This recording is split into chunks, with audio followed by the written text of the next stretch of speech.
So I did do a little bit off stream. I did a little bit of tedium cleanup. And Dagron, this is old news to you because we talked about it, but for the sake of people who aren't us two, I went around and collected all of the hunter entries and got them rounded out because that required a bunch of bouncing around the map. Were the last two the fucks in the White Palace? Was that one of them? I did not have to go to the White Palace. Oh, okay, then. Who were you said you were missing two. Who were the last two? I am missing two. I'll pull that up in a sec. I suspect they are. Oh, because you said you got them all, and okay, never mind. I'll shut up then. I thought you went and did it regardless. So no, here's where I'm at. I've got 152 out of 154. Yeah. I suspect those two remaining are the Nightmare King Grim and Radiance, because I haven't actually beaten them yet. I will say nothing. That is my suspicion. I don't know. So you were making a prediction about. And I did some practice on the Nail Masters in God Home. I did manage to beat them once, but I can't do it consistently. I got to do that some more. They are such a well-designed boss, I think. They box me in, and I need to not get boxed in.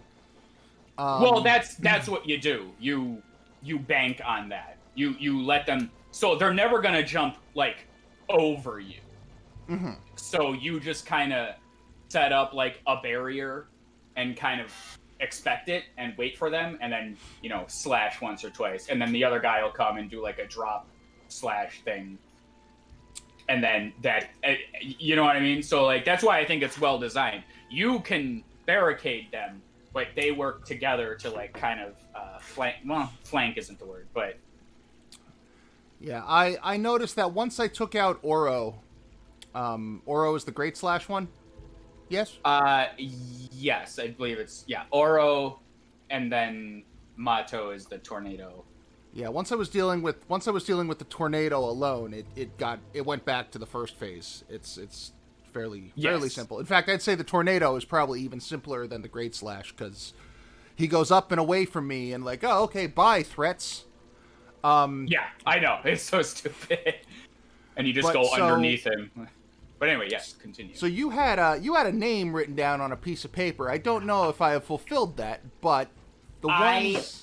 I wrote it in a phone note and took a screenshot of it so it's dated to prove that gonna go down really quick. The ones that gave me trouble while I was doing this on my own, since no one was there to see, were this fucking guy.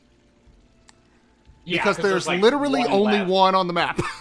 Yeah, by the caterpillar, right? Yeah, all the way in that up in that fucking corner, and I just I'm like, okay, he's gonna be in either the City of Tears or the Forgotten Crossroads, and I must have done 18 laps, and I was still grinding Geo at the time, so it didn't it wasn't totally wasted time, but it was like, fuck, yeah, give me why? Your location. And then there's that one you fight earlier, but he's just overrun with infection. Mm-hmm. So you can't. This thing was a huge pain in the ass because apparently they only come out of the lifeblood cocoons the first time you bust them open. Oh, interesting. And so I had one that I missed down in the Abyss. I had to go or not the Abyss, in Deep Nest. Oh, God. The one probably near Galleon, yep. I think. And he was just, kind of hanging out there, already spawned when I went into the room, just kind of, huddling in the corner, and I had to smack him. So those two... Oh, really? Oh, I didn't know that. Yeah, I must have just... I didn't know that the memory of the game would keep it there. There's a limited quantity. That's kind of an ass move. Game. Well, I'm glad they thought of it, though. Yeah, because if it despawned and that's just unfucking doable, that would be bad. And were the light seeds the other one? The light orange. seeds were the other one, yeah, because they only, yeah, they're coming up in the down, as I'm going down, but they only have one room that you can get them in. Yeah, post-infection. This guy was an ass, but just, like, not to find, just by his nature of how he works. They shroom back into the fucking rock if you get close enough, so I've got to, like, I had to soul them to death, and it was just, then I got to go back and get more soul, and, like, fuck these things. This was all normal and not a problem.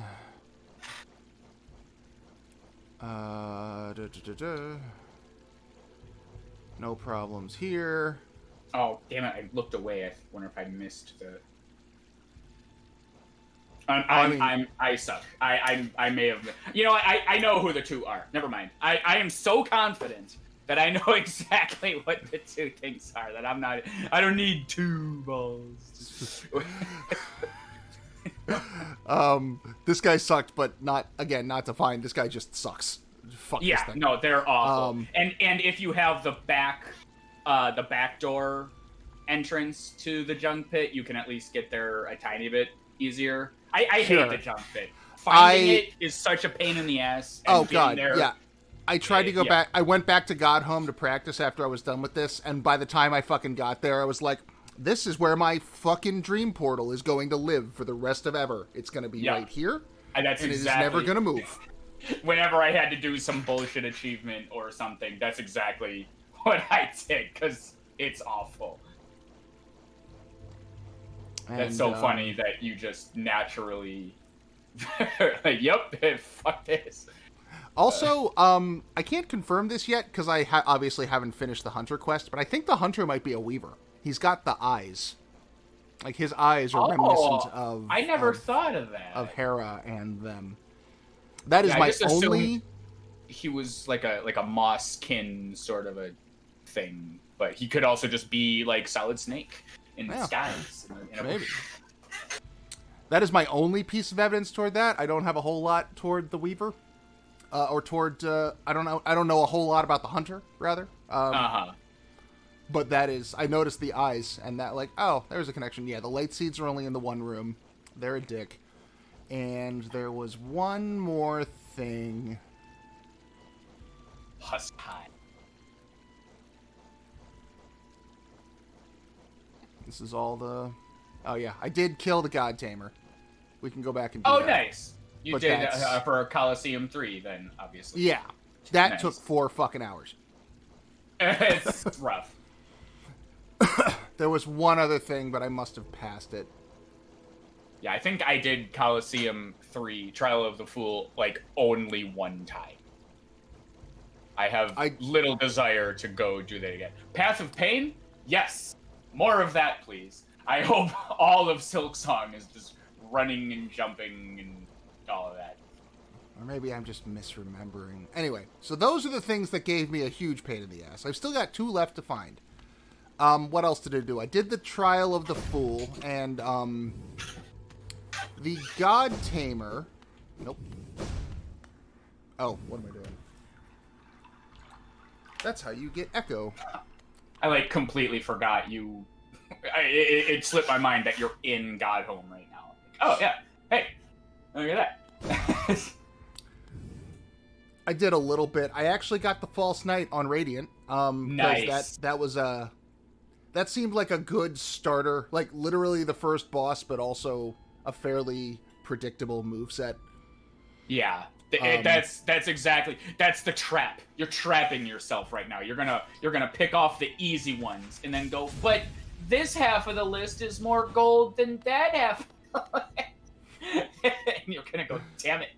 At least that's what I did. I also love these, like, silhouettes on these statues. They're really, really interesting. Yeah. They're very visually evocative. Well, that's what they say is, like, the groundwork of good character design. You need a strong silhouette.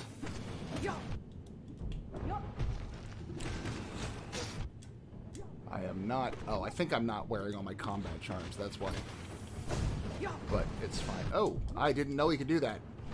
Yeah, he's pretty easy. Like, if you just keep an eye on the rider, he's a non-issue. But if his eyes glow orange, the god, I don't know which one's the god and which one's the tamer, I assume. If his eyes glow orange, just stay on the ground, and then you can, like, yeah, I would imagine the big one is the god and the rider is the tamer. Let me check my charms. Yeah. And then if he does the ball, if he slams at you, no, I'm good. he will rebound at you. So you can just go over him and then go under him. And it's like ain't no thing. Yeah, I fucking clowned on this guy the first time, but I was also like jazzed up from doing the trial for 4 fucking hours. Yeah. And I don't know if you can kill the rider guy. I've never done it.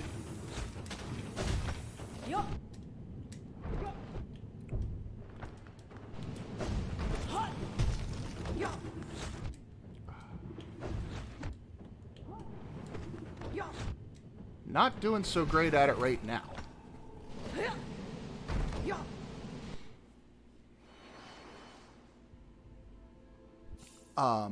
But let's see. The part with the floor where they kept shrinking the room, that was what got me every damn time. Where they took the floor away, rather. Yeah, and it was just spikes.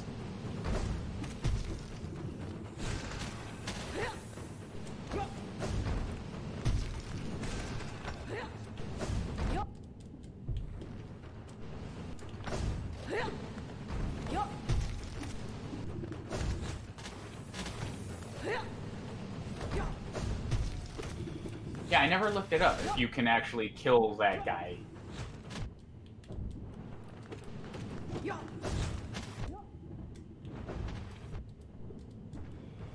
the worst is when he just keeps spewing orange at you.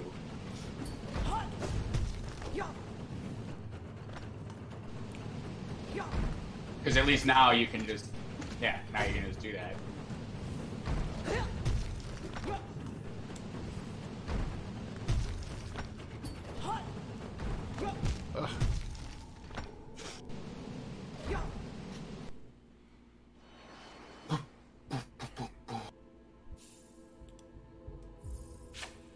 Let's see. Did the fool, did the hunter, Oh yeah, check your percent next time. Oh yeah. We are doing the god botherers. Yes. Oh, I should get my chat up on my phone. I'll do that after I die again.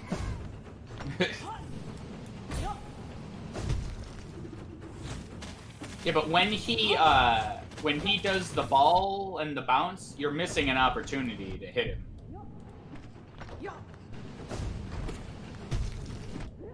Like he'll always land where you're gonna land. Or where you're standing, so you can just... The big guy or the little guy? The big guy. The little guy also. He'll jump after you. He's really a non-issue. Did you kill him in the arena? No, I killed the big guy. Okay, yeah. Because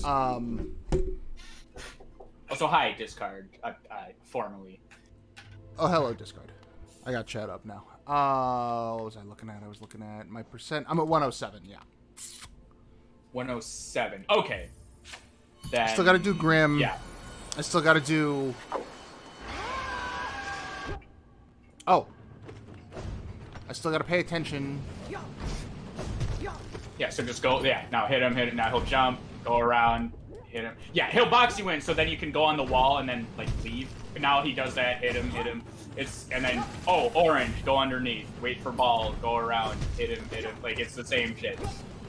And see how the little guy jumps after you. Yeah.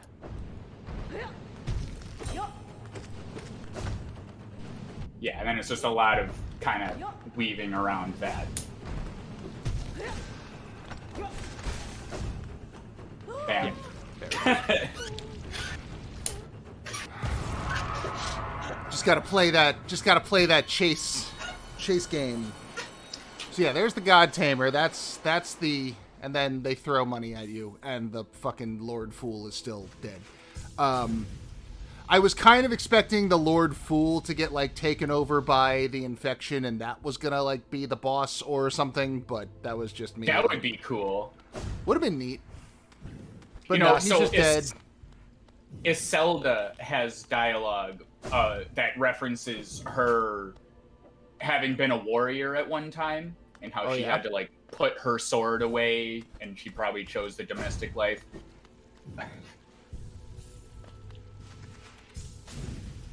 Sorry, I thought I was about to sneeze. Oh, yeah. But God, I would have loved to have seen her as like a dream fight or something. Well, I mean, I have seen a lot of thought, like, what if Silk Song is a prequel? Maybe we get to see a Zelda's past doohickey, and that gate is going to live there from now on. Oh, I missed these two Geo chests. That would have made the difference in grinding Geo. Yeah, I bought... Discard. I was just gonna follow up because, like, Discard asks, like, what are your thoughts on the game? And now that you're at 107%, I think probably a good time to. I mean, I may or may not have started like a second playthrough. I might have seen that the game was on sale on Steam and bought it on Steam, so I can go for those achievements too, and go through the game again.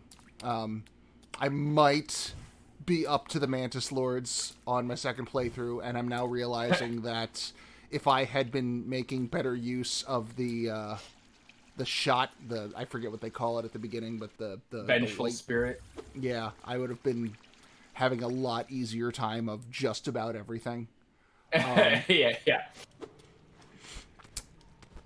I might have, like, gone through Mossbag's channel and, like, had to, like, cautiously pick and choose which videos I could watch because I didn't want to spoil the bits I haven't gotten to yet, which are very, very small.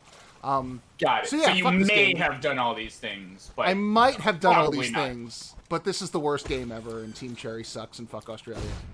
Yeah, this game... I was so sad to have to stream again with you today, like... Fuck. I've been hitting a lot of bosses with the nail. I got paranoid at one point because there came to be a point where I wasn't sure what was going to happen. Like if the dream nail was going to like start a fight or kill an NPC and lock out some plot stuff or give me some essence or give me their inner monologue. And so my dream nailing has been somewhat inconsistent, although... While I was playing yesterday, it occurred to me I suspect I know what that one red marker is by the Ancestral Mound. I'm going to go take a look at that now. Well, actually, since I'm here, I'm going to go to Salubra first, because she's like... Oh, no, I'm not by Salubra. Never mind. I was trying to think if there was a fast way to... The Blue Lake is fastest, but at this stage... Oh, no, not even the Forgotten Crossroads is... Well, yeah. And yeah, Discard, I totally agree. I had to just, like... I'm such a dick about it, too, and I apologize to Raqus and any future people I talk about. But, like, when I see people, like, over-healing, like, oh, I'll just heal and be fine. I'm like, no, that line of thinking will get you killed. But everybody assumes that the first time. Yeah, I started... to graduate to, well, they can't hurt me if I kill them. So... Yeah, and I fucking, like, once I started using the spirit instead of saving that soul for healing, like, oh, you're dead now. Like, the spirit, especially with your starting nail, the spirit does, like, 3 times as much damage. Yeah. Than your starting And you'll nail. get it back. You'll get the soul back. Like, it's not a big deal. Yeah, and it penetrates, so, like, lines of enemies, like, it is a fucking nuke they drop on you. I think part of the issue there is that they teach you the healing move first, and then yes. I would have, if I were designing, maybe dropped this. Go ahead. I was just gonna say, you're at these big guys. The going move on them is charge your Great Slash, Sharp Shadow through them, and then turn around. Ah. Well, yeah, just a little bit of trivia there. Neat. That was the other thing. I learned the value of the Nail Master charm during the Trial of the Fool. Oh, so you could get rid of like some of the flying fucks in one hit. Yeah, I definitely got very used to charge up, learn where they're going to spawn, slash. Yeah. And like the tower, for instance, that one part where they drop like those 6 platforms stacked vertically up the center, and they send aspids and armored squibs at you. Look at me, I'm learning the names and everything. Yeah, like that's definitely standard. Yeah, you can stand on that top level, and with the Nail Master charm and cutting the charge time down, you can just charge, slash, and they will all get there. Like, as you charge and slash, the next one will already be in position. It becomes a rhythm. Yeah, that's awesome. The tornado slash was what finally got me to beat the Collector when he drops armored things. That's when I quit the game. I was like, I'm never gonna I'm defeated. I've done. But then I figured out. I've beat the world now. I had done Overcharming. Yeah, I don't like it, but when it comes to doing the Radiant fights, like, might as well take advantage of it, because a hit's a hit. I was gonna say, the Radiant boss, that's basically required. It's like the only time you'll overcharm with any actual, like, 100% usefulness. But yeah, some psychopaths will, like, speedrun the game, and they'll do Fury of the Fallen is the first charm in the game you can get, where if you're at 1 health, you do, like, massive damage. Mm-hmm. And they'll overcharm with Fury of the Fallen to just decimate bosses. Does starting a Radiant fight heal your shell, your masks, your health stuff? I don't understand the question. Like, if I have 1 health, and I'm in the God Home, and I go into a statue, and I start a fight on Radiant, when that fades into the fight, will my health be brought up to full, or will I still have that You'll 1 start health? every fight, activating the statue, I believe it's activating the statue, empties your soul and fills your health. Oh, okay, so you can't take advantage of Fury and the Fallen in that regard, then? No. That is probably why it does it that way. Yeah, so like Lifeblood doesn't matter.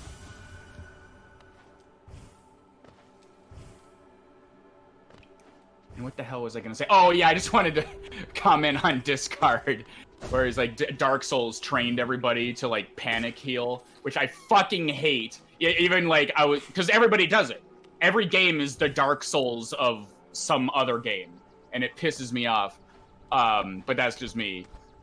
But like even Raqus was playing this game, and he would do something early on, and he was like, "Oh well, I was just wondering because in Dark Souls," and I'm like, "This isn't that game."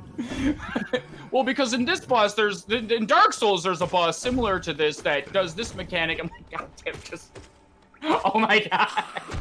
There are some inspirations. There are some very like direct inspirations in some cases. Yeah. But like primarily the way that the story is told and the lore is dispersed all in background details, and the one thing this game does something a lot better than Dark Souls, where like a lot of how Hollow Knight tells the story is in architecture and design, and like the fact that this guy's here now. Why did this husk come all the way into this thing just to get infected? There's something that happened there. Why are we finding corpses of shades around? Things like that. Yeah. In Dark Souls, there are a million items. Yeah, there's a million items. Every item has a paragraph of stuff. You read them all unrelated to one another, and then watch Vadi Vidya, because he's the one who takes the time to piece it all and make sense of it. Yeah. Honestly. Vadi Vidya is like the moss bag of Dark Souls. The lore keeper guy. He's the Dark Souls of lore, lore purveying YouTubers. Okay, so I came here. I'm also not wearing my. I came here expecting a thing, and it wasn't the thing. Well, you didn't find it. Okay. Is it in this in here? You didn't go far enough. Okay. I'm looking for the false knight's armor. Yeah, I read a little thing about that. Okay, look at the map again. I don't have my marker on me. That's what's causing a bit of an issue. Well, you're in the uppy part. In the... Where you see how you go, like, up. You're looking for the red thing. You're not even close. I want to be one room to the left of this. Yeah. Oh, okay. I'm in the totally wrong... Gotcha. Yeah, I think that was actually a really big detail that people liked, and I think Team Cherry planned on doing more of, but probably time constraints, or that's all conjecture. There it is.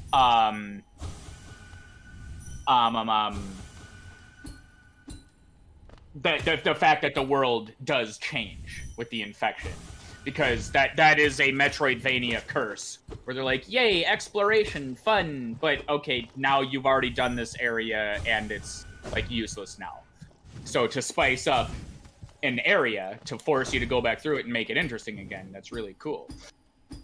But anyway, just to shed some light on what you're trying to do now, the armor wasn't the boss, if you recall.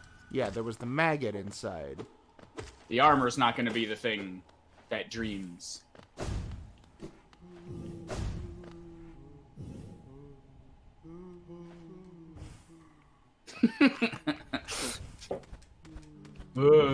What's singing?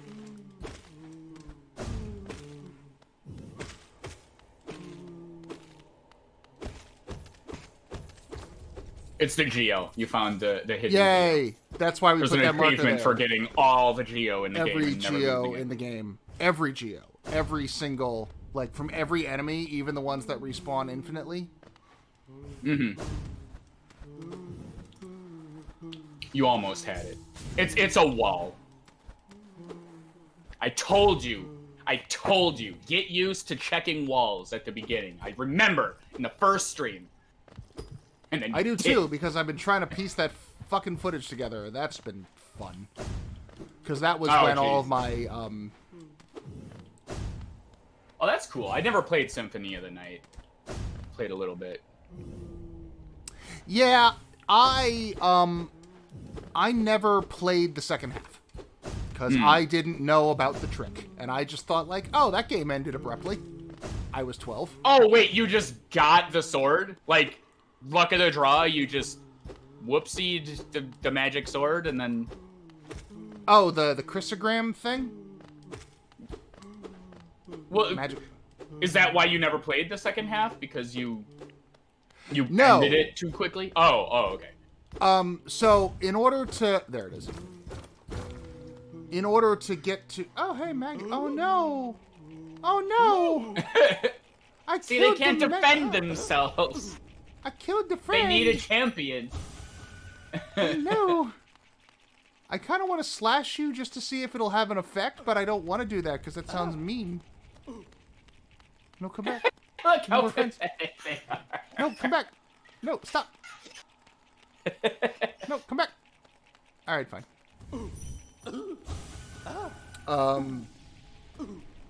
No, in order to... Let's start a timer, boys. This guy. How long is this fight gonna take? I imagine it is just an upgraded version of the False Knight, is what I'm fighting here.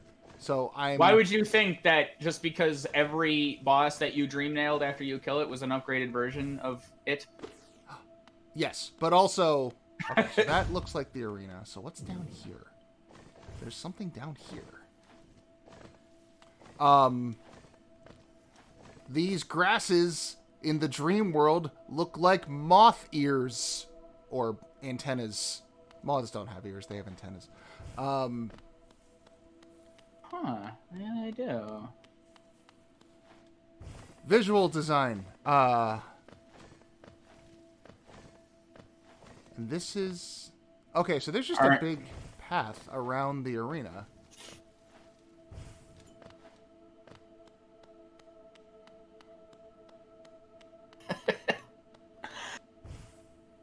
Huh, okay.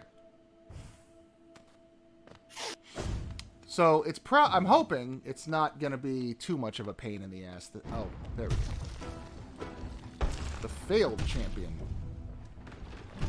He's faster.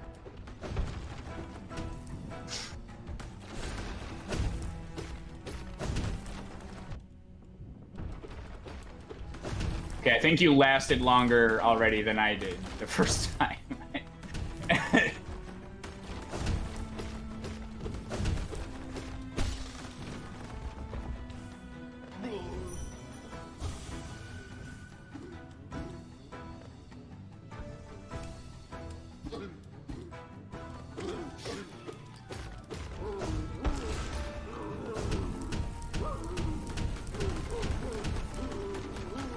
I love that, like, the ideal dream version of himself is a failure.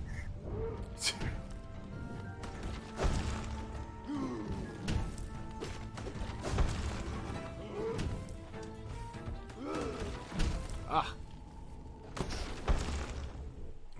He is deceptively difficult. This guy, Markoth, less so, this guy in Markoth, and also, to a lesser degree, Collector now, kind of kill my boss rush runs sometimes.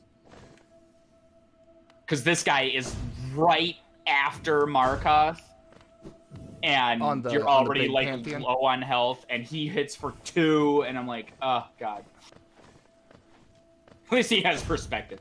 Yeah. Oh, Nice. I looked down to read chat, and I didn't pay attention to what I was doing. Yeah, so in Castlevania, there's, you go to fight... Man, That's okay. more how I expected this to go. Two.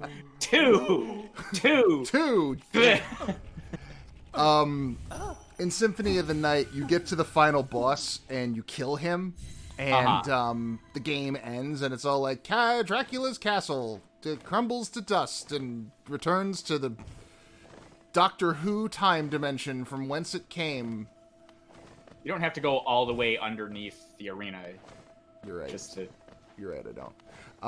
And it's all like, the end, hero. And it's like, that was kind of underwhelming. and it turns... like... Oh. 2, 3, 4, 5, 6, 7, 8, 9. You can hit the rocks at him, too. Oh, really? Yeah. It's actually... What are you doing? Oh.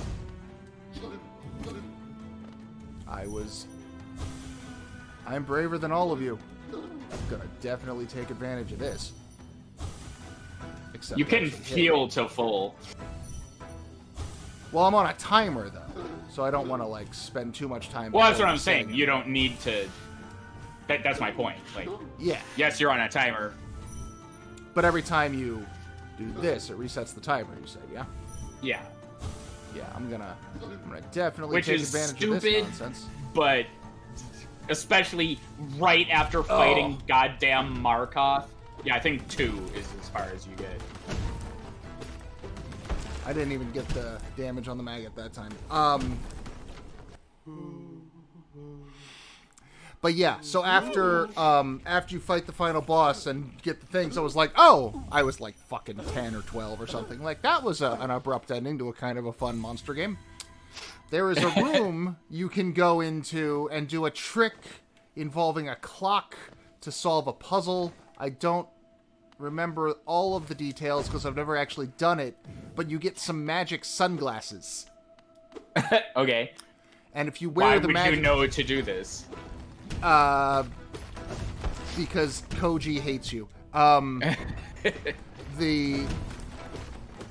you should look up the guy who designed Castlevania. He's kind of a fucking he's a trip. Look up his fucking Kickstarter video for Bloodstained, and he's all like in a cloak, drinking wine from a goblet in a gothic mansion. Fucking. Oh, I did see that. Dracula. Yeah, that's the fucking guy. He's great and fucking nut, and I love him.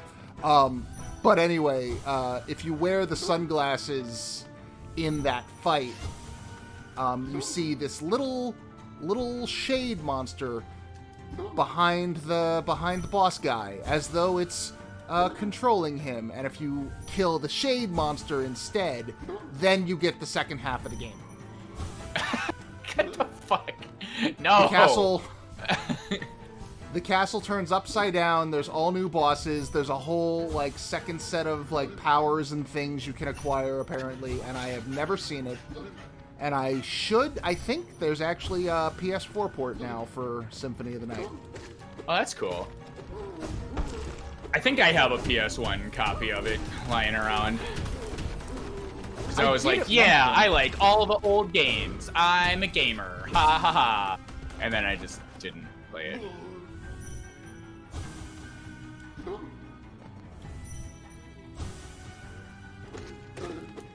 Okay, assuming he still only has 3 phases.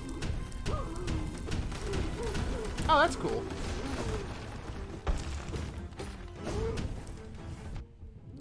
That right there, he's supposed to jump backwards and then do the shockwave.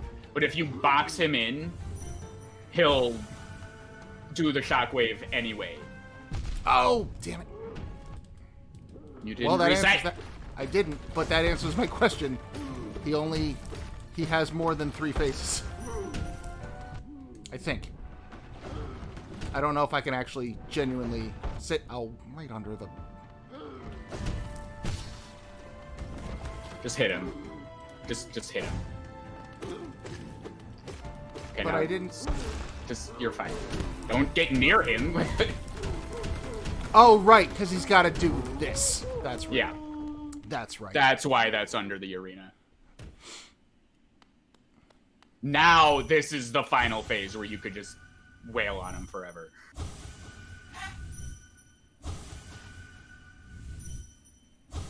He doesn't do that in God Home. No, he, the third time you knock him down, he stays down until you finish him. This, essentially. Yeah. It threw me, when I was playing on my Steam copy, because I got to just the part where you fight the false knight, first boss of the game. I knocked him down, I hit him, I knocked him down, I hit him, I knocked him down, I hit him, he got back up, and I went, what the fuck? Yeah. Because I had already done the Radiant part at that point. I'm like, no, this is where he stays down and he dies, and then he did the smash and the fall, and I'm like, oh, right, I forgot about it.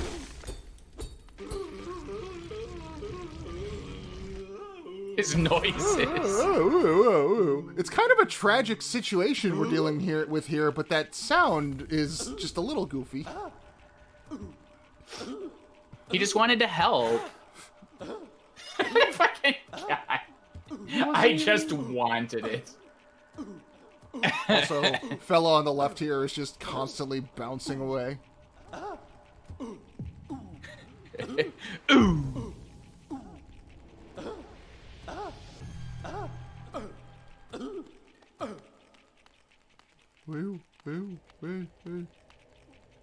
All right. So 2,700. I can only teleport 2,700 times.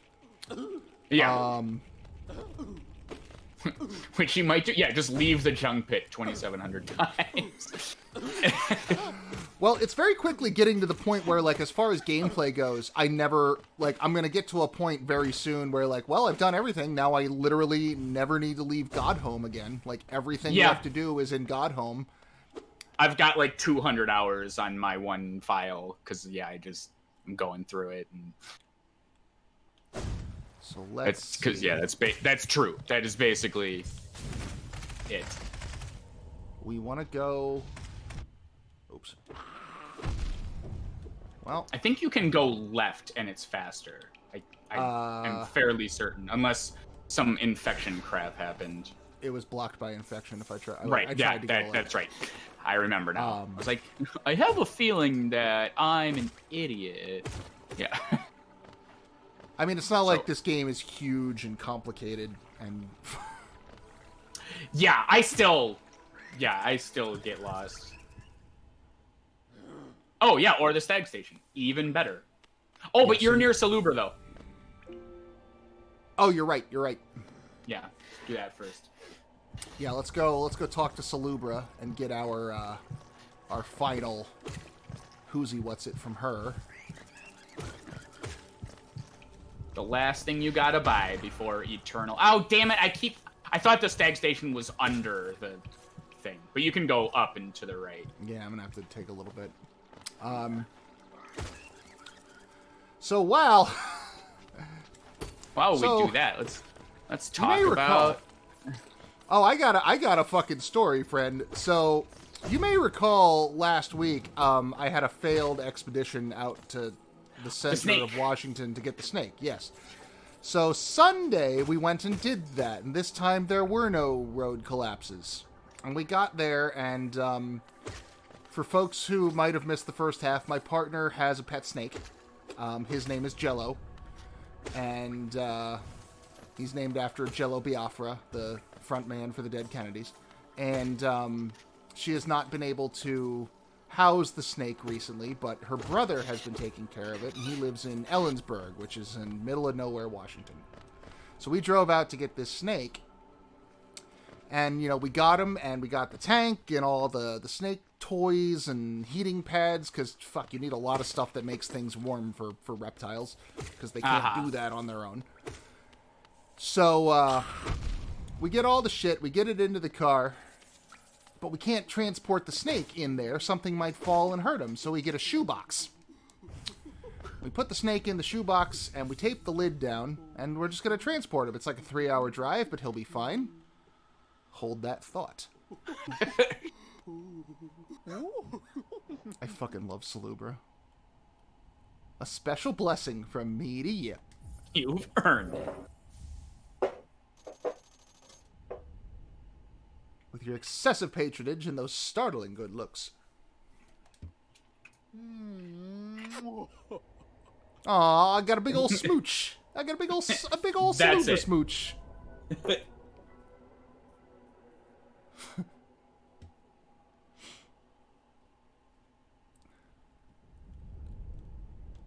Don't be a stranger. That was it. Payday on her kissing booth. I got a smooch from Salubra.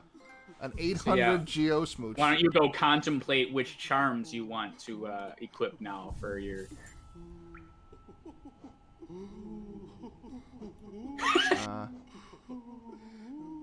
Whoa, what the fuck? I have a Salubra ghost following me everywhere I go? Yeah.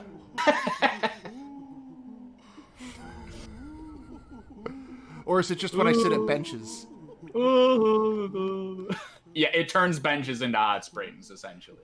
Oh, I get my soul back at benches as well. That's convenient. Yeah.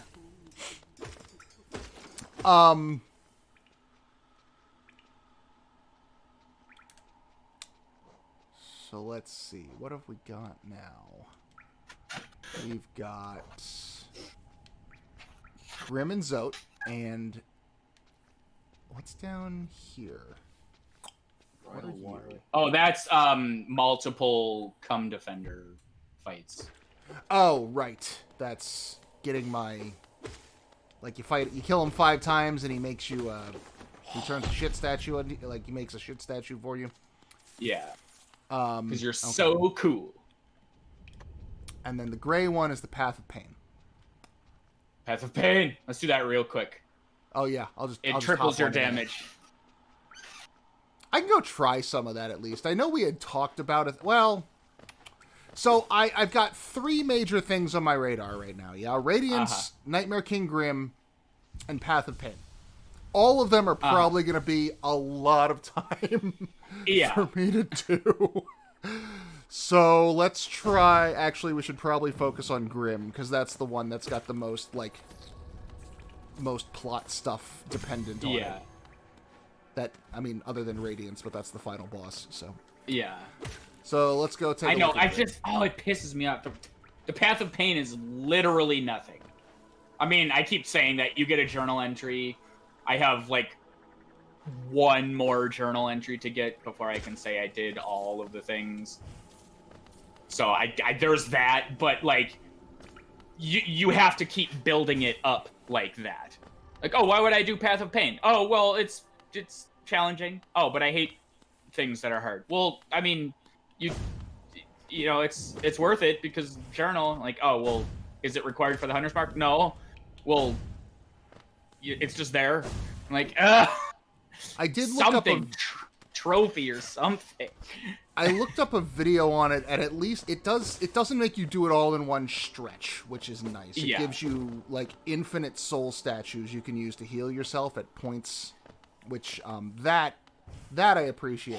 And you can equip Hive Blood, and it'll take longer, but you can do that. That would have made the White Palace a little easier, but I never I didn't have Hive Blood when I did the White Palace. Yeah. So, part 2 of Snaketail. We get him in this shoebox, right? We tape the lid down. She's driving. I'm on my way. We stop at a gas station because, you know, that's what you got to do before you get on a long stretch of highway. And while she's out pumping gas, I'm holding this box, you know, so the snake doesn't get out. And you know how shoeboxes have those little, like, holes on the sides for you to get your finger in and open them up? Well, he keeps poking his little snake face out the hole. And it's just, like, not much. Like, you know, he gets his little snoot out there and flicks his little tongue out. And it's raw-ass corrugated cardboard. And the whole time I'm like, fuck. Like, I hear a weird scraping noise, and, like, is he gonna hurt himself because he's too stupid to know to stop doing that? And just as soon as I have that thought, he turns his face into a fist and his entire body into a bicep, because that's basically what a snake is. And he just punches through that fucking hole. Just goof! His whole, like, a good 6 inches of his 3 feet of snake. Just, like, out the hole. Oh, no. And he just starts tearing through the fucking cardboard. And, like, we got a 3-hour drive. Like, I can't fucking promise I can, you know, he's a ball python. He's a constrictor. Like, he's fucking strong. We can't have him floating free around the car while we're driving. That's not safe. And so I'm like, fuck. And he keeps ripping, and he's a chubby fucking snake, too. So as he's, like, pushing through, he's just tearing the cardboard even wider. Oh, man. And it's just like, fuck, what a fuck. And so I give the snake to my partner when she's finished the thing. I'm like, you know how to handle him. I'll go find a solution to the fucking situation we're in now. There's nothing in the gas station. There's a Fred Meyer up the road. Fred Meyer, for those who don't know, is like if Target and fucking proper supermarket had a baby and then like had everything in the world. Like, it's just a store that has everything. So like, go in. Nice. Yeah, it's convenient. It's a little pricey. I think it's a Washington chain. I don't know how far up and down the coast or how far out they go, but it's a bit pricey on some things, but it's very convenient. They have a lot of like, you know, a good produce selection. I'm like, great, I'm going to go into Fred Meyer, I'm going to find a thing, and here's the third act twist, because the story is not about the snake at all. The story is about how, now I finally realize just how checked out every retail worker in the entire world is right now. Because I found a box, a hard plastic case, something perfect for my needs to transport this snake in, and I'm rushing, I'm trying to be quick, because, like, you know, my partner's out there, and you know, what if the snake gets away? What if he hurts himself? You know, what if he gets stuck under the chair? And the woman behind the register is, you know, doing her thing, wearing her mask, sanitizing everything for the new customer. And she looks up and, you know, her best customer service is like, hey, how are you today? And just, I'm so frazzled. The first thing out of my mouth is, fucking snake! that's nice. Do you have a Fred Meyer card? Oh, God. Just I can't even...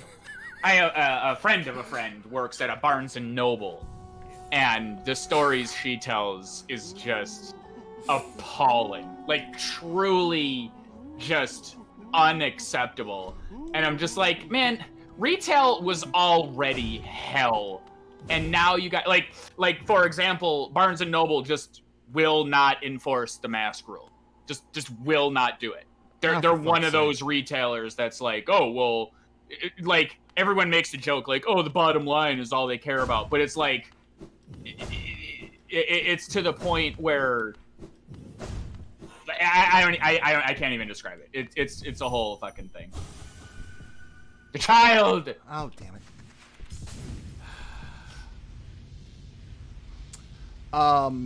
Yeah. So they can't tell people to put the mask. It's just, and the shit people do. I might have mentioned this last week, but we got a store downtown, a grocery store, just a local thing owned by a local piece of shit who, like, they're one of those people that, like, anytime an issue comes up in the news, like, you know right away, like, you're gonna do the thing, you're just gonna do the douchiest move possible. Like, you are absolutely gonna be that guy. Like, Hobby Lobby did its thing with its insurance policy, and they were just like, yeah, we're not stocking birth control anymore. Some fucking grocery store in the middle of, nowhere. Well, their new thing is they will not allow, their employees are not allowed to wear masks to work because they are considered political attire, and it is against their store policy. And I'm like, fuck. Speaking of fuck, here comes the Nightmare King. Also, I assume Discard is talking about Symphony of the Night, like that second part. Yeah, okay. I looked down at chat. Okay, this guy. Nightmare King is a little bit harder than Failed Champion. It's very fast. I remember I tried it a couple of times and did not do well. But that's really cool. Yeah, that's the Nightmare Hearts. I looked up a couple videos, because I'm at that point where I do not fucking have shame about that anymore. He's going to do that. That's going to happen 4 times. Yeah, and then he won't announce. And then you got a low hop between those guys. Uh-huh. Oh, right, because if I try to get on the other side of him, he'll do that. Yeah, you don't need to hop around and panic and move and predict where he's going to be. Just see where he pops up. And there's like 50-50 or even better odds that you know what his move is. Yeah. My biggest hindrance during most of this game is just kind of my natural jitteriness. Yeah. See, like, if he's on the ground, he's going to do that. Or the fishes. So you can dash away from him. Okay. If he's in the air, he's going to slash down at you. Or, the fart. The jet stream fart. The puffer. Oh, yeah, that. I'm sorry, that's the slash down. I meant the pillars. The fire. Yeah. Yeah. The, if he goes to slash at me, I dash away. If he goes to slash, if he does the fish, You dash like short hop. There you go. Oh, he does a second round of that. Oh, if I go... You need to dash through the pillars. Yeah. The 60% of this is going to be learning what the moves are. And then learning how to react to them. And then upping your reaction sneaking time. in hits. I've got... Yeah, okay. Because one of the reasons I had such a trouble with the Trial of Fools is that I spent 3 hours on it, and then at one point, just for no good reason, checked my charms and realized I haven't had Unbreakable Strength equipped this whole time. I had something else. So casually, yeah. I'll try and put the idea in your head again. See, I don't like doing that because I like dashing through the flames that fall. But that's just me. So now you gotta place. Like, if you're good at placing yourself, then go for it.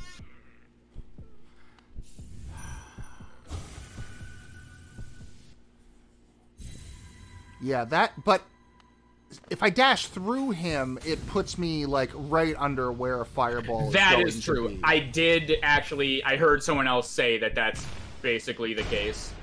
I didn't train my brain for that, but that is a good observation. You dash through him, that's a short hop. If he skitters, that's probably what it's going to be.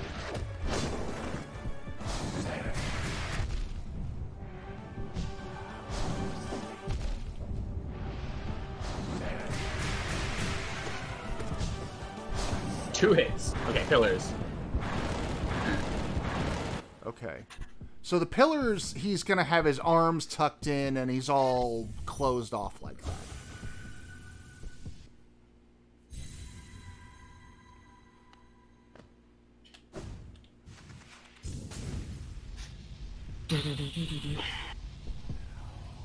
But you get to hear his awesome song over and over again. It is good music.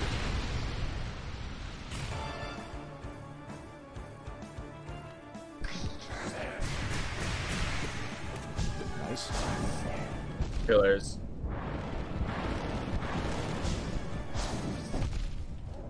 Ah, okay.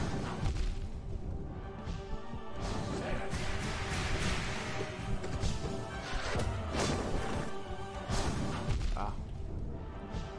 You gotta heal, like, at the beginning. Because they're faster than Troop Master.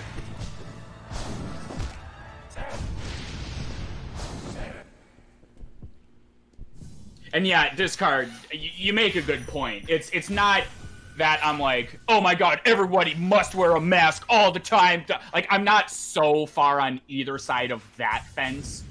Like, I go for walks without a mask if I know I'm not gonna be somewhere where if I'm not interacting with anybody.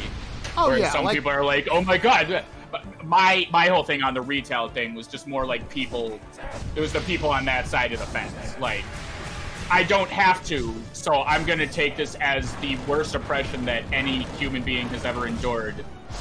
And, like they just want to walk into a retail establishment just to not wear a mask, just to prove, you know, like those kind of people. And then my poor friend has to, like, deal with it. No, too late. Yeah, sometimes you can.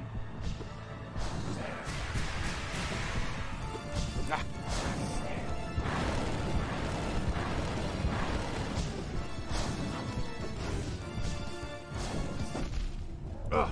Yeah, see, that's why you don't move around. Chances are you're going to walk into him. Yeah, like, when I go jogging, I don't wear a mask. And when I'm out, like, you know,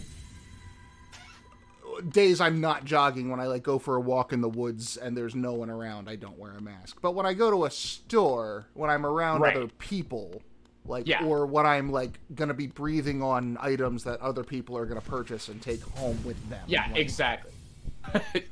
And even then, like, you know, there's other people on the jogging trail, you know, do the 6 feet thing, and yeah, exactly. You know, just the basic amount of compassion. Whereas some of these people just want to go to a place just to peacock around and, you know, be like holier than thou about it. Yeah, see, shit like that. I tend to get hit by those fireballs. Yeah, it's the forward dash and the fireballs that are, like, the fish thing. I am just I gotta find the sweet spot, because sometimes I will do it and come down on the second ground fish. You just double jump. You're dashing. Just tap double jump, and you're But I don't want to go any higher. I'm between the fish. That's why you tap it. By the time you've dashed as far as you're dashing, where you're only clipping that bottom fish, the other one's gone.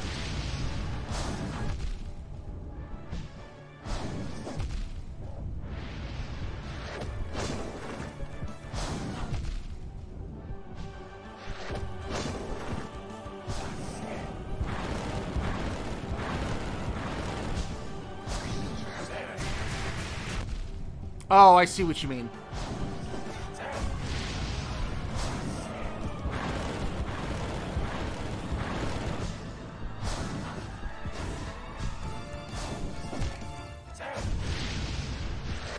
I see.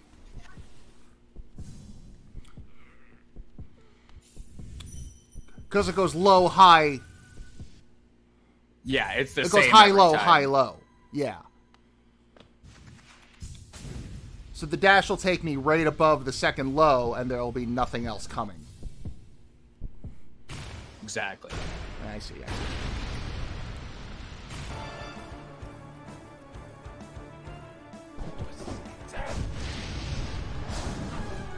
Oh. Okay, see that I gotta dash through.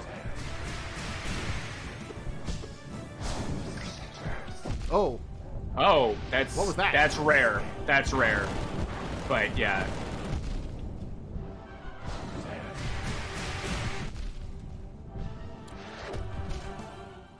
Ugh.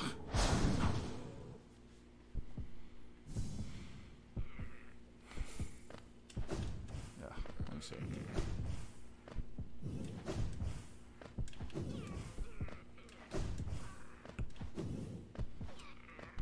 Maybe I gotta just slightly higher on the low hop, because the dip there, I think, is still hitting the fish. We could also do it earlier. Yeah, you're trying to clear both fish with one dash. Yeah, because that'll give me a... Because you're used to... Yeah, I'm saying you don't need to do it that way. Yeah, hop. Yeah.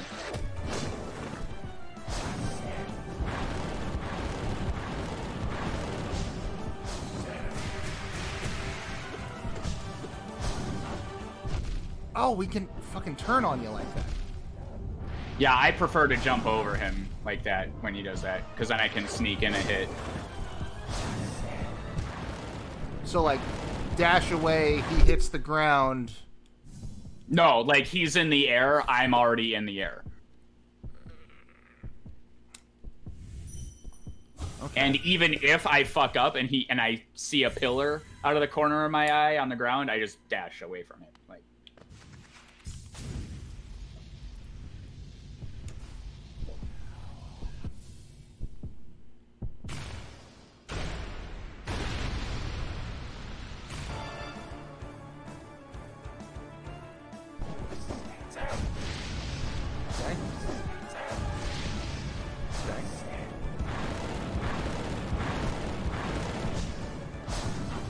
sometimes he'll box you in like that. Yeah, and then just don't hit the fart.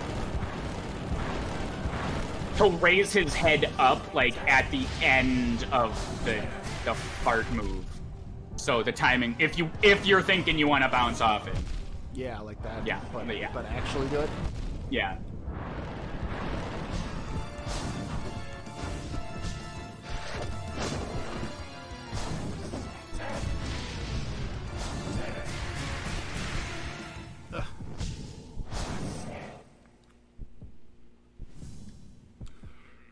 So what you're saying Honestly, is hop over... You could probably... Okay, yeah, sorry. Go ahead. What you're saying is hop over the first fish, land, hop over the second fish? It's I mean, it's a feeling thing. I still screw it up when I'm like, I just fought Troop Master, and then you just kind of low hop. Like, you could double jump, even. If you kind of hop, it's like jump, double jump, dash. Like, that kind of timing. Because yeah, if the dip is screwing you up.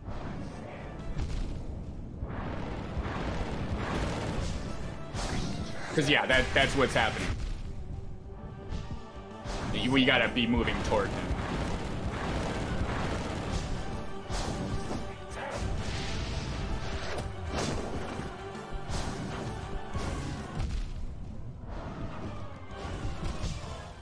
Also, you like the purpose of jumping over his downward attack like that, at least at this stage, was to not get hit.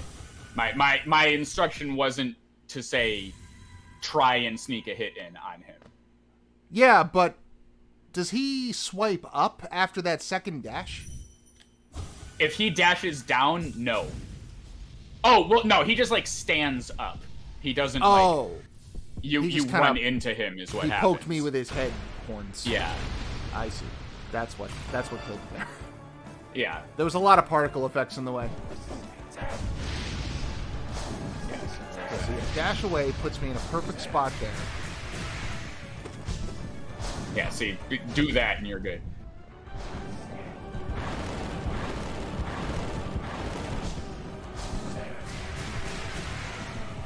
I've got a lot more clearance on that than I do. Yeah, no, you're letting it scare you.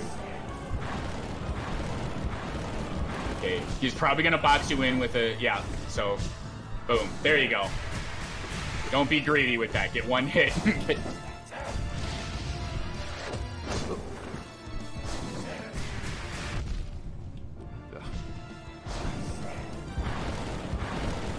So he's probably gonna do the down thing. Yep. That tends to happen. He pillars you into the corner like that, and then.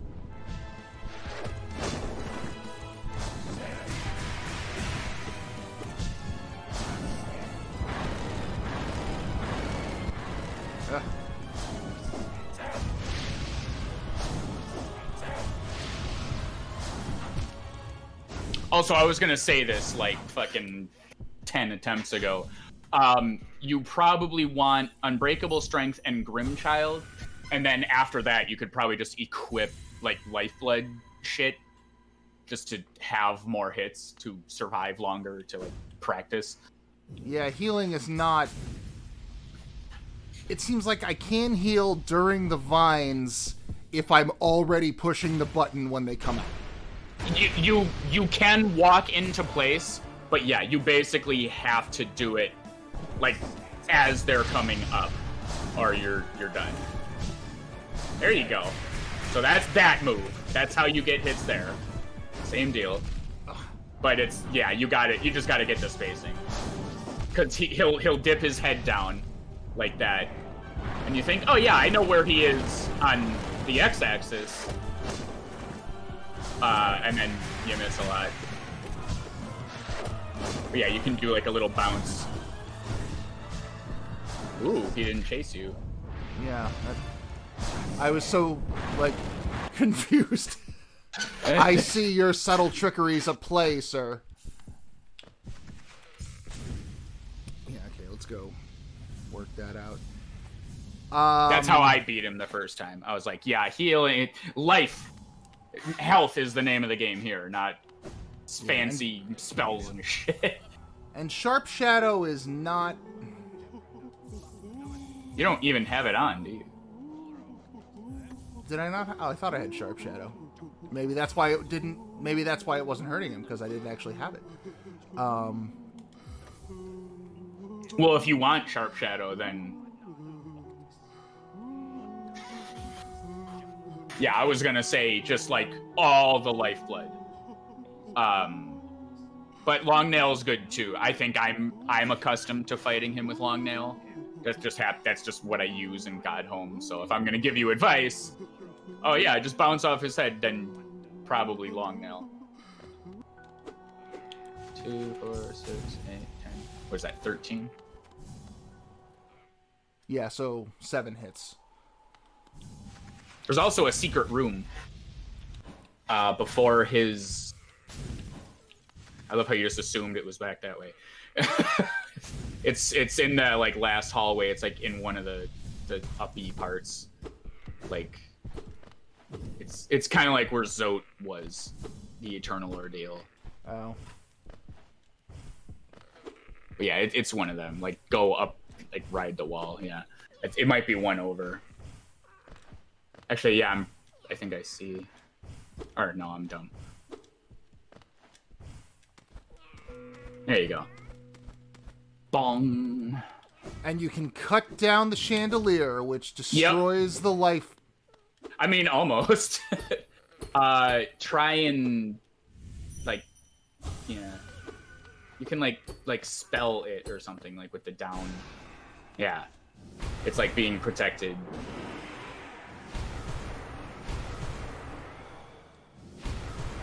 I mean, I was gonna say, you know, like, save your soul for the fight, but that's that too. I don't. That's it. That's nothing. That's it. Oh, whatever I did, I did it. Yeah, it's just a room.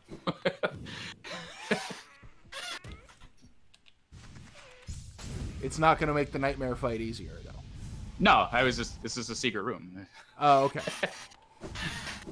That's why I was saying with the chandelier, like with the buggo guards, the roly poly. I know, and that's why I said no. It just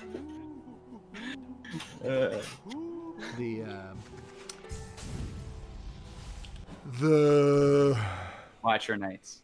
Watcher Knights, yeah, those guys.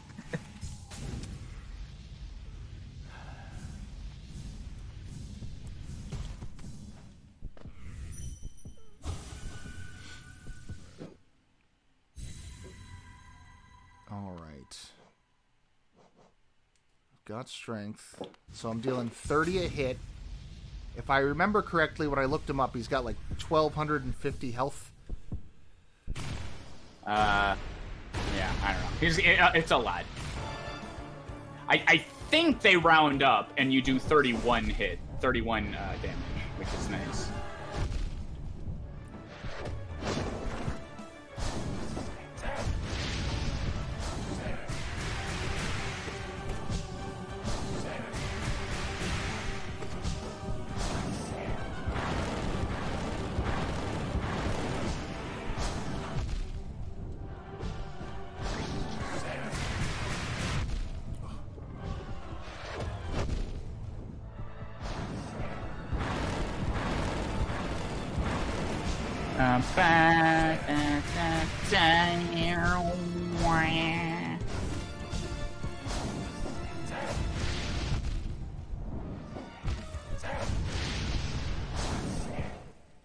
When you get really good at dodging the, like, toward you slash, the, like, forward and then uppercut, you can sneak in a hit when he's on the ground. That'd be good, because right now my hits are getting through the fish and at the end of the fire pillars. Yeah, and the occasional bounce on the jet stream. That's why I don't like this fight. Everyone's like, "Oh, this is the worst. This is so hard." But it's like the favorite. It's the best fight. I'm like, I think it's kind of fucking slow, honestly. That's why the mantises are so beloved. Like, not only do you feel like a badass, but you're always doing something. This guy gets to beat the shit out of you, and you, like, never hit him.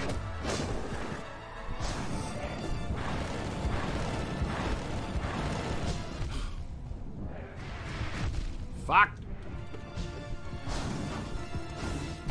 Yeah, I don't... You're doing it way too fucking early. You gotta decide if you're gonna bounce off of him in a sweet, like, dodge while he's hitting you, or if you're gonna wait to the end of the attack and kind of delay your down slash for that. That's what I do. Some people get away with he'll slam down, and then you're like, okay, he's gonna slash toward me now, and then that's when they bounce off. You're kind of doing it in the middle, and that's way harder.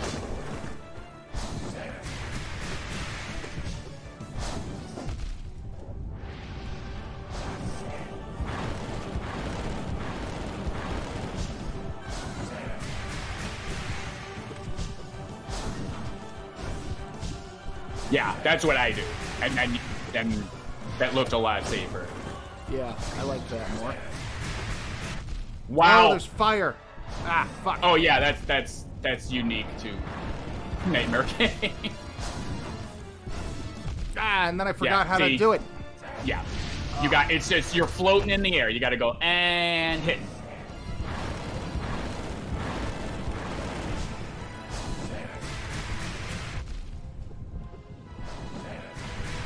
Yeah, you're dashing way too soon. There you go. Bam. Yeah. You're getting it. Yeah.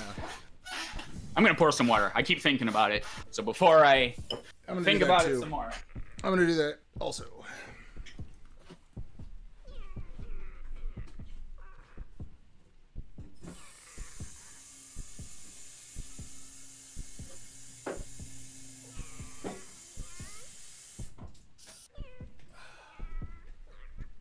Because lest we forget, this guy is also part of the Hollow Nest Pantheon. So I'm going to have to not only beat him, but I'm going to have to learn how to beat him consistently so that I can do it as the 45th fucking dude in a line of fucking dudes. Are you talking about the boss rush? Are you Yeah. speculating? Yeah, because I'm going to have to beat this guy not only like this, but also in the Pantheon. Yeah, I believe, I always screw it up. I think it's 42 bosses, and he's the 40th. He's the third to last. Great. Out of either 42 or 43, I can't remember. Ugh. Yeah, you see, Ugh. you get the feel that you were too early on that one. That killed me a lot at the beginning. You gotta just delay it, you gotta float, you gotta know that he's gonna slash across. Yeah, you're dialing it in.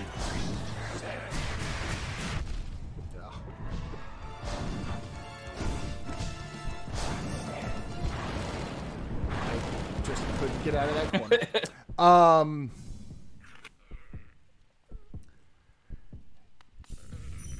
Yeah, when I looked up a platinum trophy guide, which comparing that to the Steam achievements, it's very weird. In what way? Well, like, there's no trophy for the Path of Pain. There's no achievement for the Path of Pain. Yeah. And I guess the rationale there being is like, well, we want people who like want to get the achievements to not have to go through that. But in both cases, the Hollow Nest Pantheon is yeah, represented. Well, it's what type of difficulty do you know? They're justifying. They're saying, oh well, platforming difficulty is different than. I don't know. To me, they're the same. It's a puzzle you need to solve. I don't know. But yeah, again, I have this discussion every other day in like a Discord or something. I'm like, just something besides a journal entry for the Path of Pain.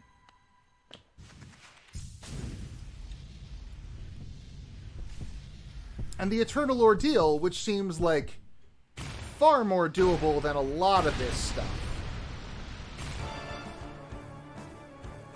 Nothing. Yeah. And, I mean, you do get a reward for that as well, but... yeah, even still.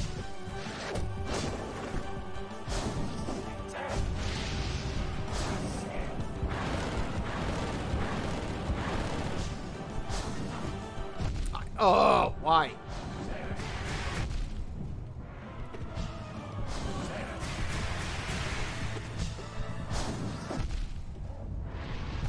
Ugh.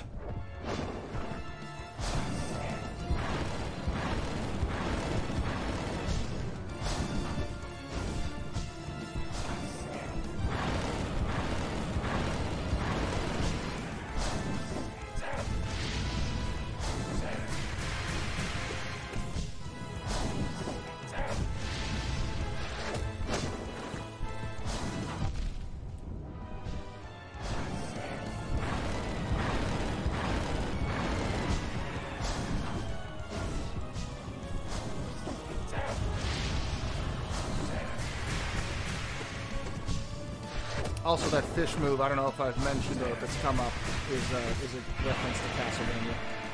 Oh, is it? Dracula does a similar move where he... Oh, fuck, this thing. Yeah, he does that at every quarter of health lost. So, congratulations on getting further than you've ever... Yay, progress. See, right there, you sneak in a hit. Oh, before, like, right before the uppercut. Yeah, because you're almost always within range of him.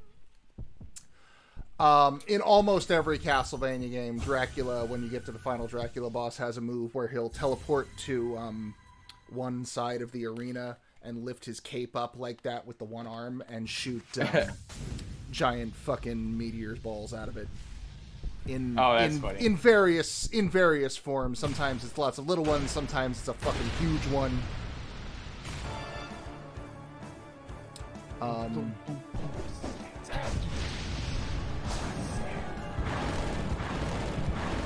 In fact, if you watch the Castlevania series on Netflix, they even have him do that in that as a neat little Easter egg. Oh, I see. Yeah, there's that. Yeah, it's just a sneaky hit.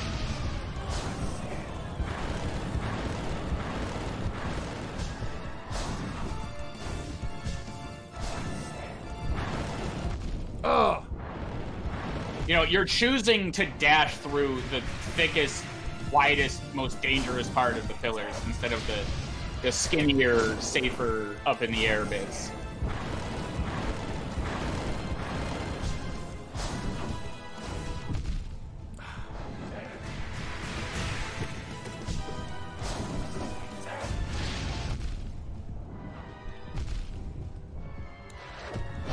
Ugh.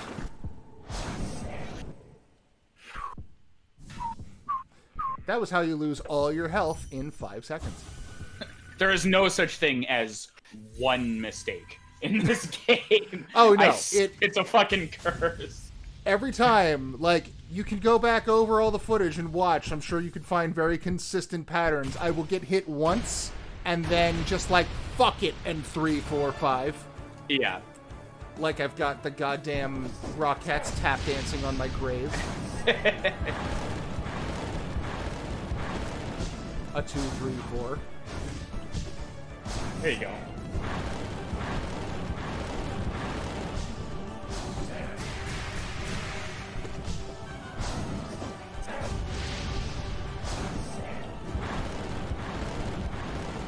My problem with those is I'm trying to, well, space them out so that I am ending in a spot where I can get my hit.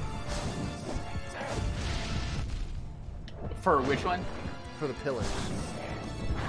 Oh, well, you either space them out and do it at the end, like that. Yeah, a lot of people do the Abyss uppercut there, Abyss Shriek. Or you just, if you're boxed in, just kind of hit him once on the third pillar and sneak in a hit to now hit him, and then just, like, it doesn't always have to be after the fourth.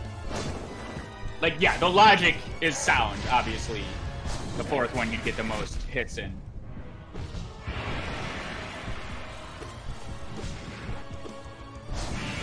Oh, pufferfish. Fuck. Yeah, you only need to jump over 1 and 2. Like, 1 height and 2 height. Everything else is just... Yeah. Did you Radiance this guy? I did. Yeah, the only ones I did not were Radiance, because I didn't even try. Like, the fucking Radiance, just to start the battle, like, takes 10 minutes because of the intro animation and shit. And then it's just like, 1 hit, damn it. So I didn't really practice Radiance too much. Him Markoth, which honestly might be the thing that I just never do. Like, he's so fucking annoying. The version and without great. a floor. Yeah. That's and, yeah, and Grey Prince Zote.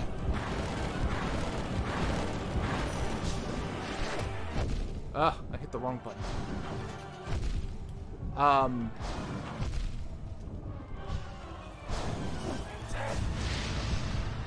But yeah, everything else, to my surprise, even got radiant completion. See, like right there, you could have just, on your way to dodging 4, hit him after Pillar 3 there.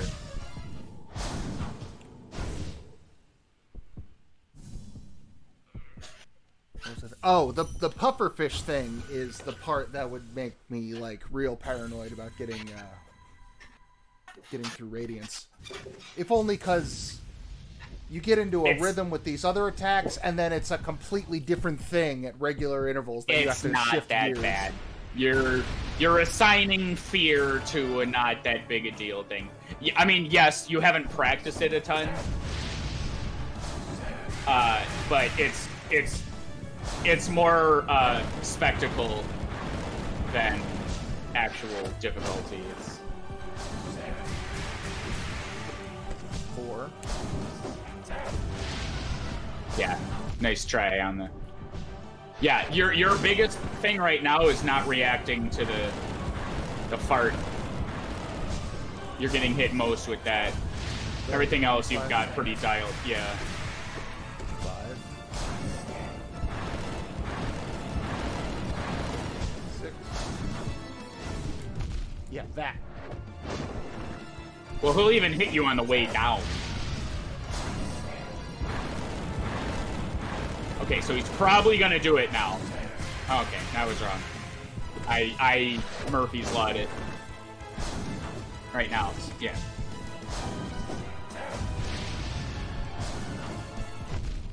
Yeah, see, as soon as he appears in the air, you should be jumping.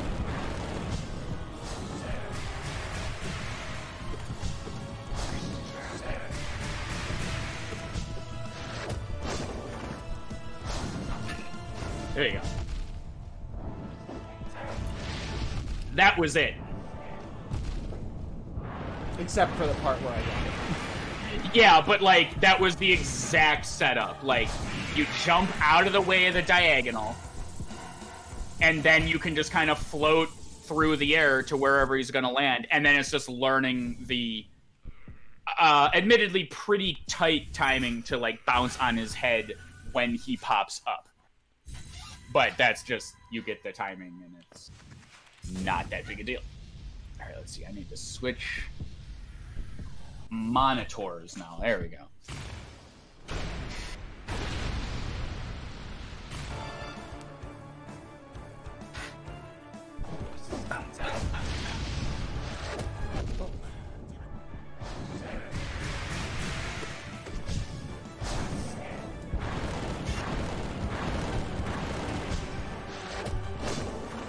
Oh. Ugh.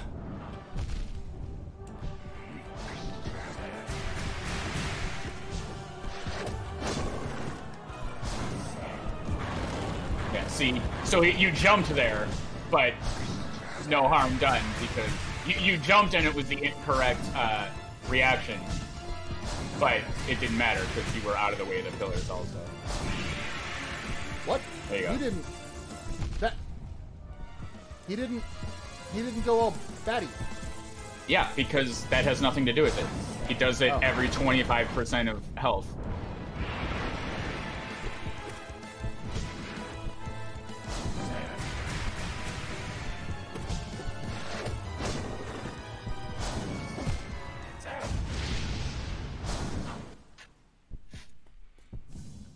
Including the last bit, like... What? Like, including the last 25%, or... Yeah, every time you do 25% of damage, his next move will be... Stuns are just amount of this. No, what I mean is, when I take away his last hit point, will he just straight up die, or will he do that as, like, a final fuck you? Oh, no, he won't do that. Dude, jump and dash for the pillars. You are making that so hard for yourself.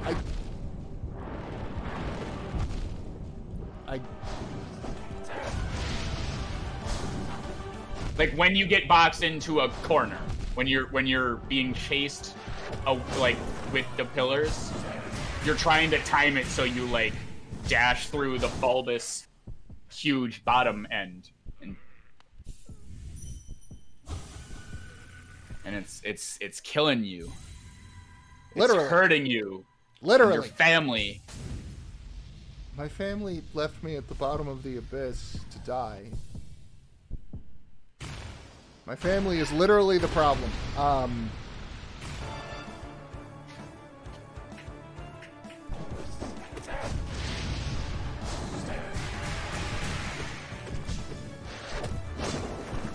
Oh.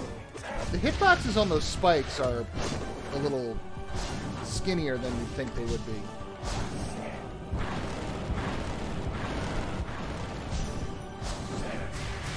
The spikes? Yeah, Yeah,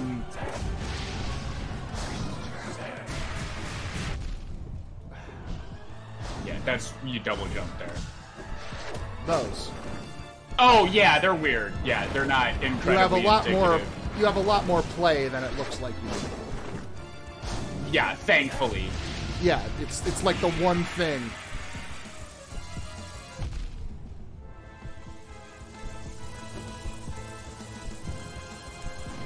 All right, quarter.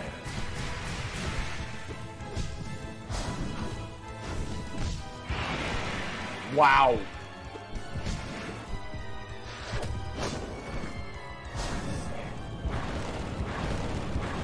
Yeah, boom. Pro.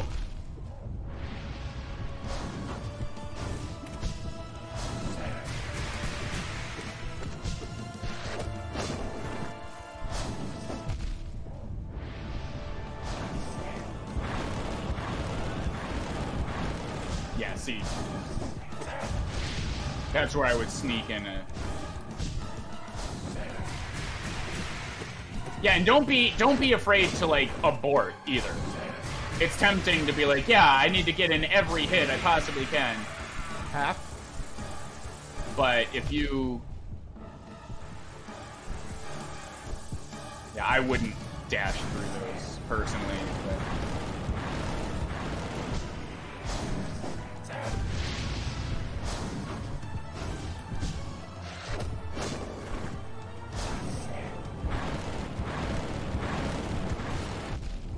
Ah!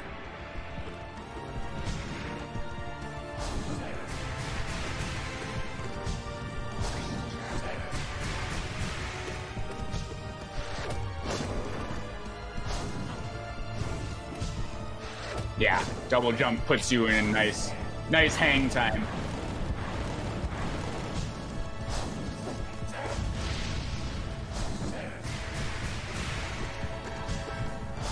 $75. Probably gonna die here though. Ah. Yeah.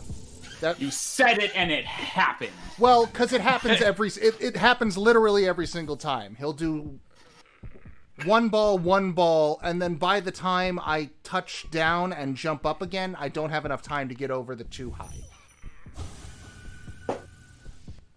That's why I was dashing through them, because I don't have... The way I'm doing it, I don't have time to jump high enough to get over two. And I'm not sure what to do about that.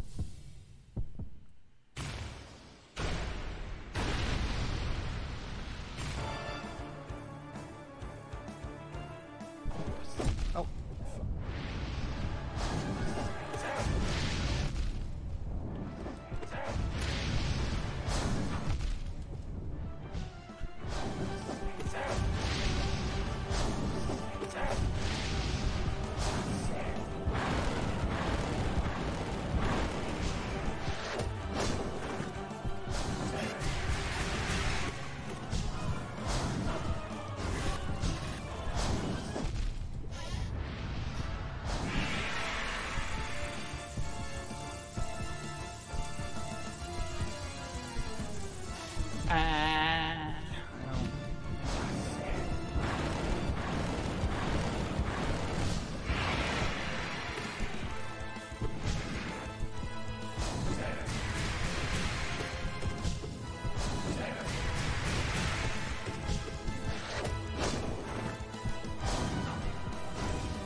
Oh, you did the air version. Hit him as he goes.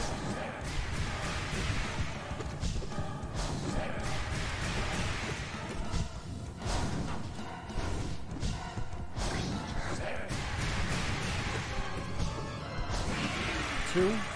All right, so yeah, you're doing a low. It's because you're jumping way too high over the double ones. You're in the air like, wee, I'm floating. Your goal should be to stay on the ground. Is your thinking? Okay. I mean, like clearly it's progress. So. Oh yeah, no, you have to learn what he's gonna do and have an answer for it, and that's what you're. It's getting to that point where like the first time you do something like this and you're like, fuck, he's too fast. After you start to like get it more, time slows down and you can actually like it like not really, but your anticipation of it gets to the point where it feels like he's actually slower now than when you started. You should play Troop Master after you beat him. I don't know that guy. Troop Master Grim? Oh. Bitch Grim? Troop Master Grim, yes. Yeah. Sorry,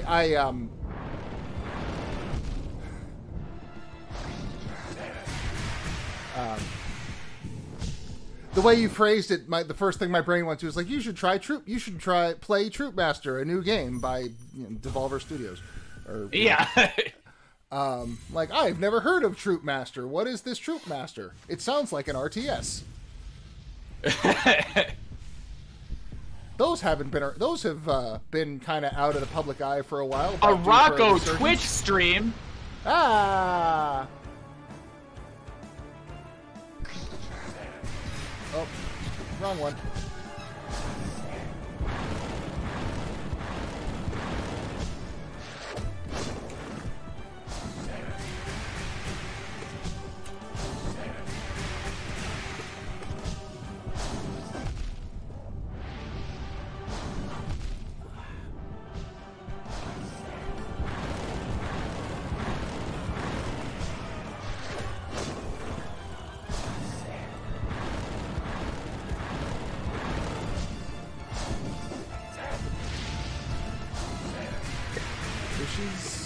Fishes are probably my favorite. Yeah, Fishes are like free. A small vacation. Right? Yeah, that's so funny. I'm sure a lot of people feel that way. I know. I'm just like, oh yeah, free hits. I could get 2 hits on this one if I'm. Yeah, there you go. Hop, little hops. Wee down. Perfect. Wee down.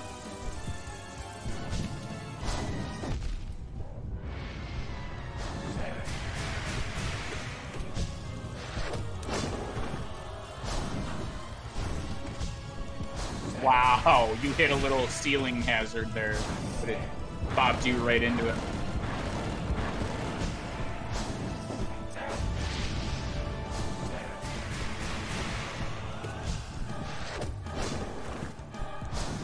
Oh.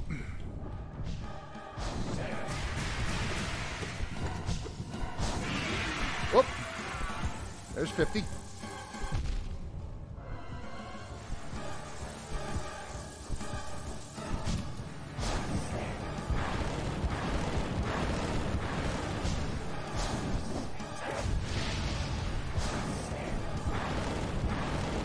Yeah, see, I would just hit him with an up slash there, personally, as I go underneath him.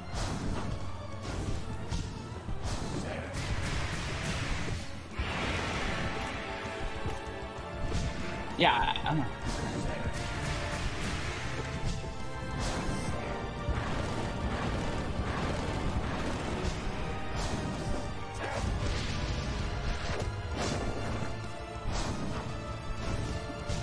Oh, damn it. I think I'm just gonna try it.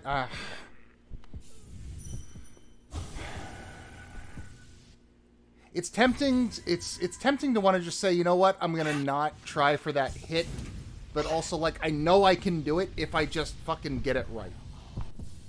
The fart across the down and across. The down and over, yeah.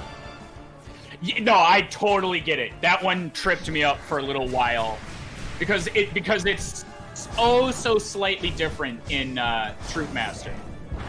So you're thinking to yourself, oh yeah, I'll just bounce on him, no big deal. But yeah, he ducks into the flame. It's just timing. It's just you've got to double jump and float there and just kind of get it. And then once you do, it's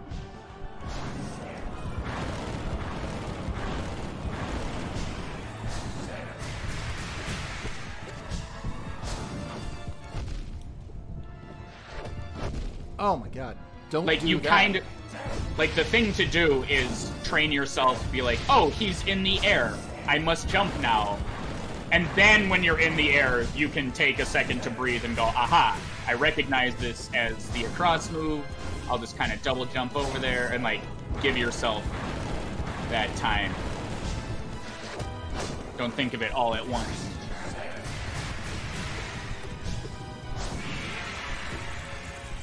Except for what he does, the pufferfish, but there's enough of a delay there that you can recognize, like, oh, he's doing that. Time to...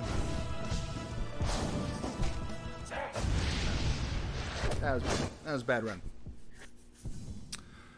But yeah, you can see him puff up and be like, aha, to the corners.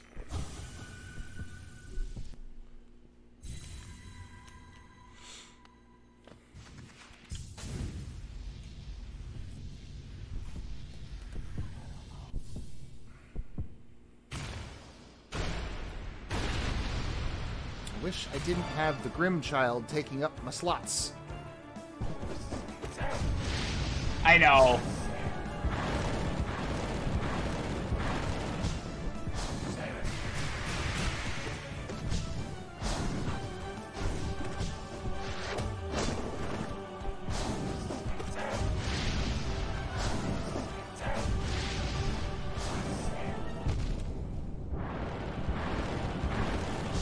Thankfully, that's not the case later. Because, like, you're not even using the fucking Grimchild, even. Yeah, it's not even, like, I'm not even getting that small damage benefit. I'm just, it's for plot to, oh my god. Yeah. I am depowered because of plot.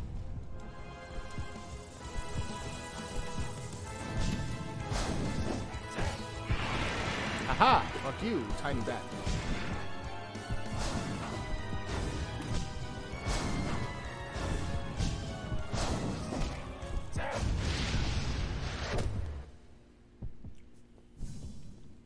And then I swear, my brain gets cross-circuited. Like, he does the down slash, I fuck it up. And my brain has enough time to go, right, jump. And then I jump, but then he's on the ground and doing the forward slash, and by the time my brain realizes, like, no, not now, then I'm already hit. Yeah. I know, one of the best advice I ever got for this this battle was just switch off. And I was like, what the fuck? No, he's so fast, you gotta know. And then I thought about it, and I'm like, this battle is so slow to me now, because it's just like he does like one of like several things, and you reach into your bag of tricks and react to that. I think he's got 6 attacks, not counting pufferfish.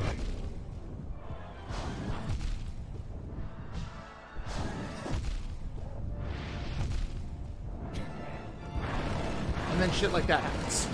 Yeah. Where, like, now I'm just fucked for the rest of the run. No, now you're gonna do, like, 50% damage and do really well, and it's gonna be irrelevant because you've been stuck at... Yeah, see you jumped way too high there. Error occurred at line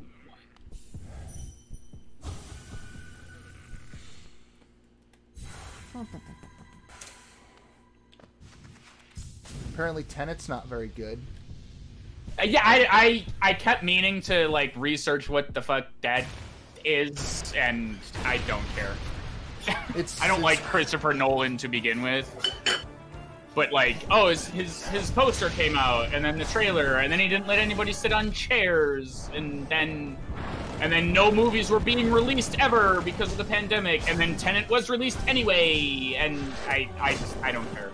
Christopher Nolan is not good enough for me to warrant like caring about his antics. And if it was like an Edgar Wright movie or something, I'd be like, oh, this is weird. Why are people saying this movie is bad? Or how does this release date work? And no. Christopher Nolan is always at least interesting to me. He has one movie that I could genuinely say I really like, and that's The Prestige. Other than that, like, it's worth watching. I get entertainment value out of it. Yeah. Like, I strongly dislike that movie. The first and only time I saw it. I think Prestige? The Prestige. I couldn't. I mean, I saw it in theaters, and I couldn't remember or tell you exactly what it was. I remember thinking it ended about 43 times. I'm like, okay, so we got him that way, and then it just kept going. I'm like, what? See, that right there, where you got hit by the fireballs several times, is why I prefer to save my dash. Because then I don't have to think. I just dash, and the fireballs don't hit me. But that's because I am bad at placing myself in between them. Yeah, that one I'm noticing, that's a problem if I dash through him. If I dash away from him and smack him, I am now in a perfect spot to not be fireballed. If I dash through him and smack him, sometimes the pushback puts me in the line of the fireball. Right. Oh, fuck you. Sneaky prick.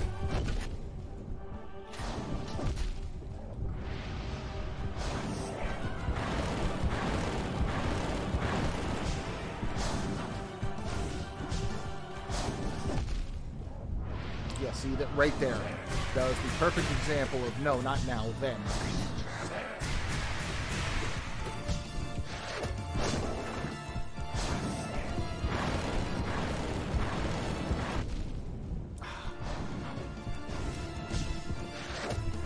I always think I'm safe from the damn fire pillars, and I'm not.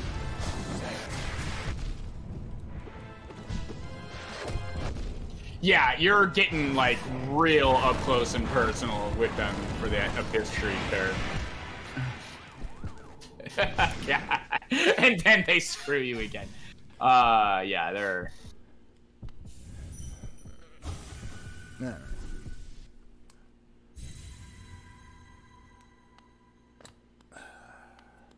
Because the Abyss Shriek does the most damage if you're directly under him, yeah? If you're off to the side a little bit, you miss a few hits? I don't actually know the, like, hurt box of it. The idea is the same, though. Like, being inside of the Abyss Shriek is what makes it, hit several times.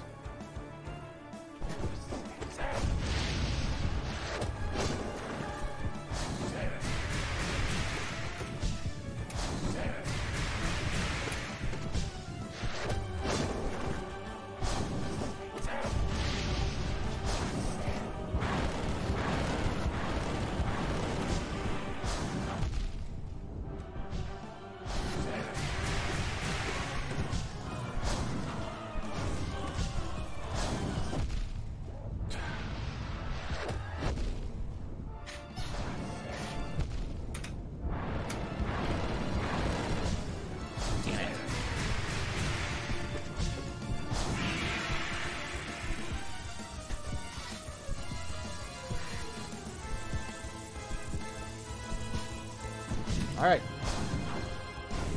Oh, shit. I've been trying to figure out a, like, JavaScript fucking weird fucking thing, like, basically this entire time, and I may have just...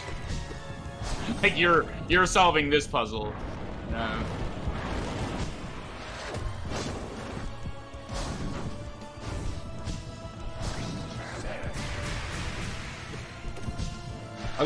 You've got me calling them fishes now. I was streaming this the other day, and I'm like, oh yeah, and his little fish attack. I'm like, I know that's not what they are.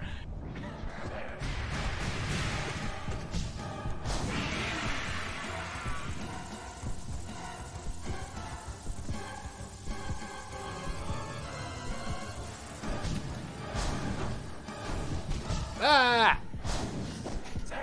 I got to the halfway. You did a majestic leap. And no double jump.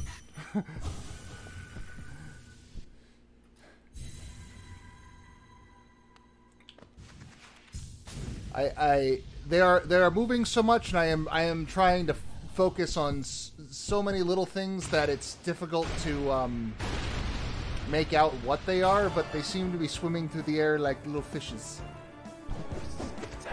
Yeah, they've got those like mutant bat faces.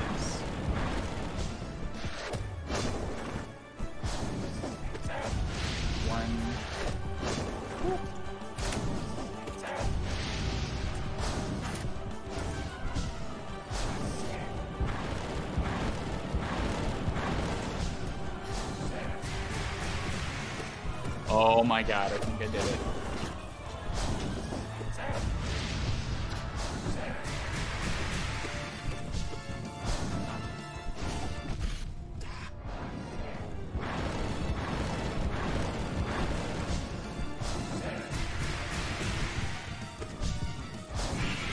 Alright, quarter.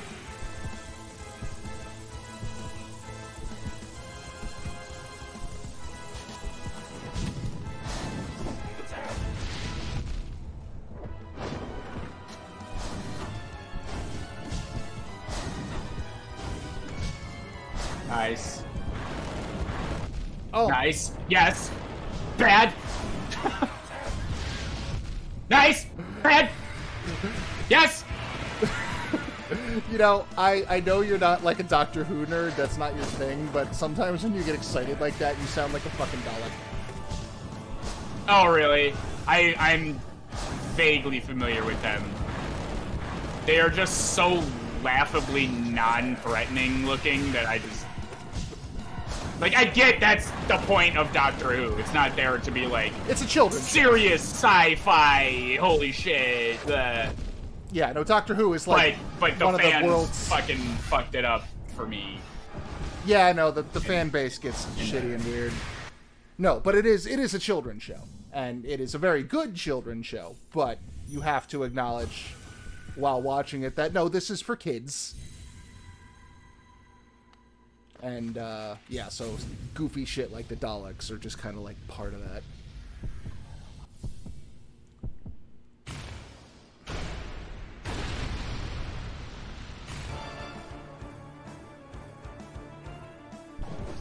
Oh, wait just a minute. He doesn't... The fight doesn't escalate. No. No, it's just... That's why I just say, just switch off, learn the fucking moves.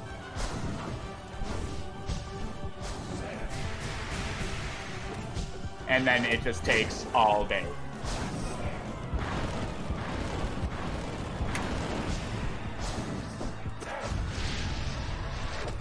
Ugh. Why did I do that? Time minus.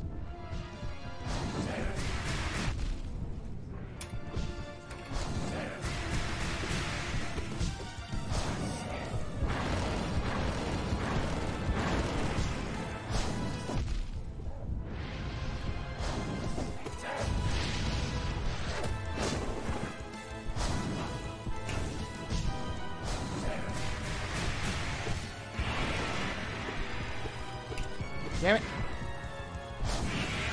Oh well, there's a quarter.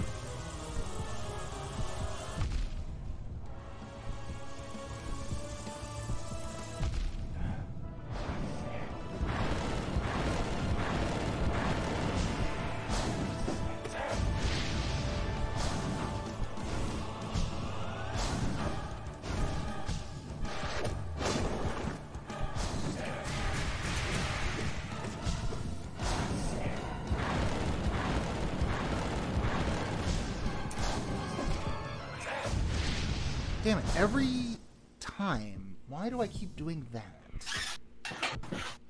I missed the last... For some reason, I noticed consistently that time, every time he does the pillars, as soon as the pillars stop, I jump. And then he does the you ground... You just jump straight up? Well, I try to jump away, but he does the ground dash, and I still get caught. I just need to not... I need to not jump. I don't know why I'm jumping.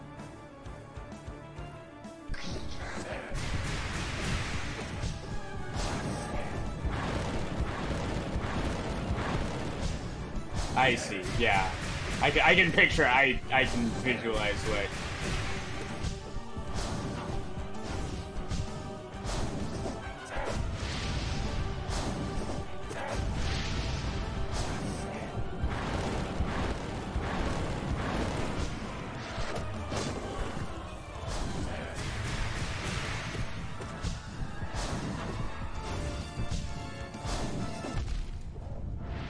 And then, yeah, that's weird. I do that, too.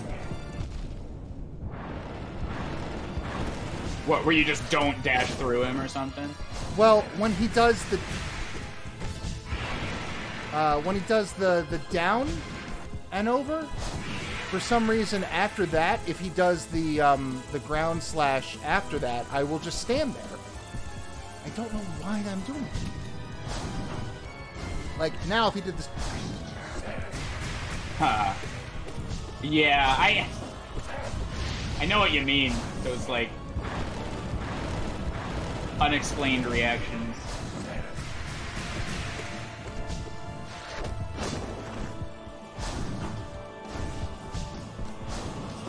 Yeah, see that? Why did I do that? Yeah. Because you think you're too close to him.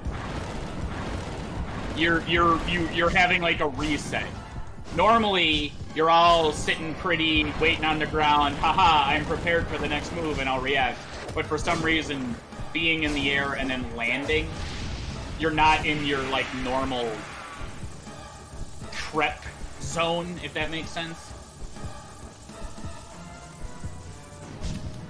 And that's why you just need to like, that's why I say moving around, yay, jumping, dash, dash, that doesn't, you just want to be grounded.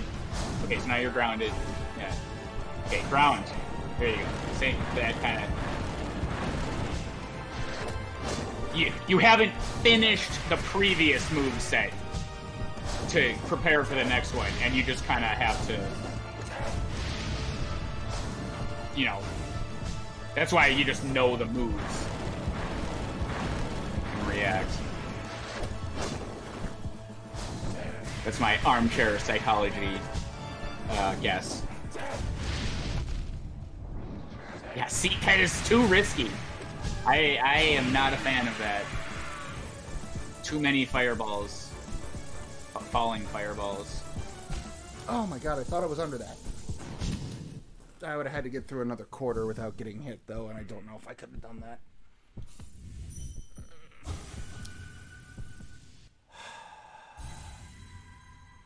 Okay, so one thing to try, you're not going to be able to implement it right a fucking way, is, in fact, you don't even have to do it if you don't want to. But instead of dashing through him, except in circumstances where you're standing right next to him during the attack, when he's going to do his forward slash and then up... Like what just happened? Yeah. Instead of dashing through him, go away from him. Start walking away from him and jump. Like, jump diagonally away, if that makes sense. So that way you jumped over his initial... Kind of like how you do that. Yeah. Now you can dash through the... Right then, you could have dashed through the fireballs. You happen to dodge them by placing yourself. But my point was...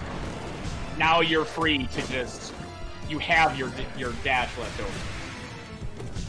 So yeah, basically, don't dash through, walk, and jump away, hit him, now dash. Or, you know, like, that is in an emergency. Yeah, I mean, I've got it pretty, You do, that's why When I don't have to go through him, I've got it pretty solid. Yeah, well then you're covered. And then if you do have to go through him, just, like, don't move. Just stand still. Because that fireball is gonna go... Like how you're not moving after you hit him, just do the same thing if you dash through him.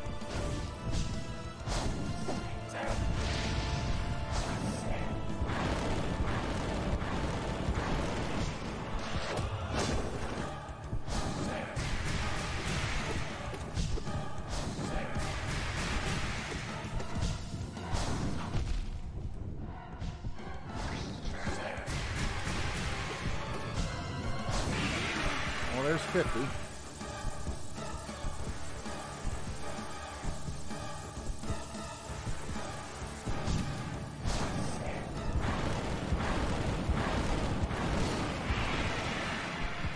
Yay!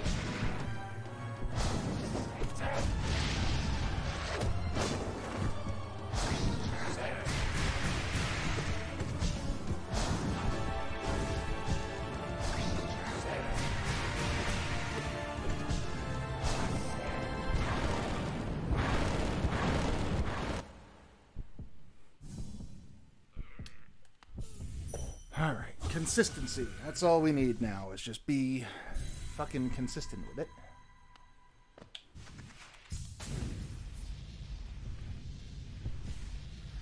Yeah. But hey, theoretically, I'm getting in all the practice I'll ever need for in the champion fights. Also, am I correct in thinking that when you fight him in the Pantheon, he doesn't do 2 hertz of damage? He does 2 hertz of damage. Damn. What he does not do is ascended damage, which is double, which in his case is 4. Ah. So the final Pantheon is oh, that was dick. You did it right, but that was dick.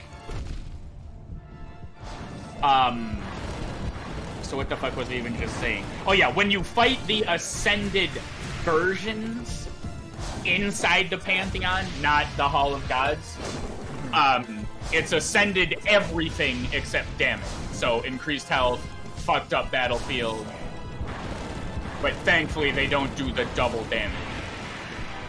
Nightmare King Grim, Failed Champion, Radiance, 1 or 2 others that I'll think about, but they all do double damage by default.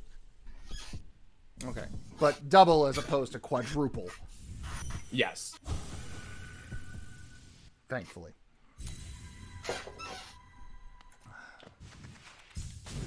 Damn it, how the fuck? Every time I learn a new thing in animation or whatever, it's like some specific technique or something for what I need to do adjacent. They're like, oh yeah, this is the only tech. It is this basic fucking thing. Move a square across the screen, and then like, okay, but clearly you know I want to do more than just move a square across the screen. They're like, oh well, yeah. And like I can do that, but like I need it to move, you know, in a diagonal line or something more complicated, and it's just like, oh yeah, well we didn't teach you that. No, good luck. Scour the entire fucking internet for this one thing, and then it's all tutorials about how to move a square across, like, God. Fuck.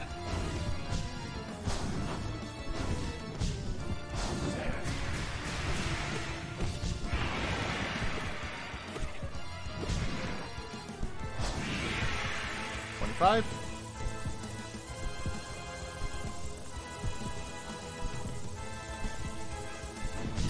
Whew. Ah! How is this not...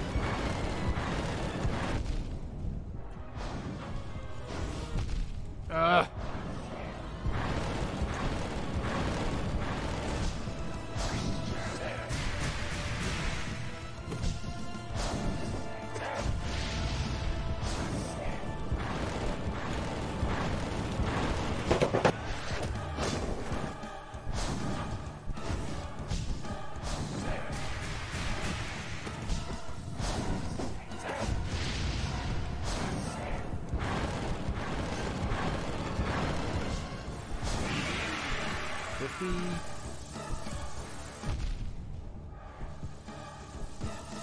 Yeah, you've got the right idea for this pufferfish thing, too. It's like, you kind of...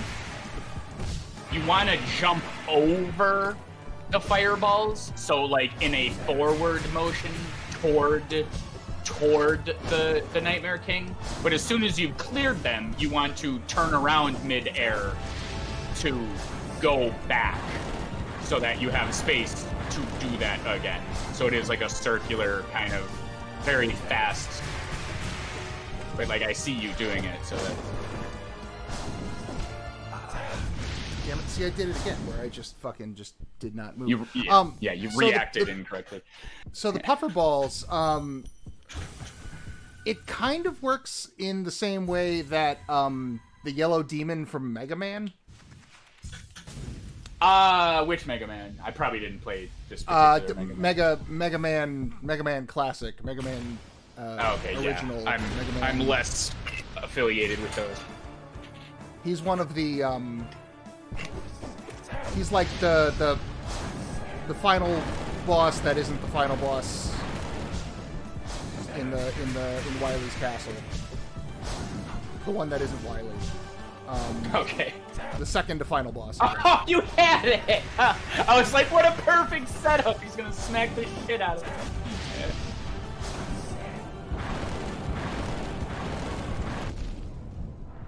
Yeah, it's way too close. What the fuck?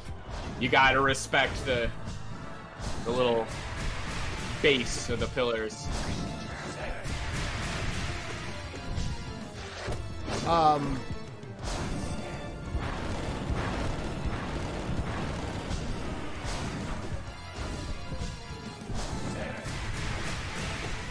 Ooh, that was close. Oh, fuck.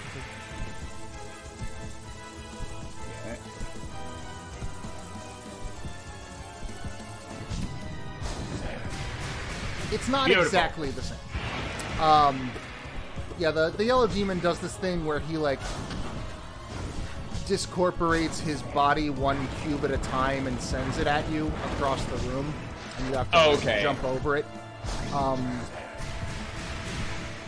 It is different in that it is one cube at a time, but it is also the same pattern every time. Oh, really? Yeah. It is still kind of a bitch. And old school Mega Man does not allow you a lot of, like, grace hits. Right. Yeah, that I definitely am familiar with. You cannot just, like, tank damage willy-nilly and expect to be okay.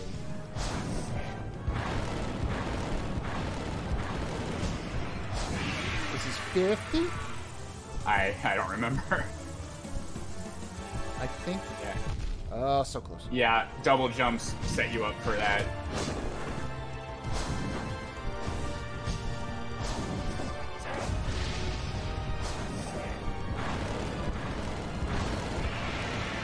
Oh, you canceled his pillar, dude. Haha.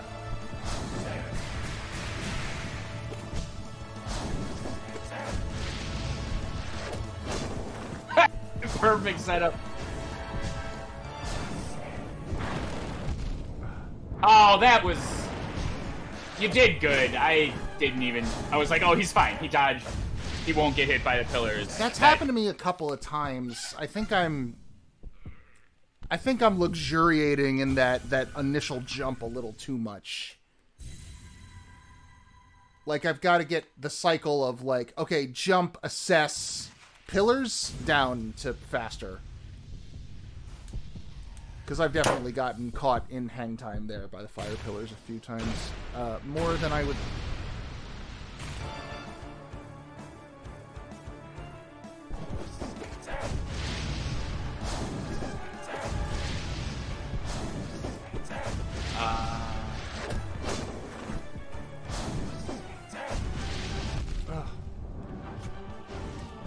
Ah!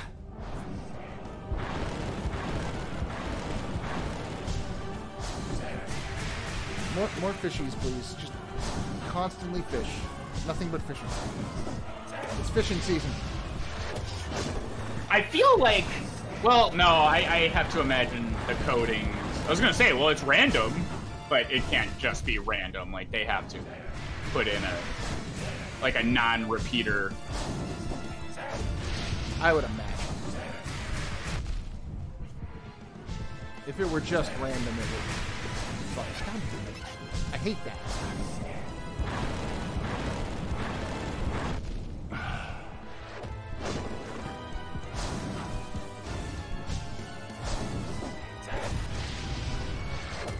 I hate that if I do my job on the fish too well, though. It punishes me for it. Yeah.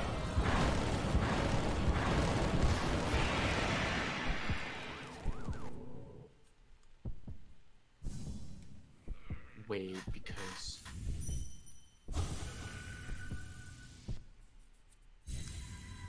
Man.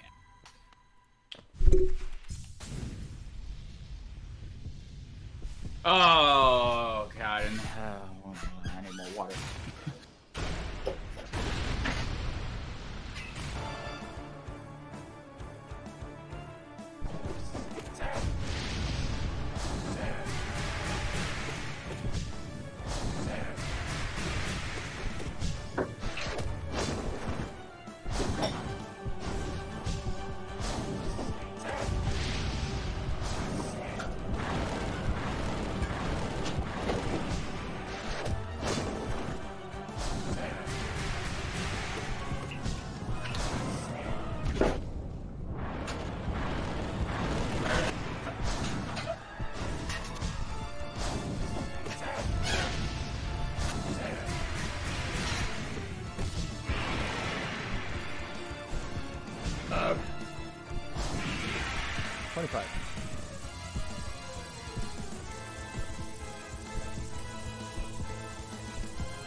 Why?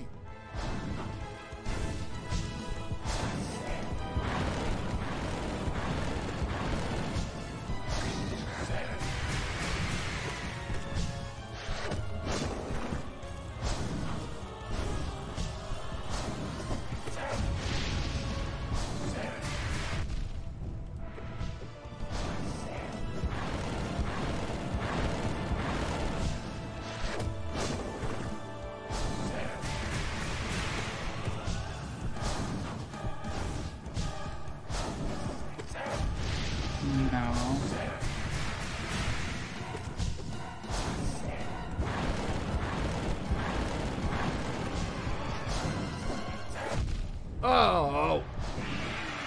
50.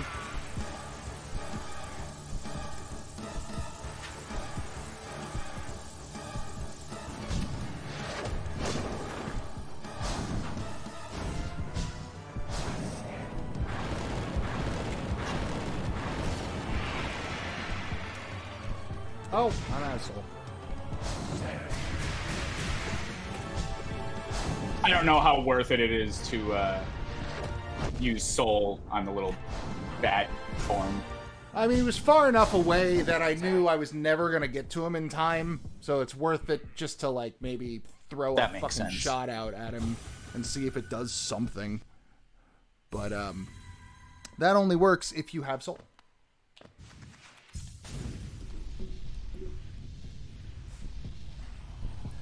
I think I was mistaken earlier. I think the fight does escalate a little bit. I think he gets faster as the fight goes on. I can't confirm or deny that. Although, except I'm not on my machine. I'll look it up on my phone. Oh.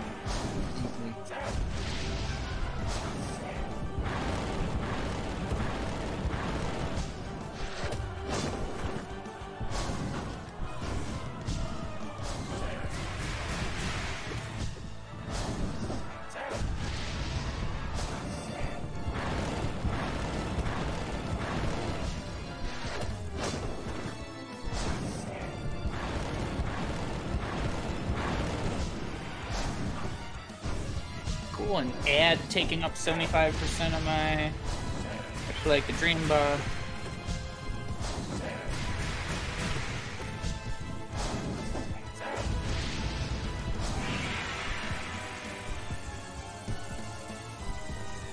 that's a quarter of his health without being hit. Now just continue to do what you're doing. Everything I just did. There's a secret boss in the God Home that I was practicing, and he's in one of the pantheons, and you gotta, fuck with him, and he's hard. And so I had to practice, and I didn't really play him a ton at the time. I hadn't practiced him a lot. And I was like, all right, look, I have to... I've gotten down to it. If I want to beat this one pantheon, I have to... I'm going to have to practice him in the Hall of Gods. So, here we go. We'll do Attuned. Boom. Nailed it. No hit. I was like, oh, man. Okay, cool. Well, Attuned... Yeah, awesome. Let's just go to Ascended just to, let's just really practice this and get this out of the way. And both of these, first try, no shit. Ascended, no hit. I'm like, what is this? I went to Radiant, couldn't do it for 30 fucking tries. I'm like, God damn it. I no hit this guy when it didn't matter. And now I can't even come close. I was so upset.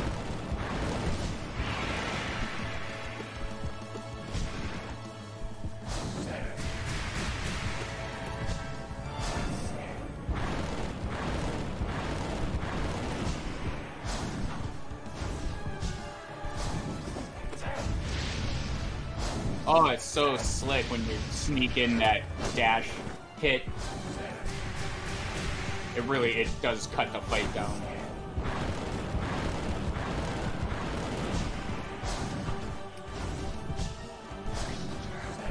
Oh, I thought it was the other attack too.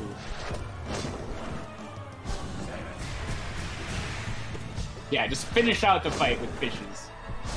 All fishes. Pillars aren't too bad either. The worst thing about pillars, I'm not hyping up anything.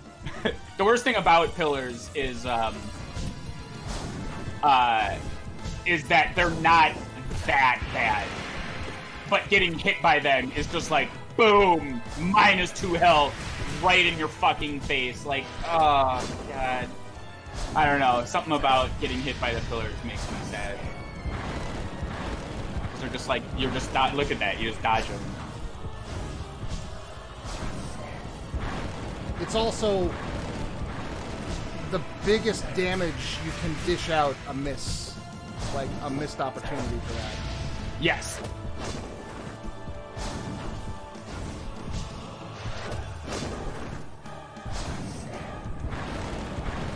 Well, not right now. Just hit him. Yeah. Ha! Fuck you! Fuck your heart, and your fucking soul, and also your mind, and your fucking earth, wind, fire, and water. Mati, motherfucker. Oh, man. So now, he can't, the Grim Child... What the fuck? How does this go? He can't consume the Grim Child, or the Grim Child can't consume him. So the ritual ends. I thought the ritual was... I thought this was completing the ritual. Oh, right. Yeah. I'm sorry. I just had this discussion about, why would they choose to kill... Yeah, so the Nightmare Troop... The Grim Troop travels around and feeds on the death of dead kingdoms, basically. Yeah, the Nightmare Heart needs... Yeah, they give all that sustenance to the heart. Yeah. So the Grim Child seeks that shit out and, powers up and is able to, channel it into the heart, basically. And so he needs to be, strong enough to... find another dying or dead kingdom, and it's honestly really simple, and my head is overcomplicating it, and I don't know. But then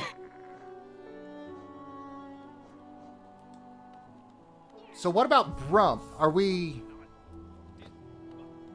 I never actually checked if he's back where the lantern is. I forget where the lantern is, honestly. It's been a while. It's in Howling Cliffs. Because Brum made it sound like he wanted to end the cycle of all of this. Because, like, theoretically, this Grimchild is going to grow up to become the next Nightmare King. Yes, that's how. Am I? Correct. And then the new Nightmare King, is going to begat the next Grimchild, and the cycle continues. And the Grimchild like consumes him or something, or he has to be killed. And so, but when we met Brum down in the Beast's little neck of the woods, he made it sound like he had a way to stop all that, to make it not. Well, the Grimchild like doesn't consume the master, and then so the heart doesn't get what it needs or something. This is not the way.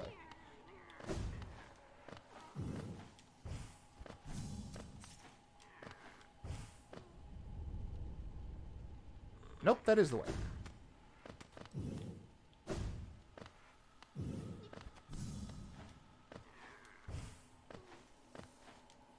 It's not.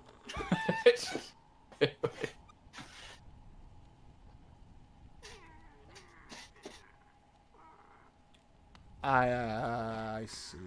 Stupid fucking. Gotta go left to go right. Gotta go up to go down. So I want this position. Oh! Wait. Why? So that leaves, let's see. We're still gonna leave that marker there because, oh, wait. But if I can't go up this way. Motherfucker. Fine. We're just going to Stag Nest. I'm done. My fucks have run dry. You were right next to the way. Was I? Where? Yes. Where? How? What? Who? When? Why?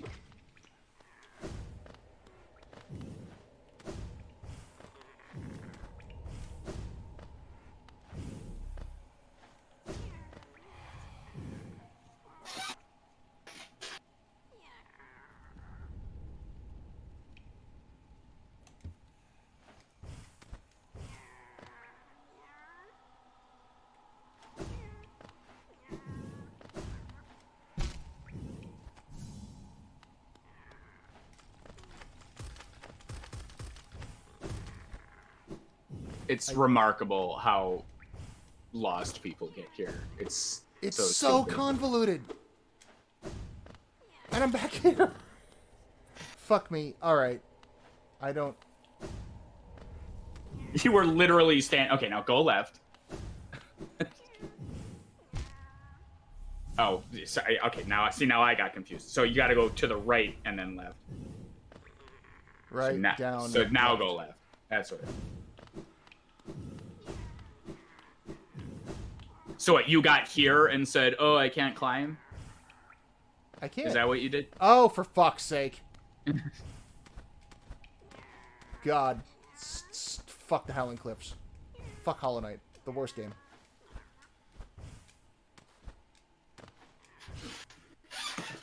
Alright. I don't know, like... Yeah, I'm not sure, like, is Brum even gonna still be there? Because I've now...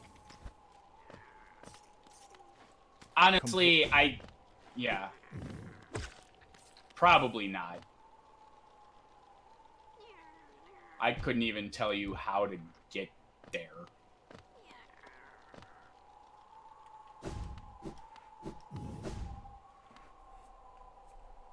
It's not that. It's not that. But what this is... You know what? No, I'm gonna keep him because I might need him. Like, he might be the trigger, you know? Well, like, nothing's gonna happen. You're not gonna also banish them. Like, okay, yeah. So it's below Joni's repose there, like to the left.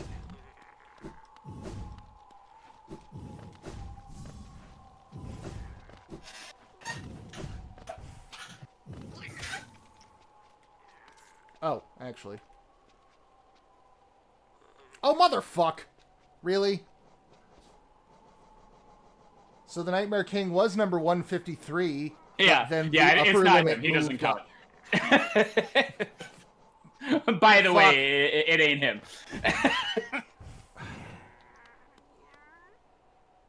I don't think this is the right. Oh, yeah. See, I do not like this area. I thought this was a other different. I don't know.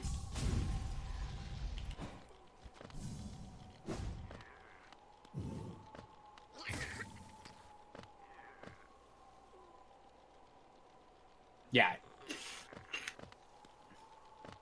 This is why I never checked, because it's like, it's one screen over, and then it's below the thing, but you didn't go far enough down, but it's below, but also below. And I can't figure out this fucking thing I'm trying to do. I wonder if that's even true. I feel like that can't be true. What, he said where there's nothing? Yeah, I feel like that's the Pale King trying to play a little bit of damage control. Yeah. No, only worship me. Like, just the fact that, like, yeah, there's nothing. Like, Green Path and the Mantises were already intelligent before he showed up. Should, like, seek to prove that it's not just him that can cause civilization. But I guess outsiders wouldn't know that. They would just show up and go, "Hey, look at this great place that obviously the king made." Yeah, look at all these monuments and look at all of these things saying what a great guy. Look, even the nice slug lady likes him. And then this, of course, was all before Silk Song even. We could speculate on that. Now we know the kingdom of Farloom exists. Yeah. Also, the fact that the Grim Troop, like, travels around, and the Godseekers as well. They all travel from place to place. All of which are DLC. So it's fair to say that, like, that got added in. But even without Silk Song, we can go, well, other beings know that some other fucking place exists. But that really only strengthens your point about the king being a dickhead. Yeah. You think the tree lady needs like a Luna bar and a nap? You're asking about who? The white lady? Yeah. Just like, look at all these shells. All these egg cast-offs. What's the question? She needs like a Luna bar and a nap. She's very busy, very, very physically drained, I'd imagine, after all this. Well, I don't know that that's her. All her eggs are in the abyss. Well, there's a lot down there, too. Are they not all her? What, like all these here? Yeah.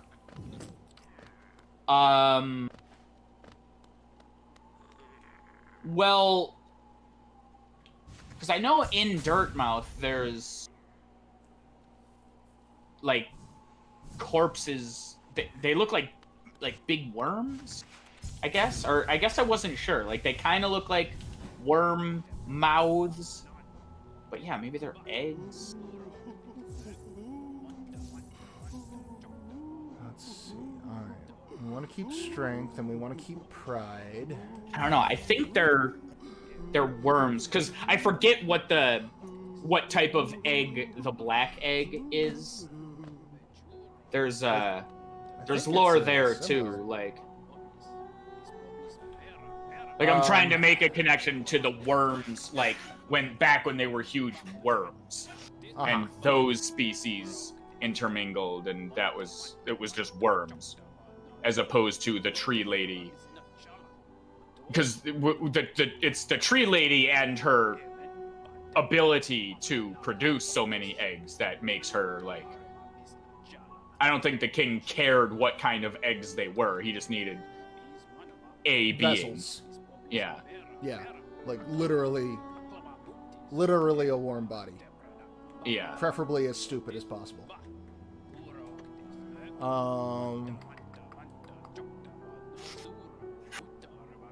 love that Zote is just kind of chattering on in the background. Okay. Yeah. We got Zote, we got Path of Pain, we got White Defender. That's all. Fufra. And then Godhome. So we're basically, I think it's Radiance time. I think it's, Well, you've done everything that's a percent. Besides the 4 Pantheons. Yeah. So yeah, at this point you could try and beat the game. Yeah, White Defender is honestly just gravy. Like, Yeah, exactly. It doesn't do anything. But Path of Pain, unfortunately. Poop statue. And, See, you're more excited about a poop statue than I am. Path of Pain.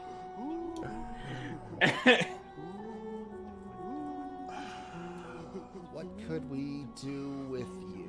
We could.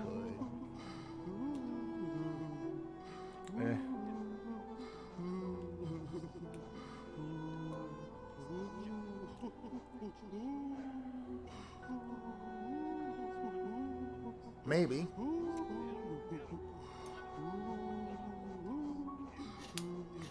I just need a 1.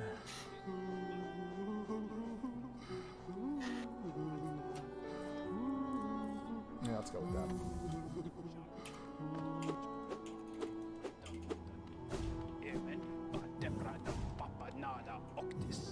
Oh, he's got one of the... I guess I never noticed this before, but he's got one of the helmets from the... One of the Fool's helmets. Yeah. He So must he's have telling her- stolen it. Yeah, but of course he's telling her the story about how he killed everybody in the champion. He's the best.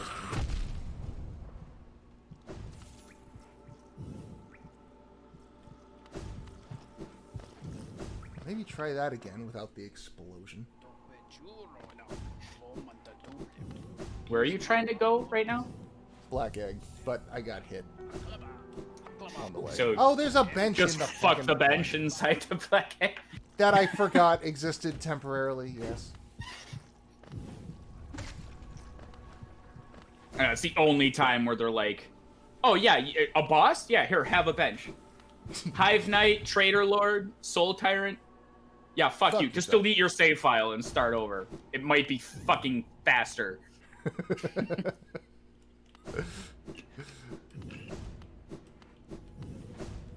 me bench.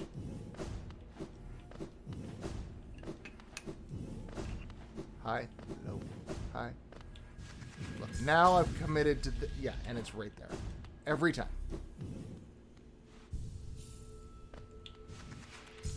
Alright. Now we get to practice the moth. What's up, brother? Hey, big brother. I love how, like, those got, like, more and more, like, pointed and specific.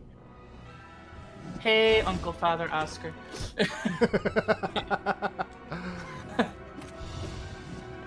Hey, incarcerated half-brother.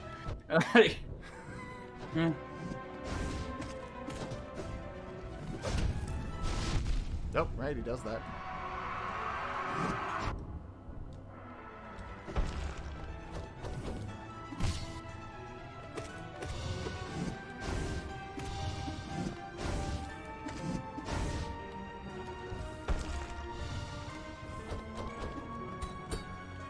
Dash.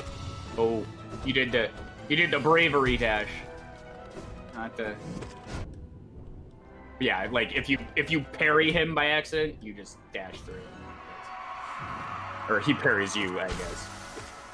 So, I think I saw in the moss bag video, hitting him while he does that doesn't actually hurt him.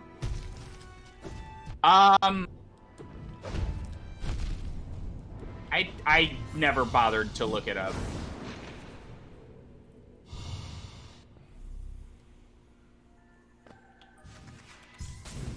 It's that okay. No shade. I mean, I don't need the Geo, but I guess I would. It does repair my soul canister. Huh?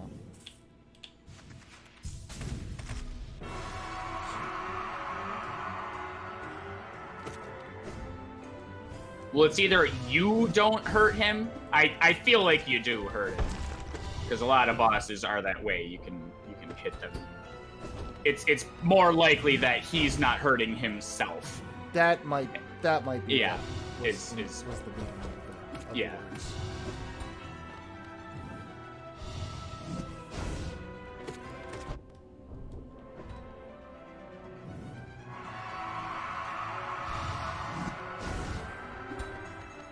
Whoop, close.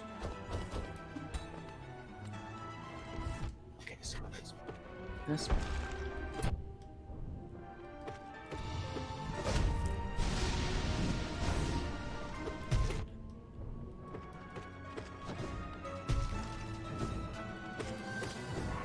Stop spitting orange juice at me. Except it's not really a liquid, you know. It's a memory.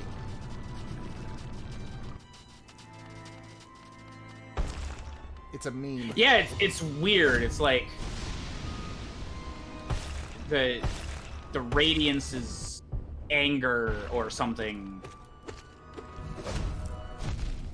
Because the radiance, like, gave people a hive mind, so it already had the ability to, like, go messing around in your head there.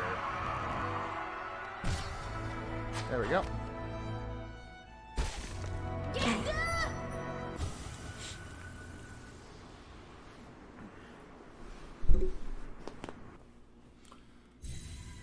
I also just love this, how the sun unfolds. Yeah. Like, it's just a really great image. That's no sun. It's a bug.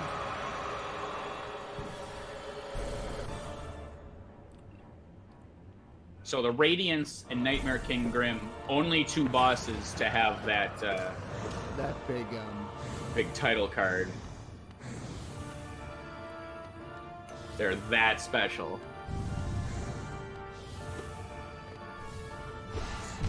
Alright, I forgot about the Suki bits.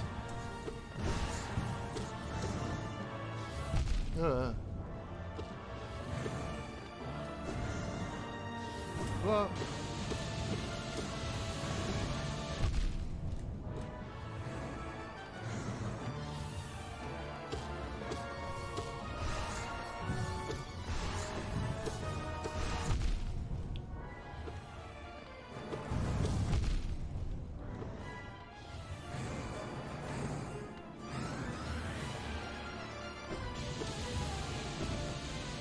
No, you got it back, like, right then.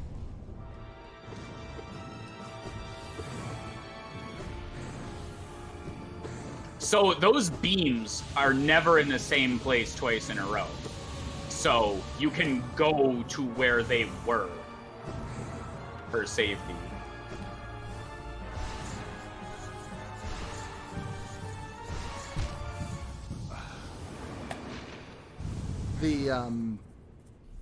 The lasers that she shoots out of her face, or the yeah, they're like starburst, the sunburst kind of outward ones, the ones that mimic the circly sword attack but are beams of light.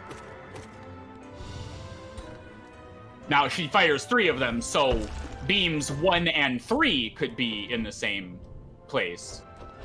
But 1 and 2 and 2 and 3 never are the same. They won't be consecutive. Correct.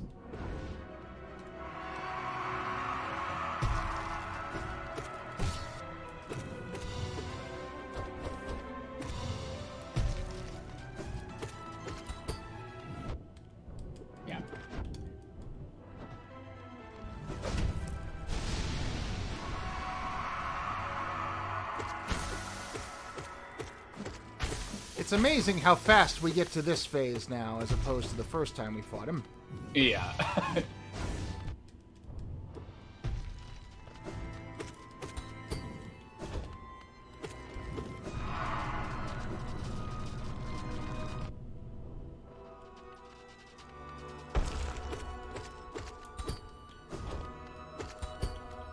Do you have Quick Slash on?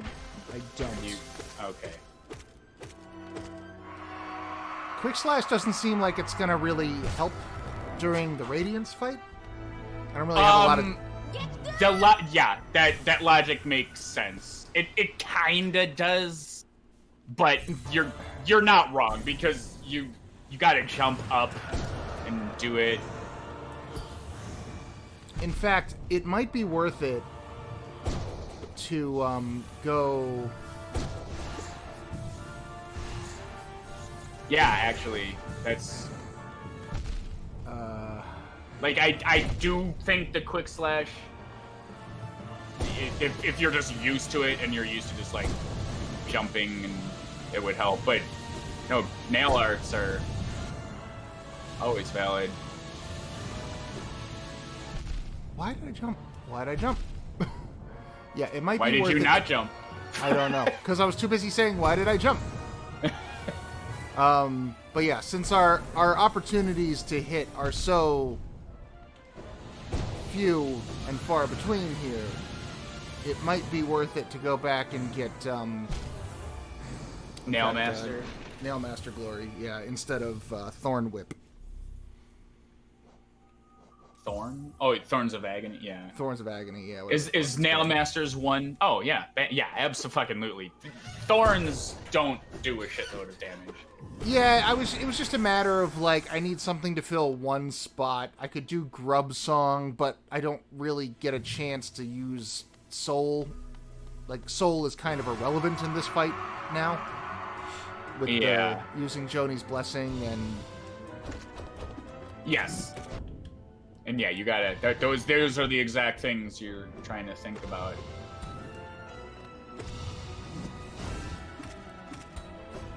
As much as I would love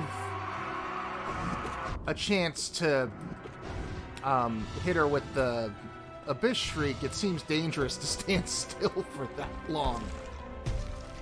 Yeah, it's all about, like, seeing the... It is, but you can do it. Also, don't forget you can down smash him. All right, for the iframes on the pillars move. It's a different pillars.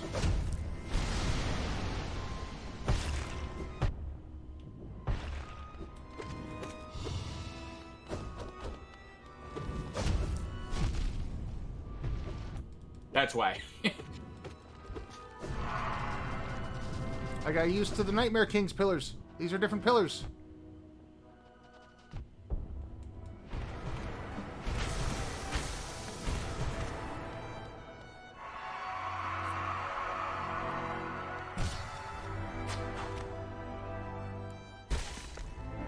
Or I could just kill him now. I could just stab the shit out of him. Just do that, yeah. And lead to the saddest ending.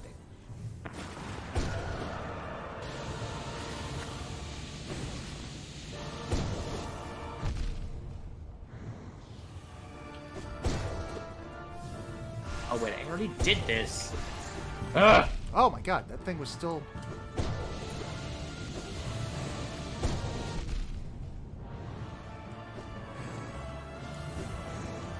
Yeah, it's the other thing you gotta think about is how you're stuck in the air.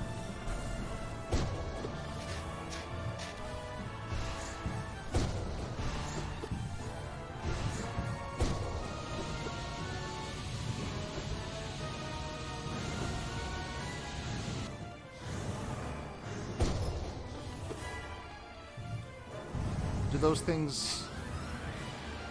Those vertical... nails, they come in groups of 4? 3 or 4, yeah.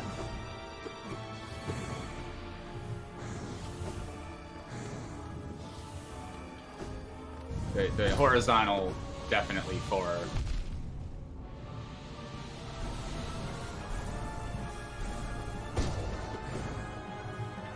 One, 2, 3, 4. Oh, fuck.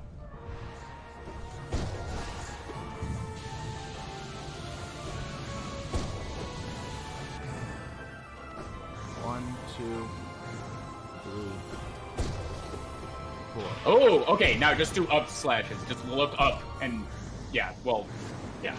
That's all that happens there. You made it to that phase. Can I? So you know how she's in that roughly T-shaped Jesus Christ pose shape, right? Uh-huh. Can I hit her legs?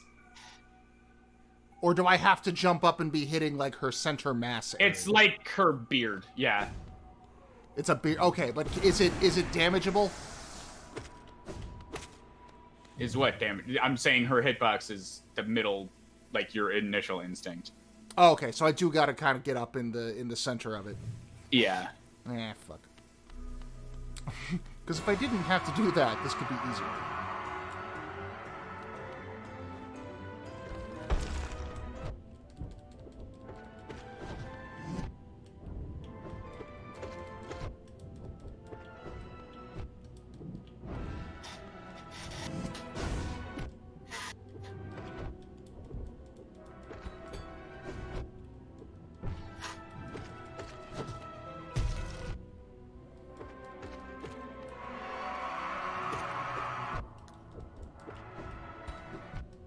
What the fuck? Oh my god. Alright. You were like, here, have another one. That was about the worst possible way to do that.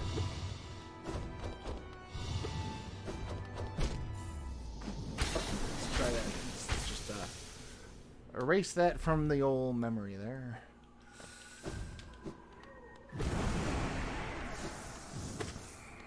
God damn it. I could not be a programmer. I am learning. Oh yeah, no, it's tedious and awful, and I hate it. At one point, it's what I wanted to do with my career bits, and you know what? I probably would have made some money doing it, but nope. That's what everybody I know is like, yeah, I quit my job as an outhouse shit scraper I decided to be a programmer, and I learned online, and now I'm a programmer, and I make $300,000 million a day. And like it's like OnlyFans for males, apparently. Like, oh yeah, I just become a programmer, just do that, and I'm like.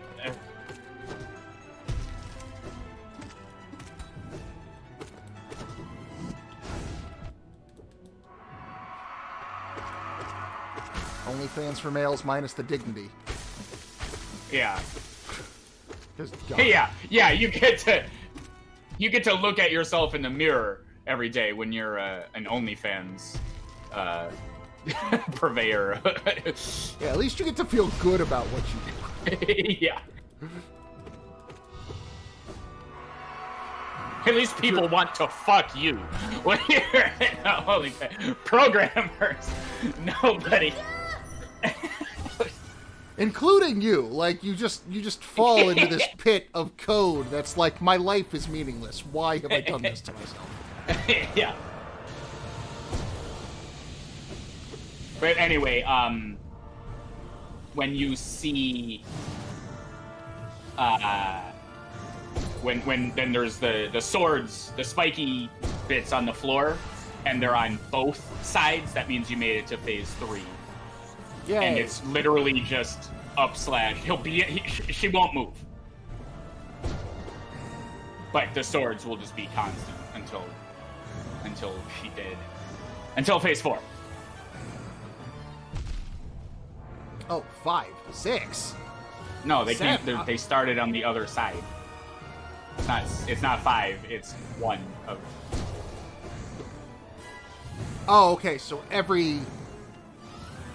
it will consistently be in the same direction. Yeah.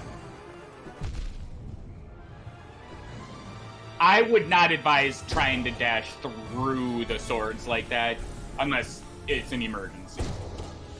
Because the spacing is like, it's worse than that pillar that's Sunbeam there. I mean, you can do it, don't get me wrong. It's just like, I wouldn't call it the first. That wouldn't be the first choice for me. These things just do not go away. Yeah, you gotta like lure them into the ground if they're low enough.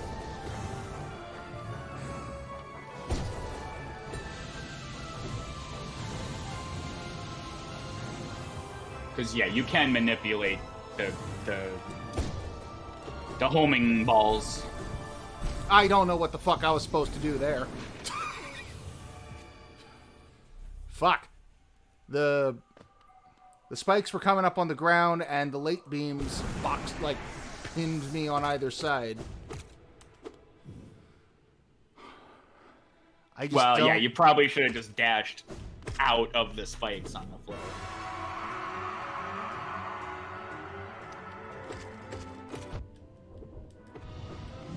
Also, don't neglect the invincibility from the descending dart.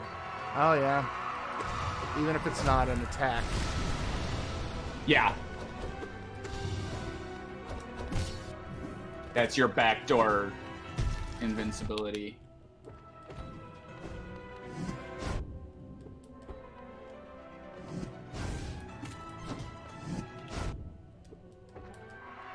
Sometimes I think that thrust move, like, even if you're dashing through it, it still hits you no matter what. I'm not sure. That's why you jump over it. But I should be able to dash through it, too. Well, I wasn't paying attention, but likely what's occurring is you don't have a shade dash. Everybody thinks it's like the number one complaint. Like, I tried to dash through him, and I'm like, I bet you think you didn't dash, but when I had to fight him, that was kind of my realization. I'm like, I am saving my like, if I just dash for like movement, he's gonna trap me.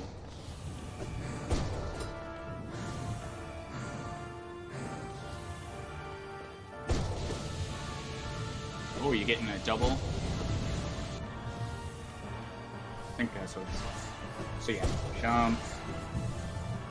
Yeah, see, you just like create big circles. And they're not so bad. Also, I said what I said about those light beams so that you would stand where the previous light beam was.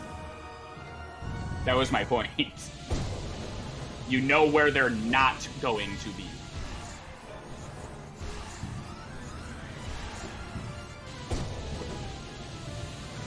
Ah. Down smash. Right. Okay. Okay.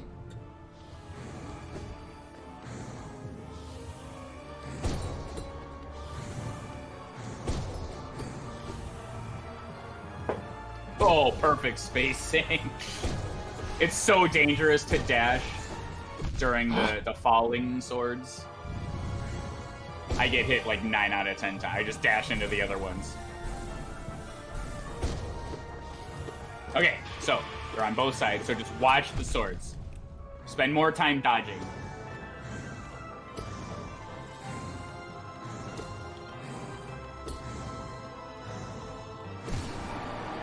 Ah! All right, now do it again. No. What? Whoa, okay. Yeah, so same thing. Oh. Ah! Oh, God. It's actually a little easier to dodge the balls. I mean, yeah, there's more stuff for them to run into. Oh. Okay. That's the only thing. Being close to her is rough. You have to see what the attack is, then get close to her and pray she doesn't go, I'm over here now, fuck you. There's been a few of those. Soul Tyrant, Well, the whole Soul family, to a degree.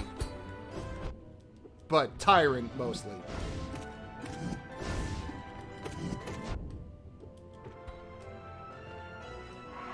Soul Tyrant is satisfying, if only to just... If you get halfway decent at him, you can just wiping the smug look off his face is very...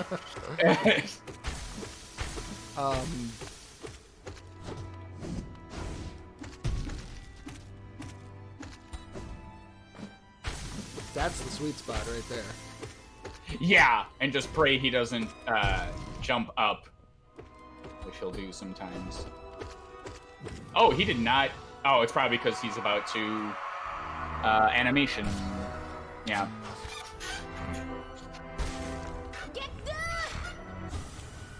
All right. So I need this.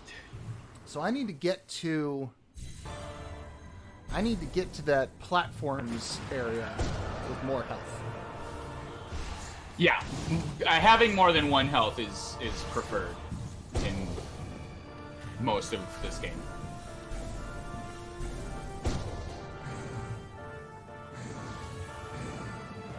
Oh my god! I swear, sometimes you just get screw this safe area. He says, "I want to be in the danger zone."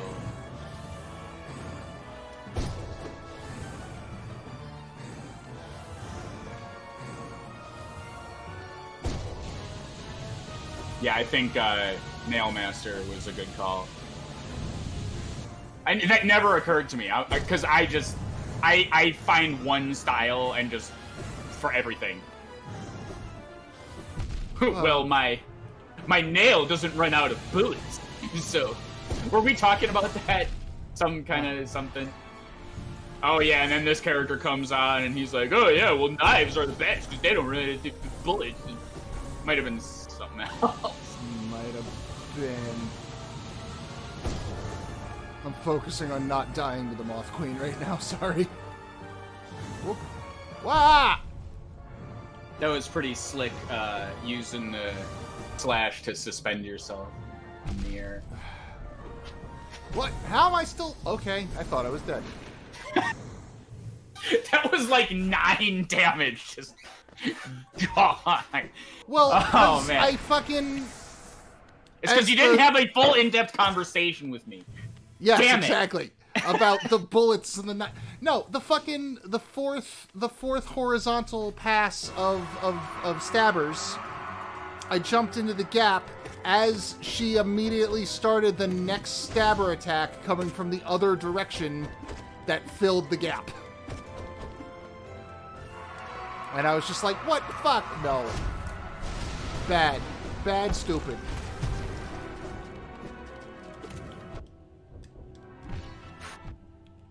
Stop hitting me. Stop headbutting me.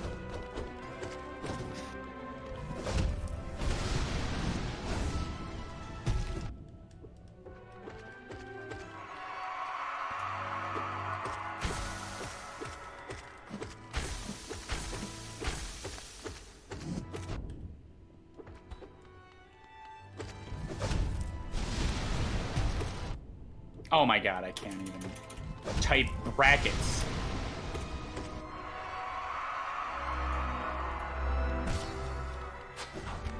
Bracket. So.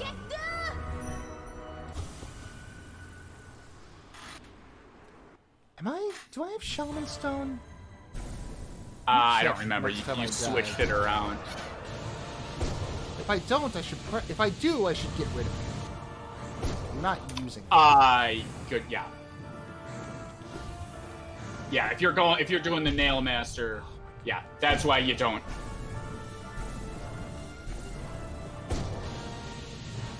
Or, well, you just gotta stay tight next to the swords. To tell you to not dash through the gap is bad advice.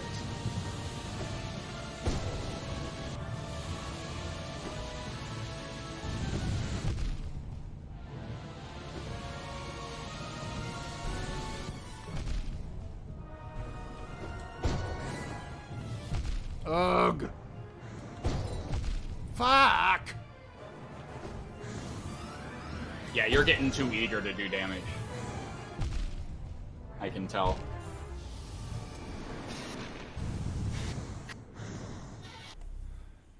I'm running out of territory. I'm running out of space to be. No, I'm not. I don't have Shaman Stone. Okay. But I find myself so very immediately without anywhere to be that is not pain.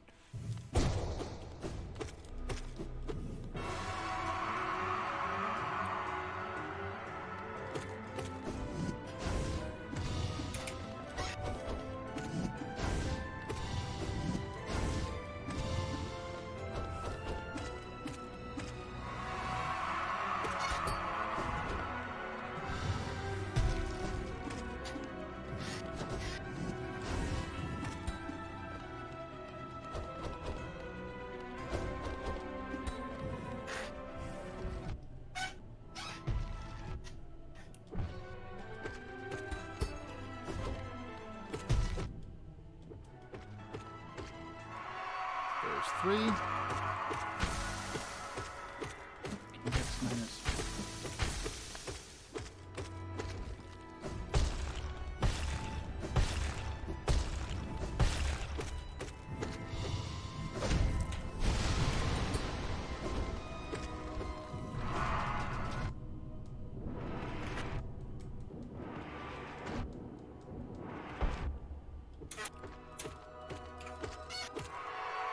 How are you not dead after all that?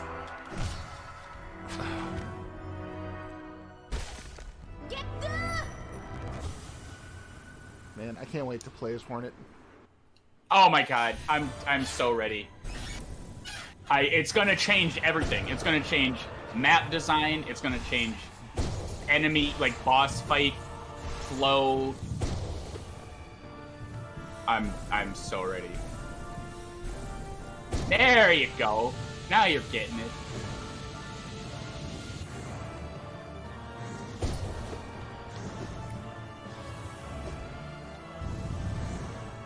But yeah, you gotta...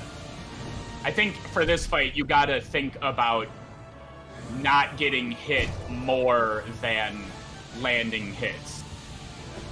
So by that I mean, like, always be looking at what the hazards are. And yeah, sometimes it'll create a situation where you're like, oh, I'm running out of space, and this sucks. But thinking, oh yeah, I can sneak in a hit whenever the fuck I want, because I'm awesome, is kind of not... Like, this is a parkour stage first. Sure, but she gets... Once she gets into this phase, she starts doing 2 attacks at a time, in addition to the floor, and it becomes, like, really easy for that to all overlap into a beautiful lattice of fuck you. Well, that's why I'm saying, like, you gotta just pay more attention. You gotta be looking ahead to what she's doing and not going, oh, I'll just dash away and hope there's not swords coming, because you can look. Sometimes, but like when that... Yeah, I'm not saying it's completely fair. I mean, I've gotten caught in a couple of times where, like, she's got 2 fucking horizontal sword attacks covering 100% of the screen, or that beam is coming, and while I'm dashing through the beam, the swords, start to fall.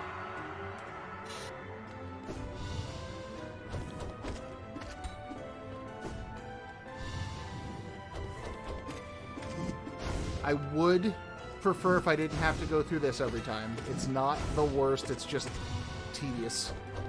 Yeah.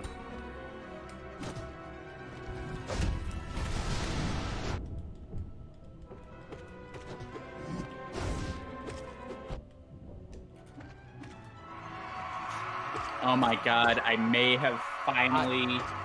He just screamed twice in a row. Oh. I've never seen that before.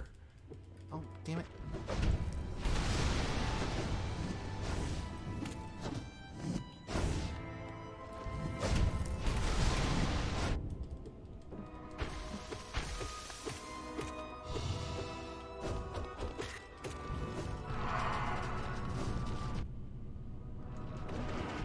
Just die.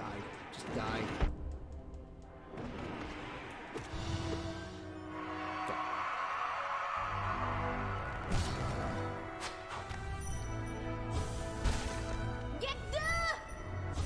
Okay. Value is 266.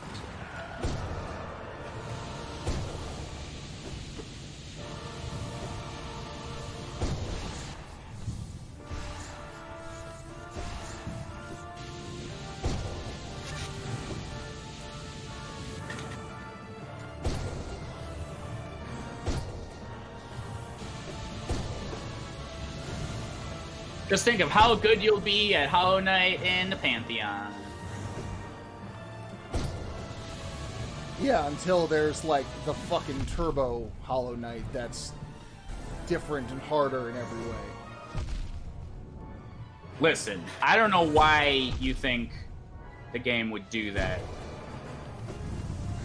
Because it's literally the game's favorite trick.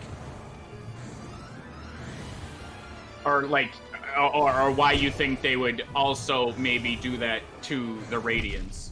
Oh, great. Really? Fuck.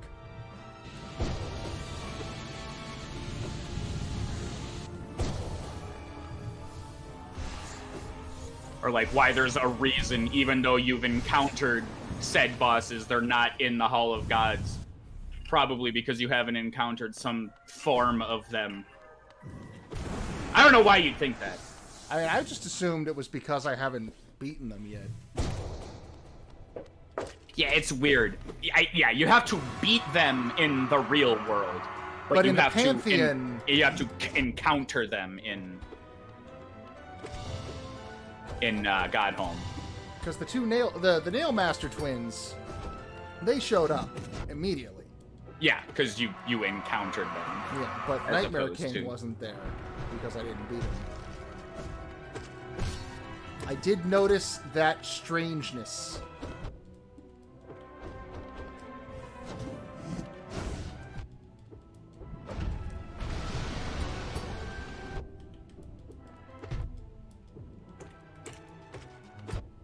Oh my god, stun. Stun and scream and die.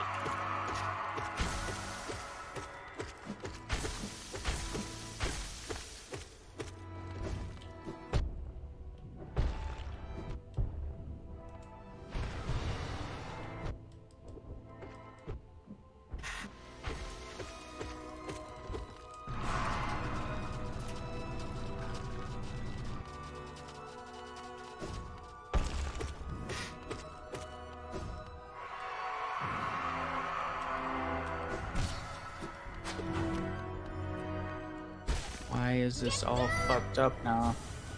I don't know why it felt like he had a lot more health that time.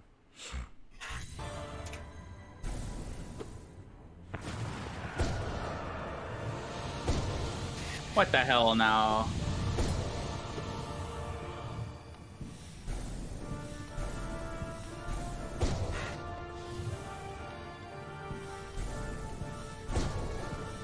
Oh, fuck. Stupid.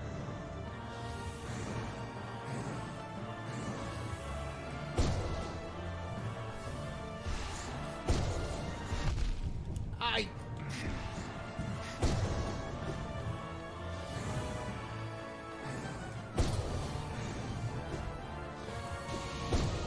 Can you imagine if you didn't get your health back? I would fucking cry.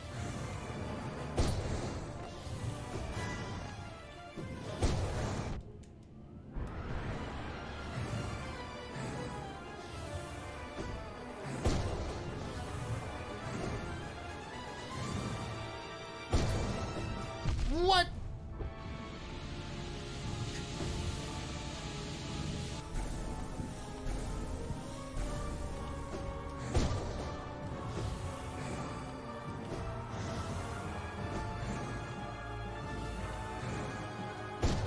Oh, fuck off. See, that's what I'm talking about. Favoring hitting him rather than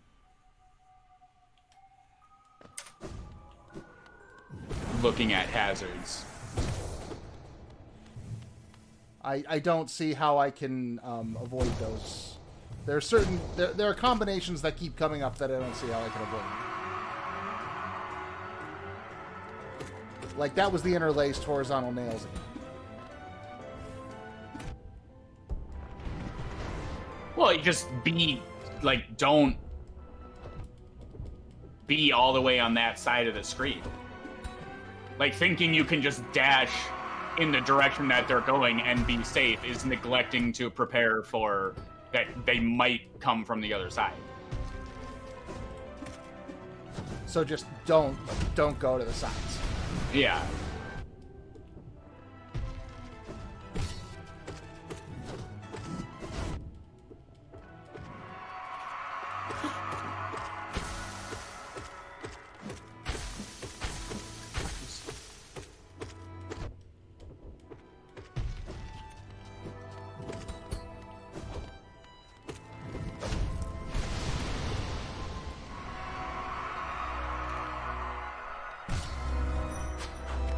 Why did I can't hold that the way I can. Like I'm trying to hold the dream nail the way I can hold a grand slash. That's not how that works.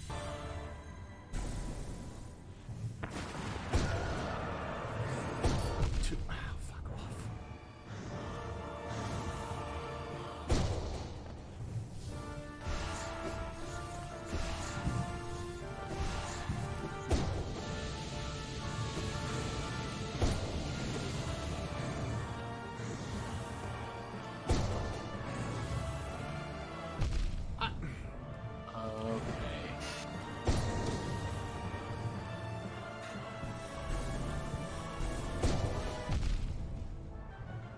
Bullshit. I think.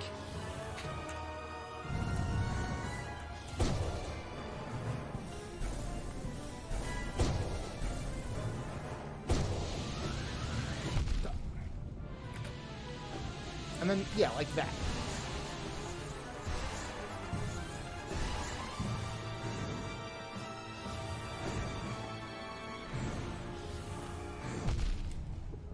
So, like, now for number 4, yeah, you should be fairly in the middle to avoid the swords.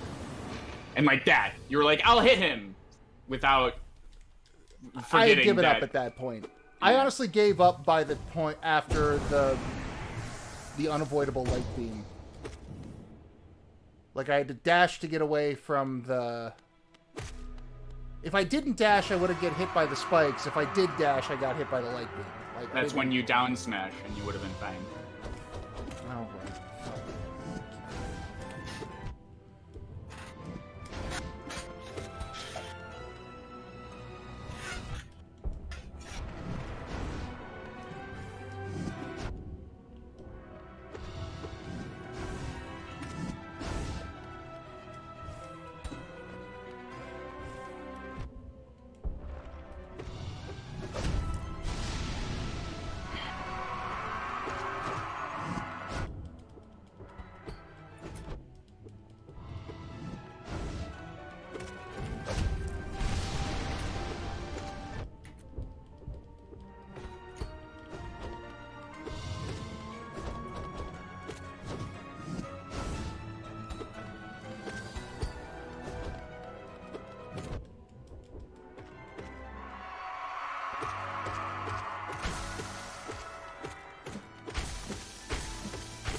Oh my god, yeah, no, if you didn't get your health back for this, I'd be fucked.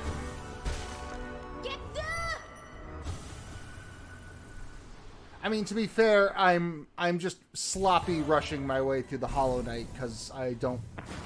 This is where I want to be. Like, I could be getting through that with a lot more health than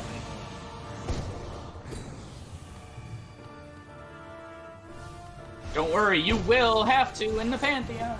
I'm sure. I also am having a real hard time. Like, everything is so fucking bright blooms that it's sometimes hard to tell whether I'm actually making contact with it. It's a little, yeah. There's. I mean, moths like light. Did you get the visual metaphor there? Wait, moths are real? Oh yeah, no, they're actual things. Is this like a parallel between the real and the virtual world?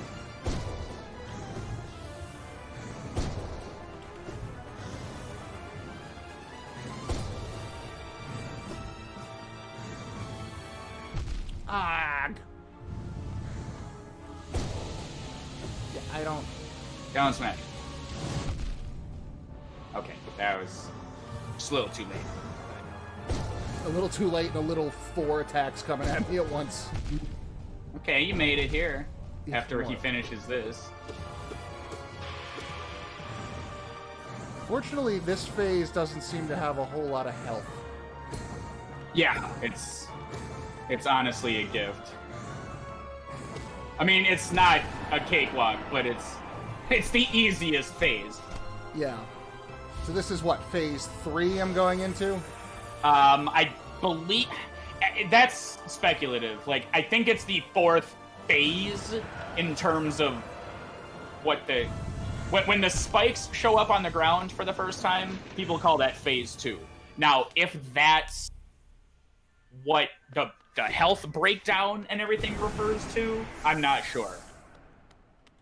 Because if that's the case, then like any change is a phase. You start, there's a phase. The spikes come up, even though none of the attacks change. That's a phase.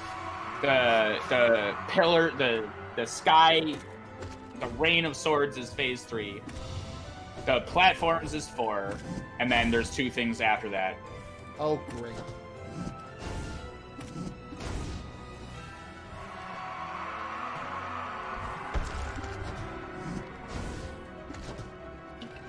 I'll be right back. I don't know what happened there.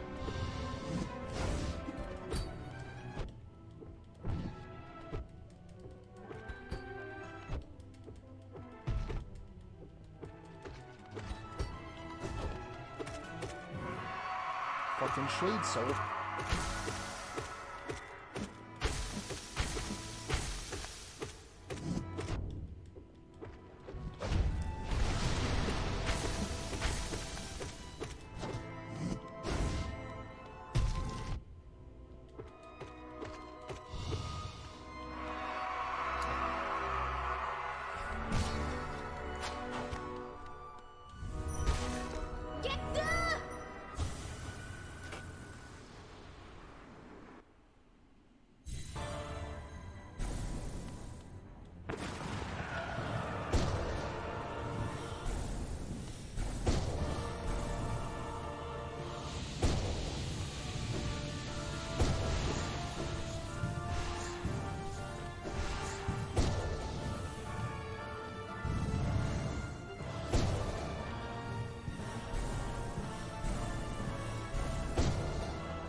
Come back and it's end credits. I was the virus the whole time. You were the memory. Whoa! Pro movement. Now what he the gets fuck? it. Yeah, that I was, swear sometimes the game just says, nah, you're pushing a direction.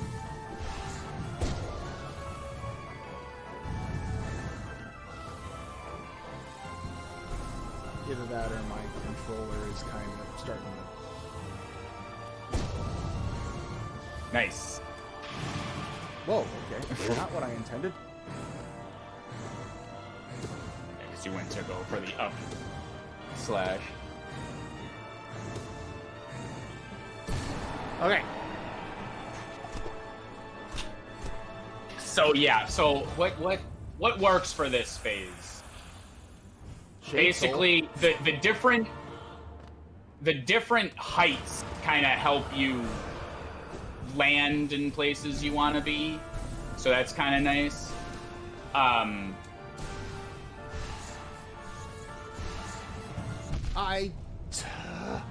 Yeah, don't run. Oh, they'll follow you. You gotta do tight turns with them.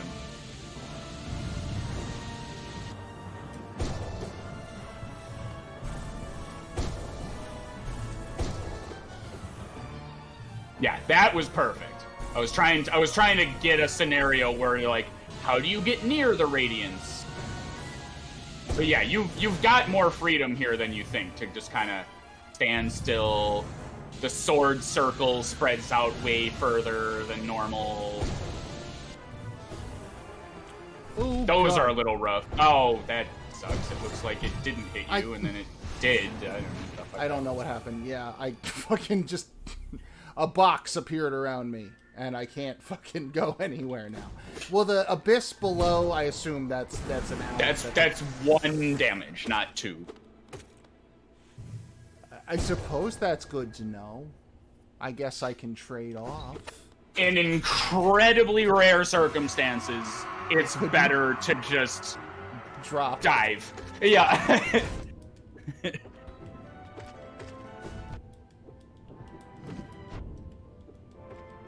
Just die. Just die.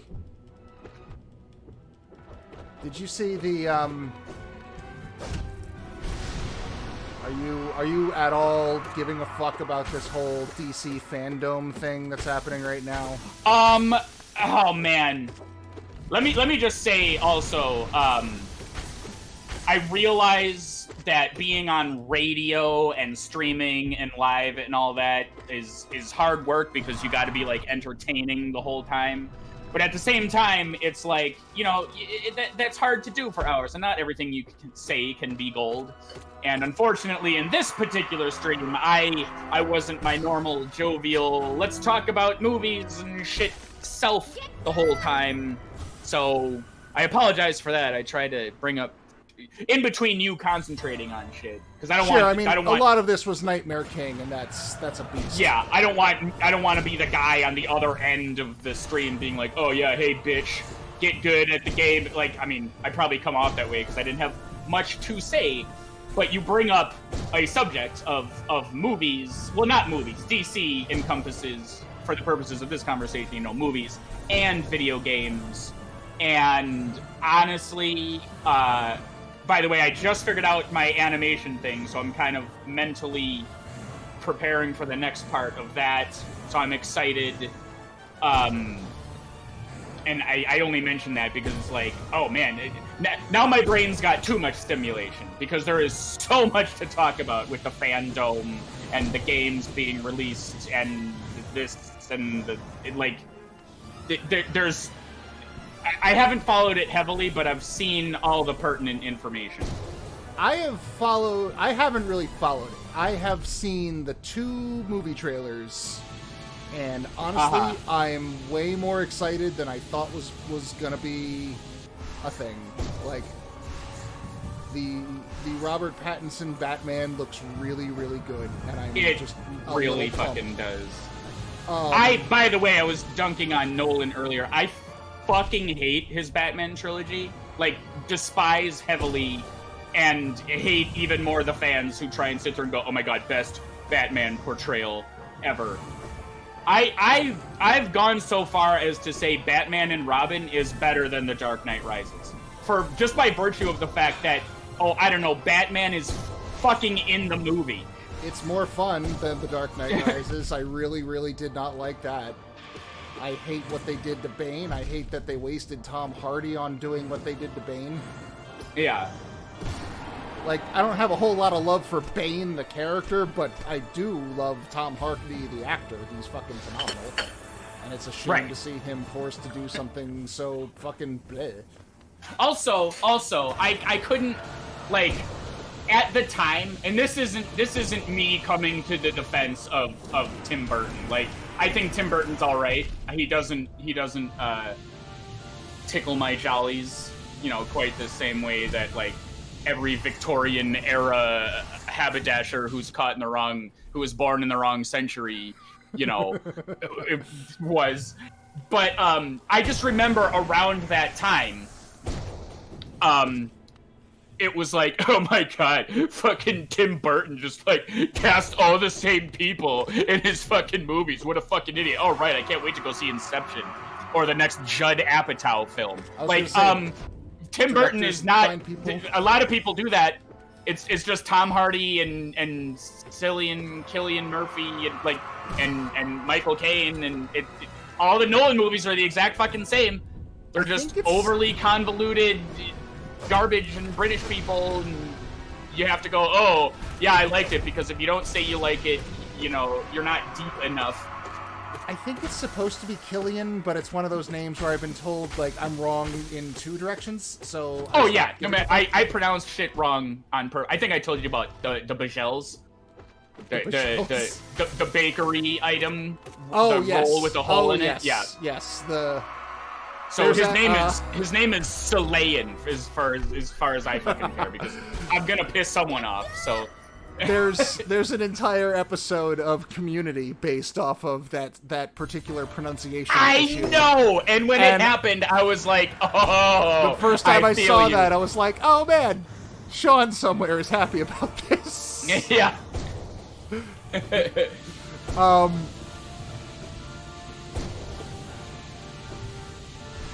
But yeah, Tim Burton got fucking dunked on. Oh, he just cast the same people. I'm like, so many directors do that. You're the first in line to suck Wes Anderson's dick when he has Ghostbusters guy Bill Murray and Angelica Houston and Jeff Goldblum and Ben Wow. Stiller and the Wilsons and and Wowzos. Wow. Owen Wilson, yeah. When Tim Burton cast his best friend and his wife, and you're like, oh. Was he? Were he and Helena Bonham Carter married? Yeah, they have 2 kids, but now they're divorced, I guess, because Hollywood. Okay, because I knew about the weird Mars attacks lady. I don't know her actual name. I believe she was his wife at the time. But then I had heard about the fuck you divorce yard sale she did on him. And with all the props and shit. Yeah, I like Tim Burton just fine, and like that's their business. I don't give a shit about their personal life, but that's a fucking baller move on her part. Yeah. But I guess to your point about fandom and everything, so Angie, who you know, it also happens to be was a Tim Burton. I often tell the story too about how, if I recall, she's the one who told me about the yard sale. That's probably I know that from. But I remember we were in college. I was not there, and I forget who told me the story in the first place. It was either you or her, I think. But a mutual friend of ours, at lunch or some place on campus, it was you, mutual friend, and Angie. And mutual friend said something along the lines of like, oh yeah, well, fucking Tim Burton just, like, he ripped off what's his name, or he directed Coraline, or he said something just abysmally wrong about Tim Burton, that because everyone thinks he directed Nightmare Before Christmas. Yeah, no, when Henry Selick. And like he just said something like that with like the smug undertone that only a college boy could say it with.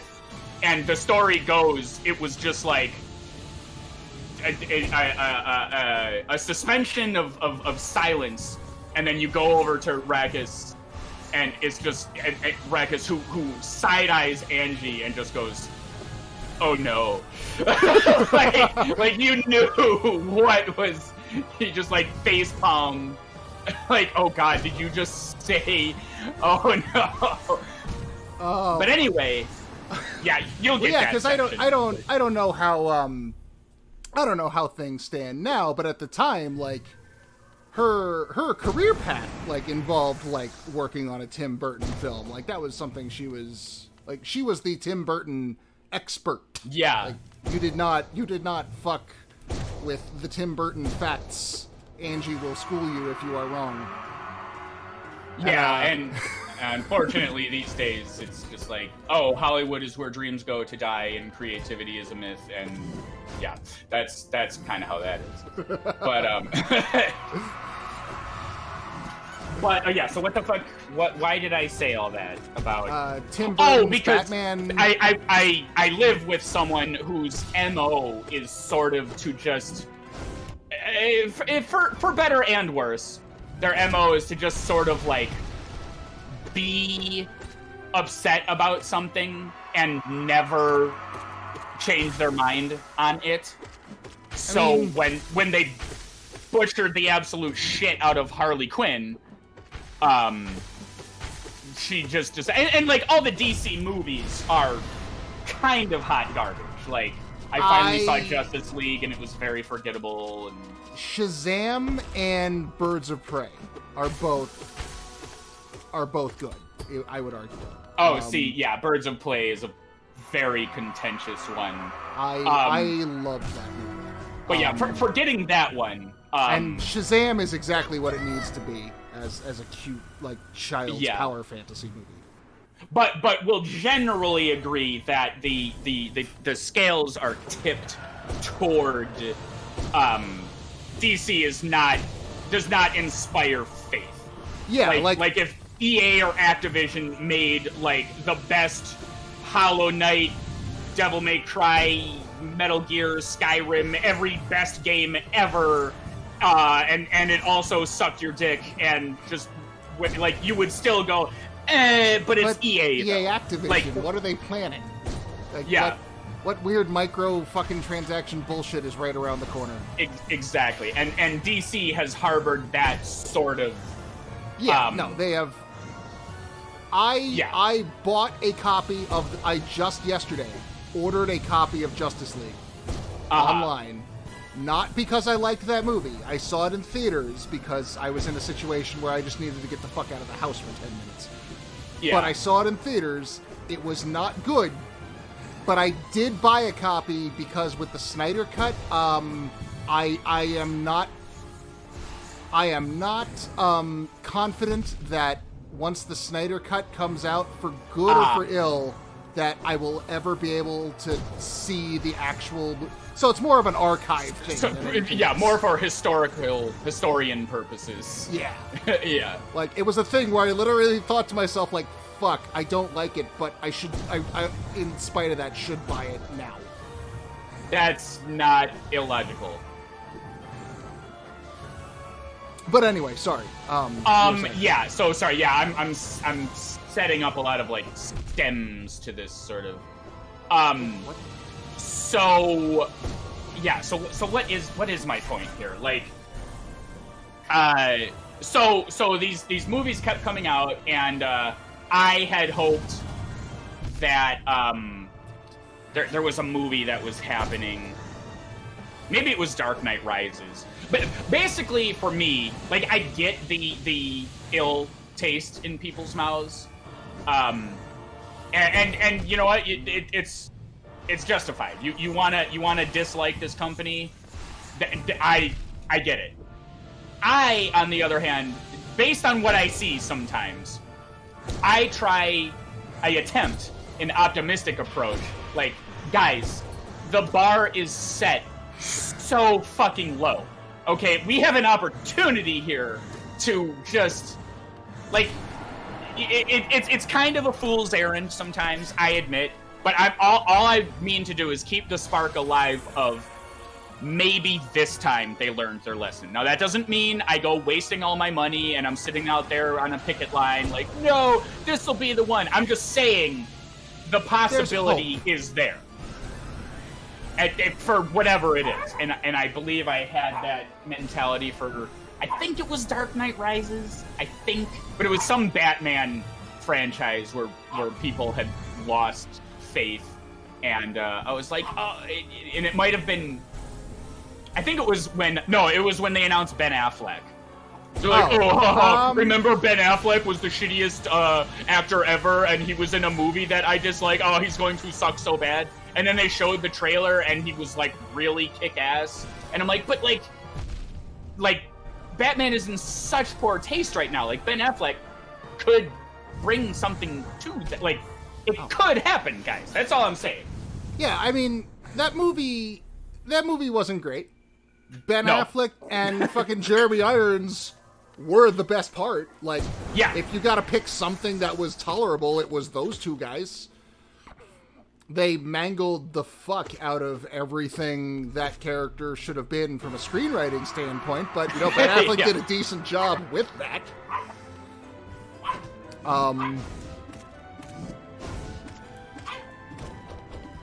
Paste. Did I bring that over? Actually, let me check on my dog 1 second. Sorry. Yeah, we'll go for it. I gotta get back to.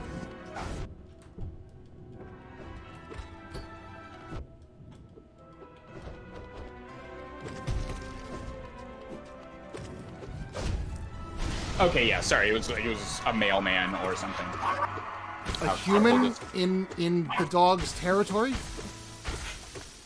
I know. All right, let's see. Remote host. But yeah, the thing I appreciated the most out of that Batman trailer is like every new Batman they've done their best to like redefine how Batman fights. Right, Adam West was all gadgets. Michael Keaton was just pure, unadulterated, the sexiest man alive in 1991. Yeah.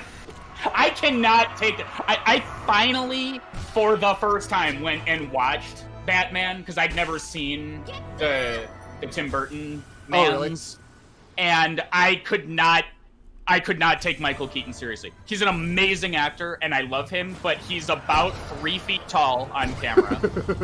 And I don't know. He's got the, like, good boy haircut as Bruce Wayne. And I'm like, I do not buy for 1 fucking second that you're Batman. You're Batman stand-in. Where's the actor? And I know everyone's going to shit on me for saying that, but this was me watching the movie years after it released for the first time, and it was like a not good Adam West funny goofy take on Batman. It was like serious Adam West where it failed to be goofy or serious, and there was Michael Keaton just in his like tuxedo that's 8 sizes too big. Like, what the fuck are you doing? And that was the that was all as far as like a visual representation of the character. That was all to go off of at the time, and like I was 5, but from what I understand, it was a big hype moment for the fans. Like just I see, and that's why I have to qualify it by saying there was a lot going on around the movie, but no, but just like the way they always like redo the fighting, the gadgets for Adam West and like Christian Bale with his fucking ninja training and everything. I just absolutely loved in the trailer Pattinson grabbing that guy by the collar, just straight up slapping him in the face 9 times in a row. Well, and the cinematography too. They didn't cut away. No, just one take. That's a different approach as well. Like, no, this Batman isn't like a mysterious, what's he gonna do? We'll cut on every hit kind of a thing. Like, no, he might kill you. He'll scare the shit out of you, and that's all it is. He's a blunt fucking instrument of a Batman, and I love it. I want to take half a second to pivot to Avatar, The Last Airbender, because moments like that are so powerful for a character who's like struggling emotionally, or who you followed for, in the case of a show, several seasons, or in the case of a movie, several comic book arcs, or several hours, or whatever it is, where without explicitly writing, I am angry now, I am going to express my anger by doing something mean, they do it rather than say it. So in Avatar, The Last Airbender, Aang goes, Sandbenders, I'm gonna ask you one time, where is my flying buffalo? You're like, what are you talking about? Yep. No, I don't think you understood me. Let me just re-educate you on who the Avatar is real quick. Where is my flying buffalo? Oh, I don't know what you're talking about. Okay, look, I said I was gonna ask you one time, and it's been 2 fucking times. Where the fuck is my flying fucking buffalo? And I was like, yeah, do it to him. Like, it's so powerful, because you know this is not... Well, it's not even necessarily that it's not them. It is them. And it's them being themselves. Like, you tapped into the part of them that would unleash this. And that's Batman. The part of Batman that is angry is Batman. So to be able to show it in such a way through, for example, cinematography that doesn't cut away during a fight, or, you know, that's a moment. That is a moment that the audience needs to pay attention to, because this is the guy. Yeah, no, it's visceral, and it's great. And it's like to build off of the, you know, the he might kill you. There's a moment where, like, I was appreciating the fact that it wasn't fancy, like, right. Like, I have been in fights in my life. It is not I'm not bragging here. It is just a fact. And movies and TV often don't. They make it way showier and way fucking fancier than it ever is. And it's very simple. It's very ugly, and it's very fast. Yeah, they last about 10 seconds. Really, 10 seconds before you're on the ground. Because, unless you've been punched in the face really hard by someone wanting to hurt you, it's hard to comprehend just how shitty that feels. Like, you don't get to do much after that's happened. Right. Also, how fucking hard the human head is. Like, yes, just go punch a bowling ball and then say to yourself, like, yeah, I'll kick that guy's ass. Because that's... The flip side to that is, after you've punched somebody in the head really hard, it's hard to grasp how shitty that feels. Yeah. Because it feels your hand is broken now, most likely. Like, it is not a good feeling. And yeah, there was just that just quick, unapologetic, visceral, I think is the word you just used, and that's a very good word in this situation. Aspect. Oh, you're kind of trapped in... I'd take the hit there and...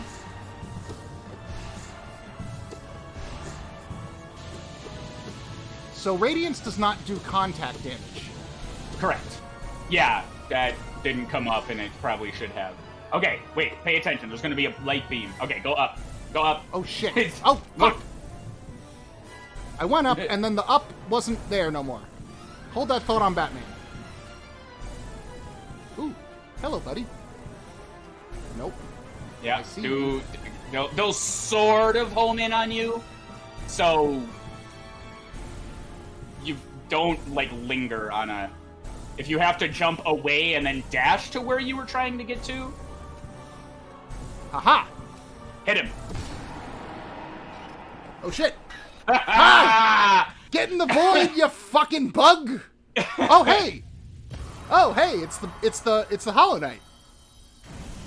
Oh, shit. The mask breaks to reveal the darkness, but oh, this feels good.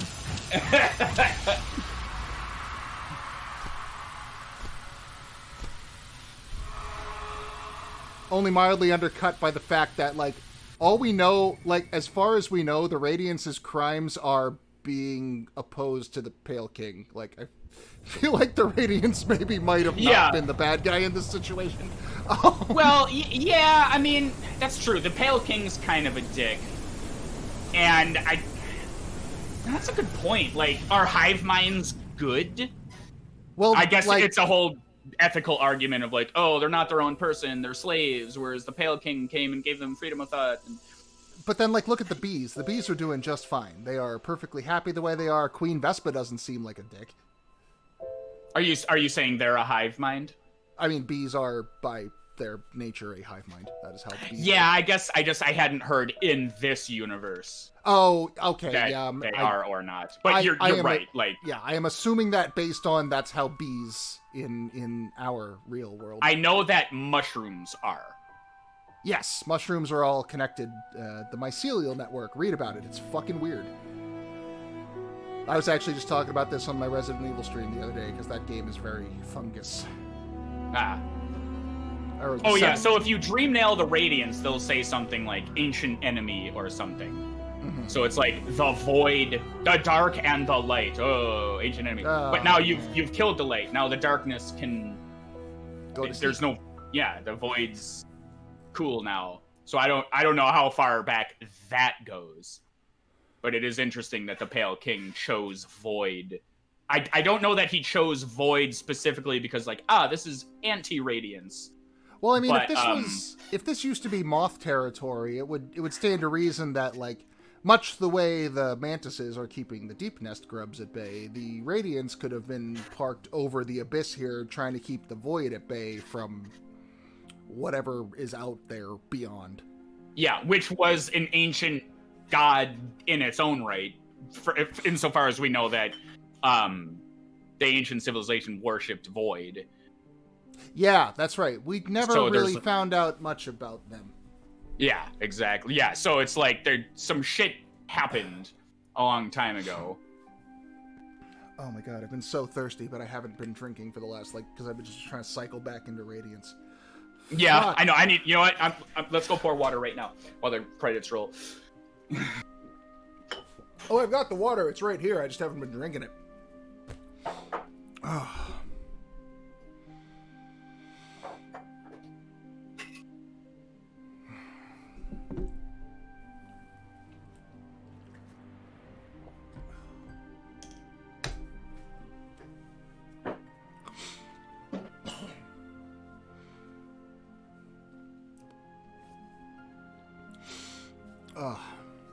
I also appreciate how they seem to have turned the Riddler into, like, a deranged sewer hobo. I think that's a neat take. Okay. Install. I think that's a neat take on the character. I don't know what were you talking about? I like how they've... I think it's interesting how they seem to have turned the Riddler into, like, a deranged sewer hobo. That seems kind of fun to me. It hasn't been done before. Yeah, I missed a few Riddler details. I saw the question marks and stuff. People gleaned a lot more Riddler info than I apparently was able to. But well, just all the rhyming couplets that are throughout the trailer. That's very much in his wheelhouse. And there was a quick shot of like a guy wearing goggles with the duct tape and like looking all creepy. And I might be connecting two things that aren't related, but if that's supposed to be the Riddler, that's kind of cool. Like, get rid of the top hat and cane and whole fucking whatever. He's some guy who is smarter than... Well, because they've already done, like... They've made the Penguin fucking sexy Colin Farrell man with his big puffy collar, right? Because he's a billionaire and... Yeah, because billionaires aren't... and... billionaires aren't... is this Mr. Mushroom? Nice. I may or may not have also done Mr. Mushroom off camera because that was a lot of also jumping around. That was very stupid, Mr. Mushroom.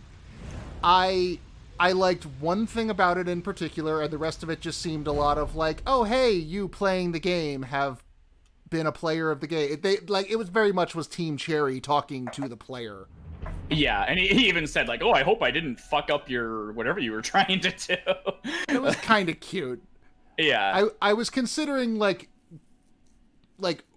finding a way to, like, get the, I was considering like getting the footage and working it in somehow into the stream, but I read what he says online before I did it because I looked up his locations. I wasn't gonna fucking like hunt around for him. Yeah, And I did too. that, Like I needed that when I was opening up the White Palace again. I was like, oh, finally, they're good. Perfect opportunity to get this last thing, and then I platinumed the thing as I showed you. Yeah. Yeah, no, Dagron sends me a text yesterday with just like the full, like 67 out of 67 Steam achievements or whatever, just accompanied with, and now my life is meaningless. Yeah. Like, it's all I've been doing for like a month because like several hours were spent in the Pantheons getting the superfluous extra shit there that's not even. Let's see, so we have trophy. The Pantheons, and as far as trophies go, we have the Pantheons, the Hunter Journal, and that's it. That's it for trophies. Okay. Take a look at the. Well, Hunter we Journal. can continue our discussion of the fandom while we. Yeah, well, I might now need to. I might now need you to. God damn it! Yeah, it's not the Radiance either. Fuck me. Those super bosses are not. Yeah, I think some bosses are, but some are. Yeah, it's weird, but in any event, it's not them. So I was counting on that to be 154 out of 155 so that you could then reveal what do you have written on the card. But maybe you should have put 2 names on the card, because fuck me if I know what else is out there. The other one that now came up is, yeah, it's actually strange that it's one of those ones that could be missed, but it's not generally. And honestly, it might be my fault for kind of steering you away from it. But in the interest of not having you hop around and everything, I mean, you're just gonna look up a list anyway. So I'll give you that. I was gonna just one. ask you to give me, direct me to the last 2. It's the citizens in the White Palace that you never hit, possibly because I told you could dream nail them before you even got a chance to be. I'm curious what happens if I kill you. My murder lust instincts for the first time did not activate, and now. Yeah, I know. Yeah, that and. Well, fortunately, they're real easy to get to. They're real easy to get to, but the one in question the still name on the eludes paper, you. as it were. And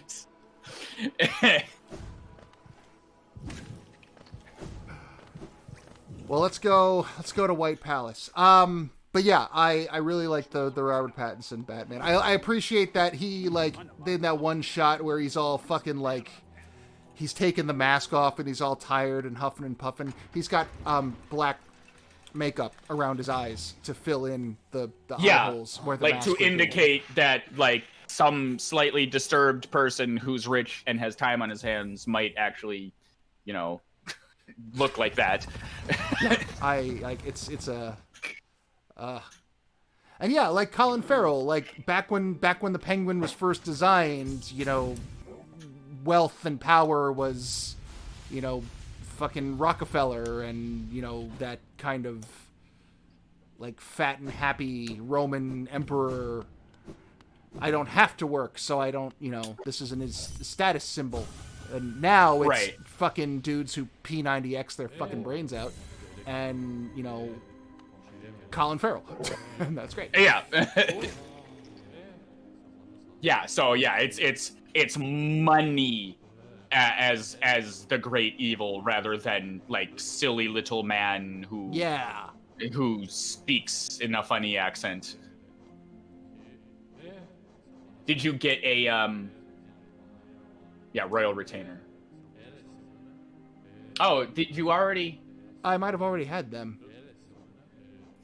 Damn it. The See, numbers I haven't said at the changed. beginning of stream that I was so confident that I knew it was the one, and I was wrong. Shit. Okay, so, well, I know one of them. So this kind of makes my snarky haha moment a little... Because now I don't even know. Now I'm in the same boat as you. Was the Royal Retainer the name you wrote on the card? No. Okay. No, I'm saying now we're not even, like...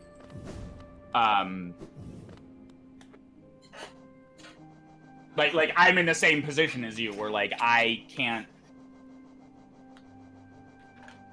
Who could it be? Okay, so wait, you got the charged Lumaflies and the Gorm. That's the what? Yeah, Gorm. And then did you get the fucking corpse of the centipedes?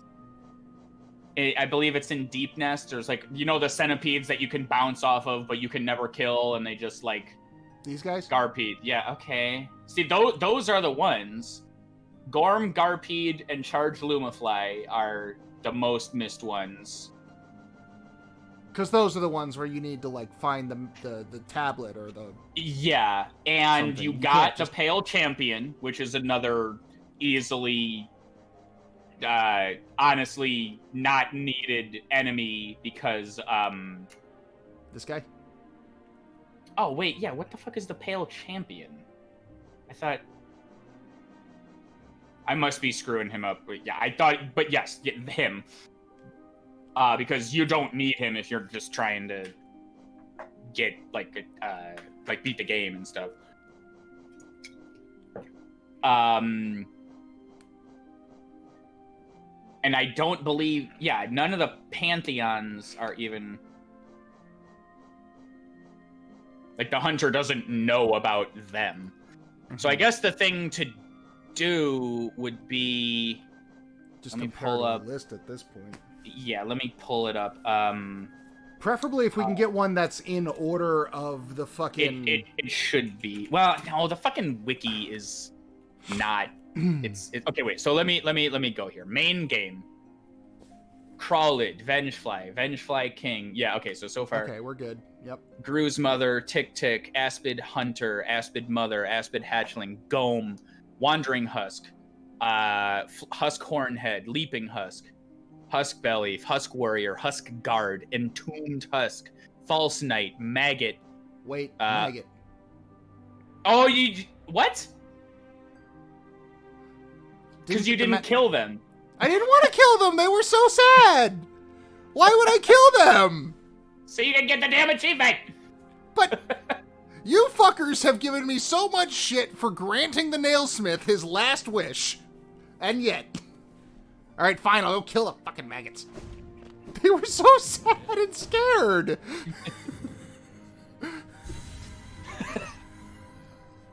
Your murder lust isn't even consistent. What the fuck?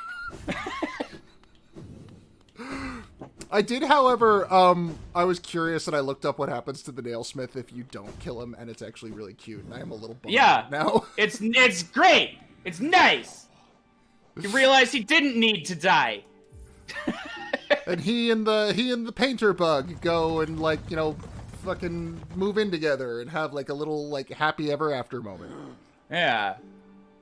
All right, where the fuck am I? I want to go up and left a bunch. Oh, hey, look, this is where we started.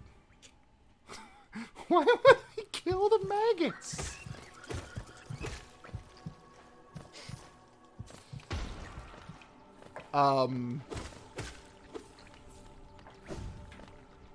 I also watched the James Gunn, The Suicide Squad behind the scenes thing. Oh, so the whole reason I was building up what I was saying before, oh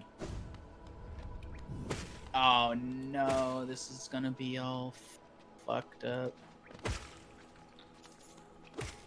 Sorry, I'm doing typesetting with letters and it's a pain in my ass. But the whole reason I was setting that up, because we got sidetracked and rightfully so. Like, I mean, by the end of the game that we've spent a month streaming and 60 hours. Yeah. But yeah. Yeah, no, seriously. There was a momentous... you got to that phase. Like, yes, it's happening. I really don't want to do this. Well, then maybe I don't get the hunter's mark. That's but fine. I want the... Maybe I can... Nope, never mind.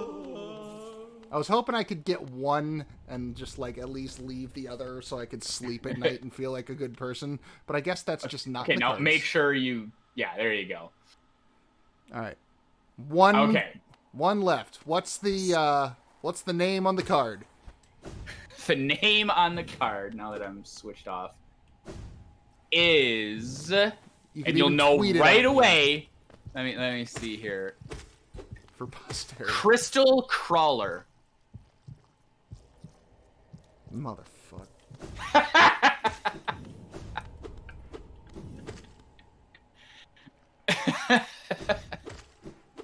We went there like once a million years ago, and there was nothing to go back. Yeah, and you couldn't kill back. them. And you avoided them. You want to go up. You're in a good position. Yeah. So yeah, take your time getting up there. So the reason you were building everything up earlier. Okay, you went the completely wrong way. I don't know what that's about. I was trying to go up, and there was no up. I'm gonna go this way. What do you mean there's no up? There's up right there. Up in here. Plenty of up for everybody. Up for the people. Okay, so the reason you were building everything. Yeah, I forget. Now I forget what I was initially saying, but yeah. So I live with someone who sort of, and like I said, it's for better or worse. Because when there's so much going on in your life, like, you only have so much emotion to go around. So it's like, oh, hey, DC butchered one of my favorite characters, and, like, the Marvel movies are so much better. Like, I could see deciding to not have faith in... That's right. The point I got to was, we can agree that DC does not harbor goodwill. Yes. And I'm the type of person that and you know, I get it too. Like I'm not completely shitting on the person I live with here. Like, oh yeah, they're just mad all the time. Like, I don't think I'll ever watch another Quentin Tarantino movie. I don't think I have after actually no, I said I wouldn't after Inglourious Bastards, and then the cinematography of whatever the next one was intrigued me. Django Unchained, and then that movie also was garbage. And I'm like, no, on principle, I'm deciding to not watch these. So too, I live with someone who very vehemently is like, no, DC, no. Well, what about no? Well, what if they no? Just like it's a little. I don't want to say like it's problematic or anything, but it's like, oh, okay, so that's just the way you're gonna be. So like, and also, I don't super love DC either, and I didn't see Suicide Squad. The trailer was one of the best trailers I'd seen in a long time. The Bohemian Rhapsody trailer? Just the whole campaign. No, the Ballroom Blitz one. Oh, yeah. Very good editing. Oh, yeah. Bohemian Rhapsody is great, and the trailer was good, and I love Queen, and I love that song, but, like, stop using Bohemian Rhapsody for stuff. Yeah. But, like, you're gonna get Wayne's World. All I'm thinking about is Wayne's World every time. And that's kind of unavoidable. They're so intermingled at this point. Yeah. Well, even the fucking, You're do you know the bit of trivia? Like, isn't Wayne's World, like, credited with making that song, like... I forget what the story is. It's like, it's not that they made Queen popular. It's that they, like... They made, Sons of bitches. All of those fucking lasers. Oh, my God. Kill, like, 8 of them. Yeah, the whole gladly. time. Fucking gladly. I will kill them all the live long day. But anyway, something pre Wayne's World, then Wayne's World happened, and then that song was like more popular. Or using, I believe it. He had to fight them to use that in the. You could look it up on YouTube. He'll say like, "Oh yeah, we did this," and then the song became popular or whatever. I saw. Was the movie just called Bohemian Rhapsody? I think it actually might. Yes. The Daniel Richards, is that his name? The Rami Malek one. Yeah. I don't know why the fuck that was not even close. I don't know who Daniel Richards is, but yeah, and like it was fine. It was I think Sacha Baron Cohen was right. I think going PG-13 for the Oscar bait was not the best artistic choice for that movie, but it was fine. Rami Malek is a talented actor. He was good, but have you seen it? I have not. There's a bit where Mike Myers plays a fucking. He's a producer, right? Yeah, he's some record studio muck, and they give him the demo for Bohemian Rhapsody, and it's like, oh well, that's it's a fine song, but it's not gonna become popular. Like I couldn't picture anybody singing along while driving their car and like bopping their head along with the song. Like who would it's not that kind of song. Get it? Yeah. Well, like that's why I say like there's the Wayne's World moment is like a big one. So I think for Mike Myers specifically, it's kind of a big deal. Oh, yeah. But I just remember in the movie watching it going like, ah, oh, cute. Hey. Oh, my headset keeps slipping off. Sorry. Anyway, so damn it, this is gonna be. Bohemian Rhapsody was the trailer. Suicide Squad. Oh yeah, so that's what I'm saying. Like I had. Well, that's what I'm saying. I had the ill will, and I was like, this movie doesn't look good, all pre-trailer and everything, and then there's none over here. By the way, you're just going to the Crown and. I haven't been here in so long, I don't remember how any of this is laid out, so I'm just kind of like wandering, looking for laser bugs to murder. But anyway, I was like, yeah, this movie is gonna suck. And then that amazing trailer happened. And I was like, I cannot believe, after bitching for years and years that all trailers do is ruin the plot and ruin everything, and movies suck now because trailer, that it's fucking Suicide Squad is the one that kind of made me give a shit about these things again. And then, of course, the movie was bad, and then the Joker was released, and it just was like, oh, okay, so we're not harboring... Like DC just kept... You know how, like, the joke, like, oh, man, he will not miss, oh, my God, just fuck it. They were the exact opposite. They just kept not doing it. So... I think there was a level of I live in an environment and I have the predisposition to not trust DC. So and then they did Birds of Prey, which again, living with someone who my point isn't to shit on Angie. My point is to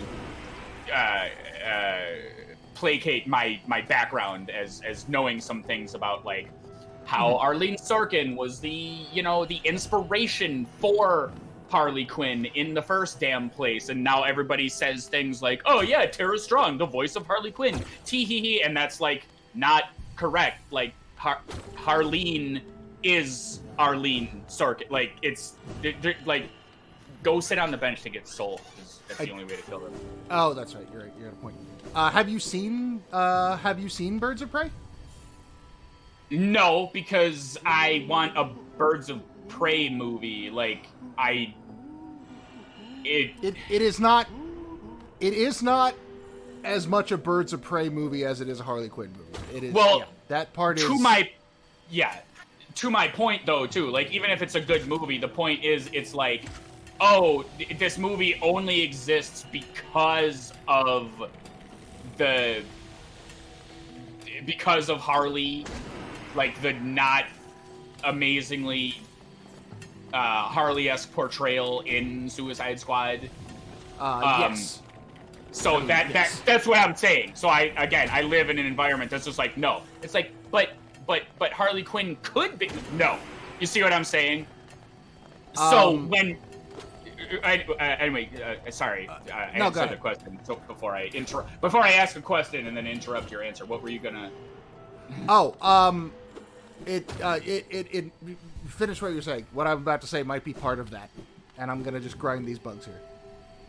But anyway, yeah. So it's like when James Gunn, who we all agree, like I was not excited for Guardians of the Galaxy at all, and they're probably my favorite movies in the MCU. Guardians 2 is the best Marvel movie, and I'll fight anyone who says otherwise.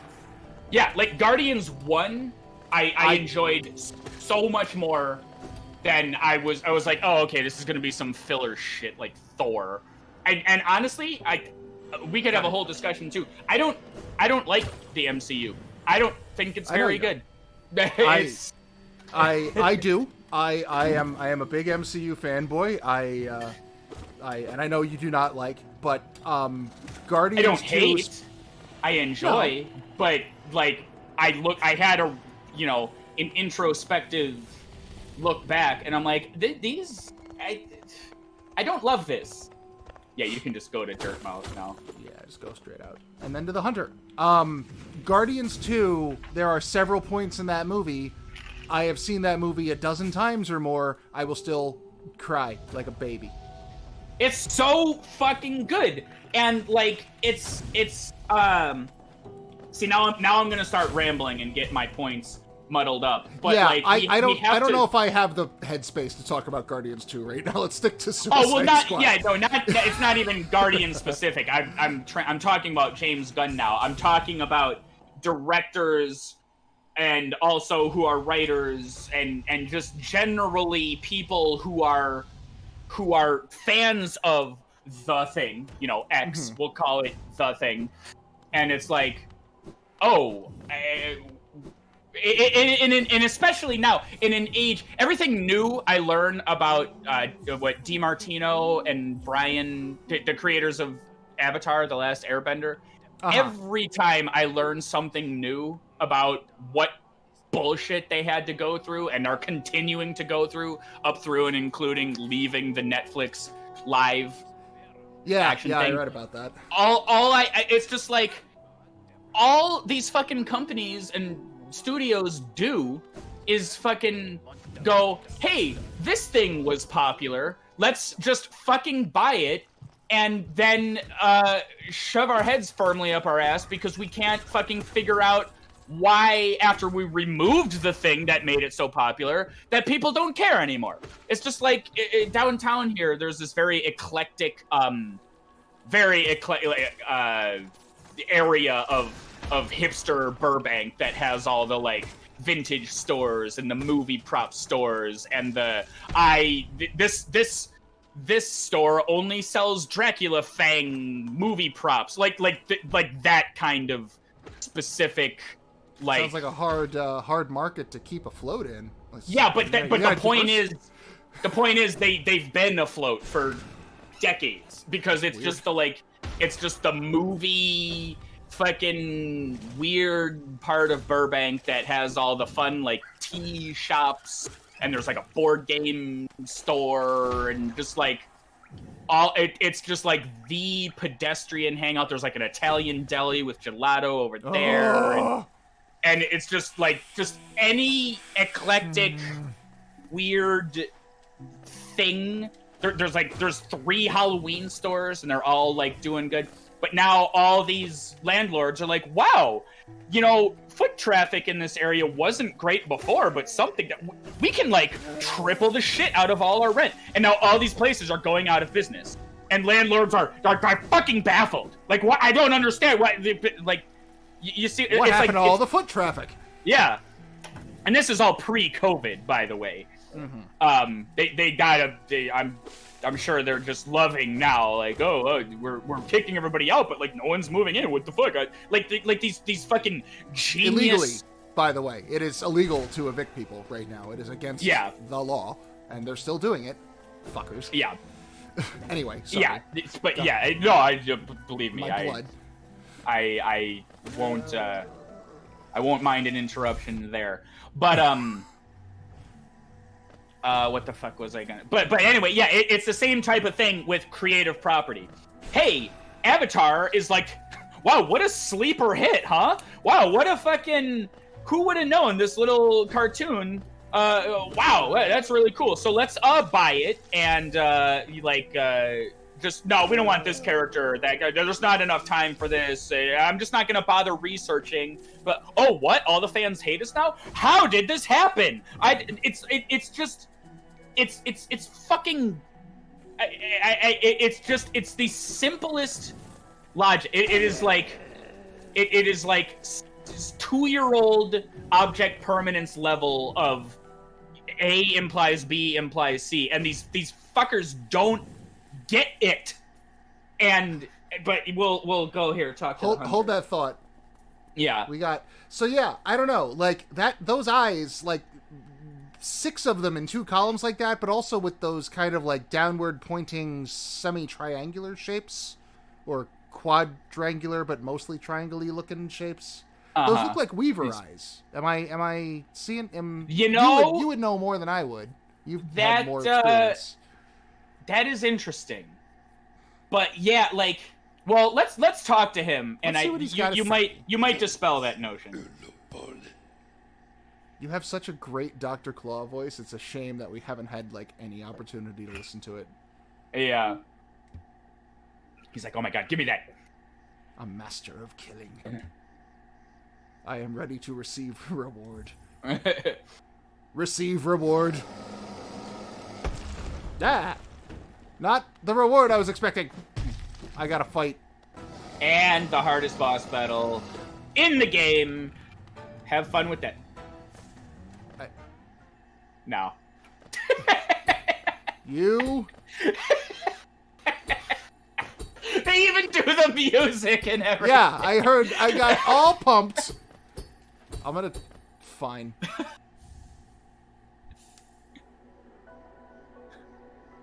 So yeah, he's a little bit bigger than a Weaver. Yeah.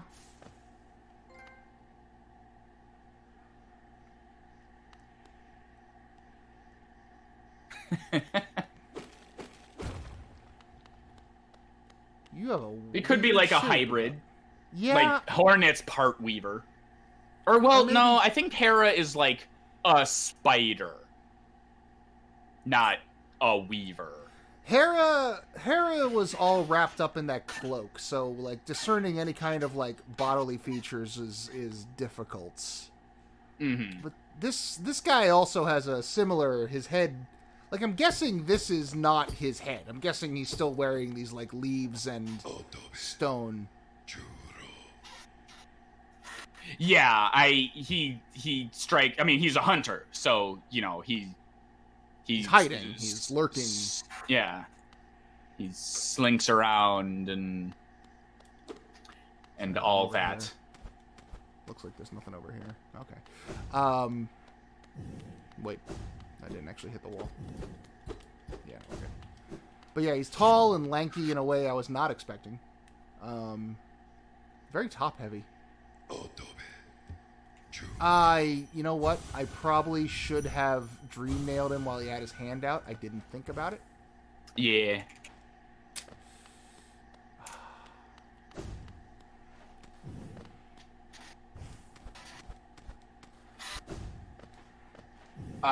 So yeah, there you go. That's no small feat there. The little fetch quest bullshitty thing. Also not a percent. Also not a fucking... But yeah, see, like that. Like, the Path of Pain could have been an achievement. And then people would have went, oh, this sucks, but it's an achievement. Like, there's so many games that have these things in them that... I don't know. Yeah, and even the way they did it, like the way PlayStation does the platinum trophies, like if they add any DLC, you don't need that for the platinum. It's a separate thing. That's So, an excellent point. Yeah. Like how fucking Last of Us dropped that, New Game Plus and Grounded Mode trophy after the fact. Fucking the Iron Man VR game, which I was really excited for and got very disappointed by. It's not great. Mostly because it's a game about Iron Man that doesn't let you be Iron Man. It lets you be Tony Stark having people talk at you for like an hour. And then you do Iron Man like things for all 5 of minutes. Iron Man 3, the movie? So it's Iron Man 3, the movie, the game. Got it. Kind of, but without the charm or the characters that made Iron Man 3, tolerable. But I have no offering, nor subjects, nor worshippers. The sum of my being, my learning, my instincts, I leave it all to you. So this character's entire life was to find a better killer and give him this trinket so someone would remember him. Yeah, being remembered is it's the inciting incident of the game. Like, someone remembered Radiance, and thus the entire world got fucked. So let's see. I think that just leaves Godhome. And the White Defender, but... What time is it? It's 5:30. Okay. Oh. Whoops. Oh. I don't need... 2 balls. God, I love his voice. No, I don't need, I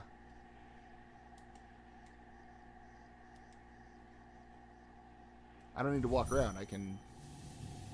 Yeah.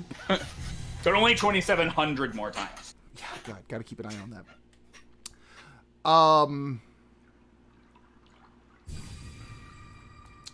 Yeah, James Gunn, people who are a fan of him yeah, so to transition back.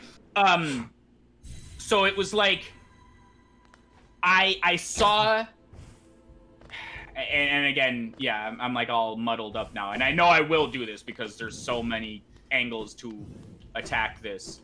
But like, it's so fucked up now to the point where we look at someone like James Gunn and we go, oh my God. It's twofold. It's twofold. First of all, it's oh my God, DC brought someone in who actually cares about the thing, whatever the thing may be. Like, wow, this is cool. I hope the movie's good because of the guy who cares about the thing. And if I'm not making sense, feel free to interrupt me. No, yeah, James Gunn is a talented and passionate filmmaker who has an artistic eye and gives a shit about, like, more than just the business. Yeah, and he cares about the source material. So this, he is the powerful weapon that is up against all of DC's, like, damn near decade of ill will, you see. Yes. So I have to go to my closest friend, Angie, closest in proximity and, you know, emotional everything. But, like, and I have to go, hey, there is hope here for something cool. And then just immediately, no. You see what I mean? And I'm like, well, but, like, this is James Gunn. Like, I basically, we had a back and forth. And it was like, look, here. The point here is not, yay, DC movie, Harley Quinn might be good. It's the fact that, like, we might have someone who cares, finally. And that's how fucked up the situation is. Someone that who gives someone a shit. caring is a novelty. Yeah, you totally, you know exactly what I was trying to say. The lowest of bars. Dream nail the guy. Oh, right. You got half a second. Yeah. If you did not know you could do that, you can. Okay, so don't go all up against the wall like that, because, yeah, so now hit him. Okay, now you're in the middle, so then you down smash to be not in the middle of them. And then you go on to the side. onto the on the wall? No. So, okay, so don't go to the wall. So, like, don't let them box you in. See, they'll only go that far, see? Okay, yeah, sorry, we're switching. So my point is, when they're both on the left or right of you, they will stay on the left or right of you. You choosing to go into the middle of them like that is poor form. So what your goal is, so if they were on the very left side of the arena, and you were on the very right side of the arena, they would attack you as far as they can approach you. So if they're on the very left side of the arena and you're in the middle-ish, you see what I mean? Then you kind of don't give them all that ground. Don't give them all that ground, which is why I said this is a well-designed fight, because they work together and know how to kind of flank you out like that. So, but when the time approaches, and you're like, oh shit, they're kind of they're gaining ground on me, that's when you kind of bounce off the head of one, or kind of wall, jump, dash, and then do a down smash for safety. See, like that. You needlessly do not need to go into the middle of them. So, like, let them come to you. Okay, see, that was a bad example because you don't want him to do the bad slash. Okay, yeah, so now he'll do that. Ugh. Yeah, we're crossing our wires here. Okay. Also, you're getting the shitty patterns where they do the nail arts.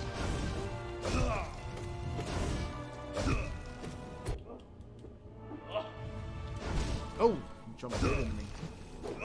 Okay. But anyway, yeah, you'll get that. They're not that difficult. But yeah, so you hit the nail on the head. You knew what I was gonna say. Someone caring about the art that they make should be the norm, but it's a novelty, and that is the fucking. So when I finally saw, first of all, when I saw Harley Quinn wearing red and black, I was like, this is okay. I'm intrigued now. And then just like this stacked fucking cast, and just like the balls to put like the Thinker and the Weasel and Sharkman and everything. It's just like, no, that's not by accident. Okay, this is, you see what I'm saying? Like yeah, there you go. Then hit him. See how they don't go so far. Then he'll do that. Hit him. See, were you all the way to the left, their approaching attacks would have covered more ground. And see, right there, you were forced to go, uh-oh, I have to switch sides now. And if you find yourself in the middle, that's when you do a safety down smash. Yeah, the safety down smash, you gotta kind of time it. Okay, now get the fuck out. Yeah, you've got the gist of it. Sometimes they don't space themselves well, and the safety frames kind of don't work, but...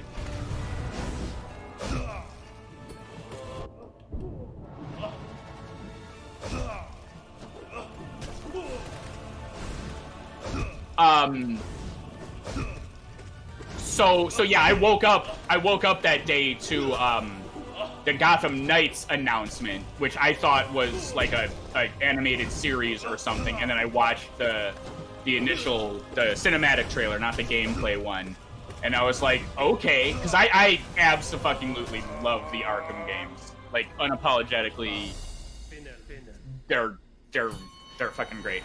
I have Arkham Knight, not so much, and they are both very good. There's 3. There's 4, aren't there? Actually, there's 4, yeah. And then PSP one, which is also on Steam now. Blackgate or something. Yeah. Yeah, I played Asylum and City, and they are both very, very good. Yeah, City might be one of my all-time absolute just fucking favorite top 5 games ever. I cheesed the Calendar Man trophy because I'm not fucking blocking out a whole year of my life for a thing. Yeah, I did that too. I also did the entire Calendar Man thing, not knowing that you had to leave and save having done it. Oh, so no. I did it all and then had to do it again. Oh no. I mean, it Yeah. takes like half an hour, but it's just such a tedious back and forth. Yeah. Okay, so now you're gonna have to go in between them. So like go underneath him like that. Now leave. There you go. So now just do it the other way. Boom, boom. They'll probably approach you. When there's a stillness like that, it's probably because he's doing the Great Slash. They don't often do it when it's the both of them. There you go. Yeah, no, you were already on the other side. You didn't have to.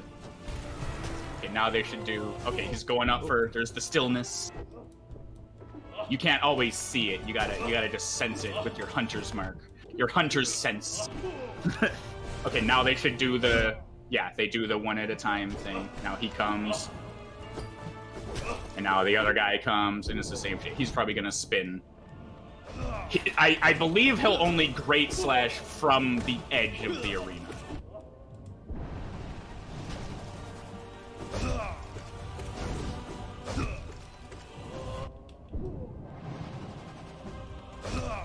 Yeah, the spin is not a dash through him move. I learned that the hard way. But he will go up with it and give you a little safe Yeah, position but under... by the time you dash through him safely, chances are he will basically have doubled his width with a spin. So it's better to just like be in front of him if you can be and are, if you know. I think I feel good enough to try the actual Pantheon. Not with bindings, but give it a shot. I mean, you might as well do all 4 bindings at once just to get him out of the... I mean, at some point, sure. Maybe. We'll see. If I need them all glowy. Yeah, like, when Guardians of the Galaxy was first coming out, I was very concerned about James Gunn being given the project because I had been a fan of his for a long time.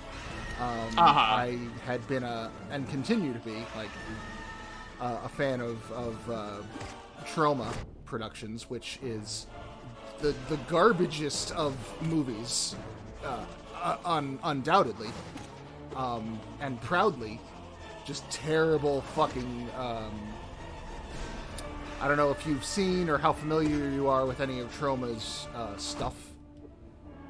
The Toxic Avenger and the Class of Nukem High and just a bunch of really gross schlock. Yeah, not really. I think I first heard of him. Like, oh, famous James Gunn, who you all know and love, obviously. I think I first heard of him on this dumpy little series called PG Porn. I love PG Porn, yeah. Yeah, it's great. hilarious. Fucking, oh my god, yes. And then it was either that or Lollipop Chainsaw that was first. And I was like, oh, okay, here's a guy that exists, I guess. And apparently everybody knows. So yeah, I was ambivalent to like, oh, James Gunn and the Guardians of the Galaxy. James Gunn wasn't my problem. Guardians of the Galaxy was, because I was not enthralled by Captain America or Iron Man up until that point. And Thor very much felt like the in-betweener movie. And I'm like, okay, these are like the 3 big ones. And now you're going to hit me with Guardians, the fucking, Nova and this tree that never talks and everything. And I'm just like, it was the filler fucking one. And I was like, okay, whatever, I'll have to watch it because Infinity Stones or whatever. And it was like the best one at the time. So yeah, I have all the faith in him. I was concerned, like, this is before I saw the movie, right? This is when the movie was coming out. Let's clarify. Because everything he had done at that point was gross in a way that I love, but in a way that is absolutely my fucking jam, but would not really have fit. Yeah, it would not fit tonally. Like,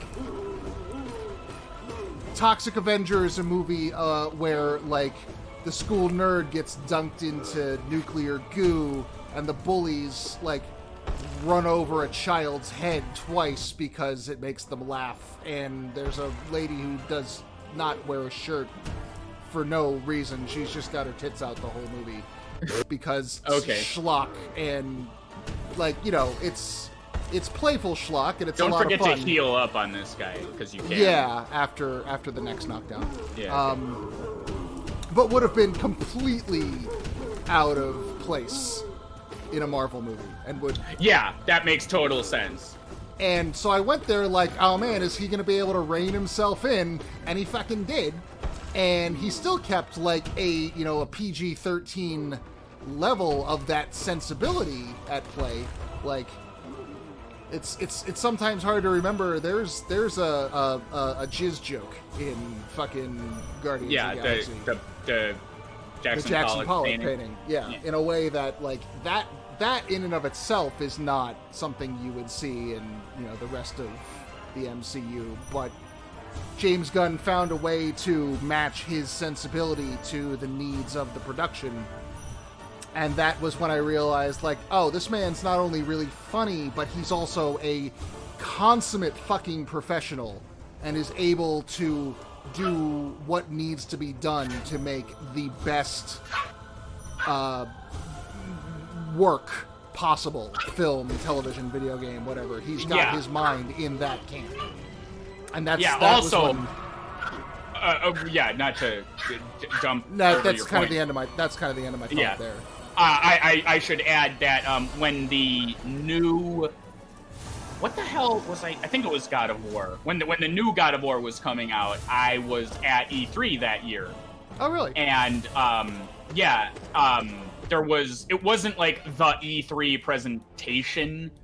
It was if you've ever been to a convention, it's like, oh, the this room over here. It was like a panel. Mm-hmm. And one of the panels was gonna be this God of War presentation with Corey Belrog and everything. But you had to like go into the arena or whatever it was, which was like some weird converted nightclub with like a theater in it. I don't know, it was strange. But like Spaces are hard to come by in convention centers. Yeah. But I was never at E3 in my life and was like, I'd probably never be back here again, and now E3's dead. So that was good instincts there. But the point is, I wanted to see the God of War thing, but you had to get a seat. Like whenever there was an available seat. The point being, I went like several panels early, and I saw this like wrestler guy who was a fan of the Destiny game, and it was really precious of him to like talk about. He got to interview the devs of Destiny too, because he was like such a super fan, and it was like a cool little thing. And we saw the God of War thing, and that was pretty cool. But one of the panels was called like creating a world. And they had the dev of, I want to say, Borderlands, and Mass Effect might have been one. It was panelists talking about their varying mediums. So like one was a game developer and one was an author, or whatever. And they're like, okay, well, how do you build a world? What's your approach to this? And one of the people was James Gunn. Oh, fun. Yeah, and it was just really cool for someone like me who didn't know him very well to listen to him speak about like what was important about integrating himself into the MCU and then introducing like 7 characters all at once while giving them their fair share of attention, and just like the amount of care he took to care was like inspiring and nice to listen to and everything. So when he got fired and then like basically switched the side of the fence over to DC, I was like, oh my god, see, here's a unique concoction here where everybody knows, professionally and non-professionally, that Suicide Squad is not good. It won an Oscar, and we still, like, we just will politely... It won Best Makeup. Are you fucking serious? It's Oscar-winning movie Suicide Squad. Yeah. Oh my god, I did not know that, and I'm a little sad now. Yeah, no, that's exactly why I can't give any leeway to Birds of Prey. Like, knowing how the business works, it's like, no, you only exist because of campaigning and like no one cares. So yeah, what was my? But yeah, so everyone just kind of politely sweeps under the rug the fact that they hate Suicide Squad. So when they announced a reboot, like Incredible Hulk style, like let's pretend the first one didn't happen, I was like, okay, see, that's the first inkling of a good sign that they want to atone for their sins a little bit. Then I heard James Gunn's name, and I'm like, and another attribute I like to look for in a director is someone who knows how to handle screen time, large casts, ensemble casts, because that's like another beast to contend with. You've got your setting, you've got your lenses and your lighting, and then ensemble cast is just an entirely different beast altogether. And he already proved he can do it. He can do it well without being like, oh, here's the 20-minute brick for this character and the 20-minute brick for that one. So when I was just like, funny you use that specific example. That's the first 2/3 of Suicide Squad is a 20-minute brick for every character. Yeah, right? It's so bad. Yeah, and they just, I'm told they just do like a shitty like title card for each of them. Like, oh, let's just talk about the characters and it'll be really cool. So really, the Suicide Squad already came out of the gate as the movie we should have had. And then it just kept getting better and better. And then they released that featurette, and as a quasi-animator myself, they released that very inspiring roll call video. Did you see Roll Call? I did not see Roll Call. I just saw the featurette. It's there's not a ton of substance in it, but it's a very well done. You can just look up the Suicide Squad Roll Call. I am going to as soon as this is done. Yeah.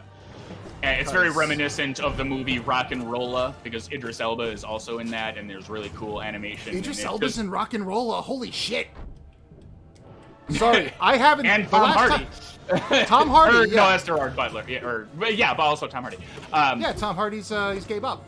Yeah. No, last time I saw Rock and Rolla was on your couch, and I didn't know who Idris Elba was at the time. Yeah. And now I am like, oh, that was him. Holy shit!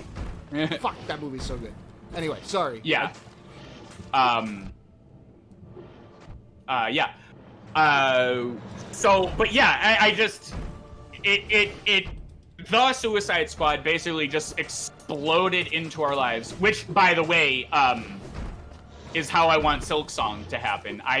With each passing day, I grow more and more impatient with everyone being like, why don't they just give us a release date? Just shut up. You know you want it. What more do you need? Any news you get about Silk Song is just gonna give you ammo to be pissed off. So yeah, but anyway. Oh my god. So yeah, the Suicide Squad popped on, and it's like, this is it. I see all the remnants of I care about this, which I haven't seen in forever. They announced Justice League, hot off the tail of Justice League, by the way, that fucked up, I believe, Civil War. Civil War should have been an Avengers movie, not some crappy add-on to some Captain America DLC movie equivalent. But but the MCU, to its credit, it was in all but name. Yeah, no, I know. But the MCU, to its credit, knew what the fuck it was doing by making you care about the characters. And like, oh, well, we can do this franchise because we've taken the time to, like, give a shit a little. Now, my opinions aside about, like, what could or could have been, like, whatever. We're not going to discuss nerd opinions because they're always wrong and who cares. But here comes the DC universe, and they're like, uh-oh, we want to make money too. Here's a Justice League movie. And that's what you want, right? Like, no, we want to go on a journey with the characters. We want to Yeah, we we spent a want to decade- get to know them, and then we want to see that cool holy shit moment where Batman's, on the ropes, and then the Flash bursts out of nowhere because we didn't fucking expect it, and we go, oh my fucking god, that's amazing. The Flash is like, that's what we want. We don't just want, like, here's the Justice League, yay. So, and now I exploded onto the scene with my point that I was making there, and I forgot why I said all that. Oh yeah, the point being, it's not even that the movies were good or bad or whatever your opinion is. It was that they were demonstrably not cared about. They were just like, oh, here's the next one. Oh, that didn't work. Oh, okay, I guess Aquaman, maybe? You can have that one. Yeah, Women never sell tickets, so, like, here's your shit, whatever. Wonder, who gives a shit? And then, like, they don't, the feeling isn't there, and you can just tell. I will disagree with you on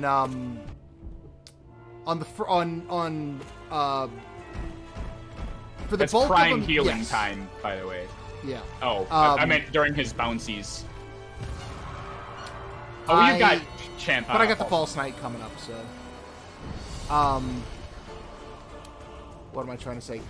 Zach, I do not agree with that premise when it comes to Zack Snyder and the parts he was involved with.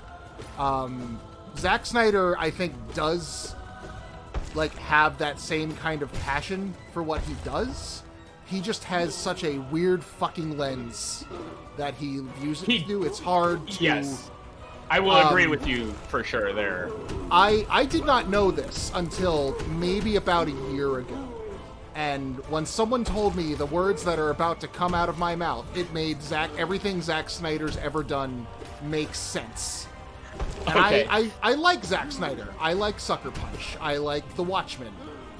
I kind of like Dawn of the Dead a little bit. Not as much as Sucker Punch or The Watchmen. But he is a very literally Randian objectivist. Like, he believes very strongly in Ayn Rand and the virtue of selfishness and that whole fucking Oh wait, you cut out during the juiciest part. The virtue of what? The virtue of selfishness and the fountainhead and Ayn Rand and her whole philosophy. And like I'll just say quickly, Ayn Rand is one of those boring types that apparently everybody hates. To the degree that I never bothered to learn what her philosophy was. I know she wrote Atlas Shrugged, and she did, but like I don't know what that means in terms of ideology. Because I was like, why would I? the core tenet of objectivism, her philosophy. It's very much might makes right. Like, if I can do a thing and I am good at the thing, then I should be allowed to do the thing I'm good at, regardless of how it affects anyone else. Okay. It is a very selfish, and it, like the book, like one of the core philosophical texts is called "The Virtue of Selfishness," and it prioritizes the talented few over the welfare of civilization as a whole. Oh man, I met a young director guy when I first moved to LA. A friend of a friend was like a film consultant, kind of like he made his business out of just knowing Hollywood shit. He was a cool guy, but also kind of not.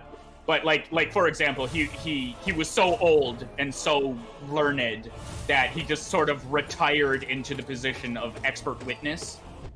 So like when a studio would sue another studio to say, oh, this guy didn't show up because his contract said that he could do this, he was the expert witness to show up and say, actually, that's not true. So he just knew everything, and he would introduce me to, well, I'm sounding more high roller than it actually was.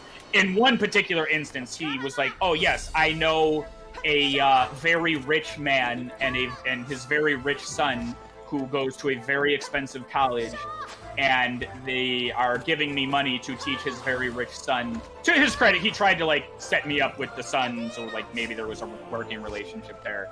The son was just a gigantic douchebag.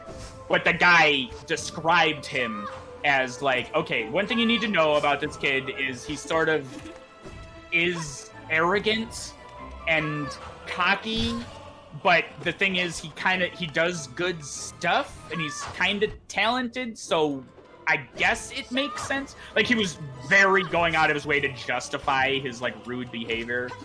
And your description sort of reminded me of that. Like, that feeling is very prevalent. And oh yeah, you're good at things, so you can just be a dick to anyone.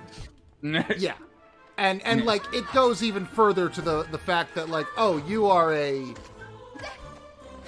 like the go-to example is like, oh, you are a scientist working on something that you think is to the benefit of all mankind, then you should be allowed human experimentation, because so what if 50 people die in your trials? That means all of, you know, it's a very shitty attitude.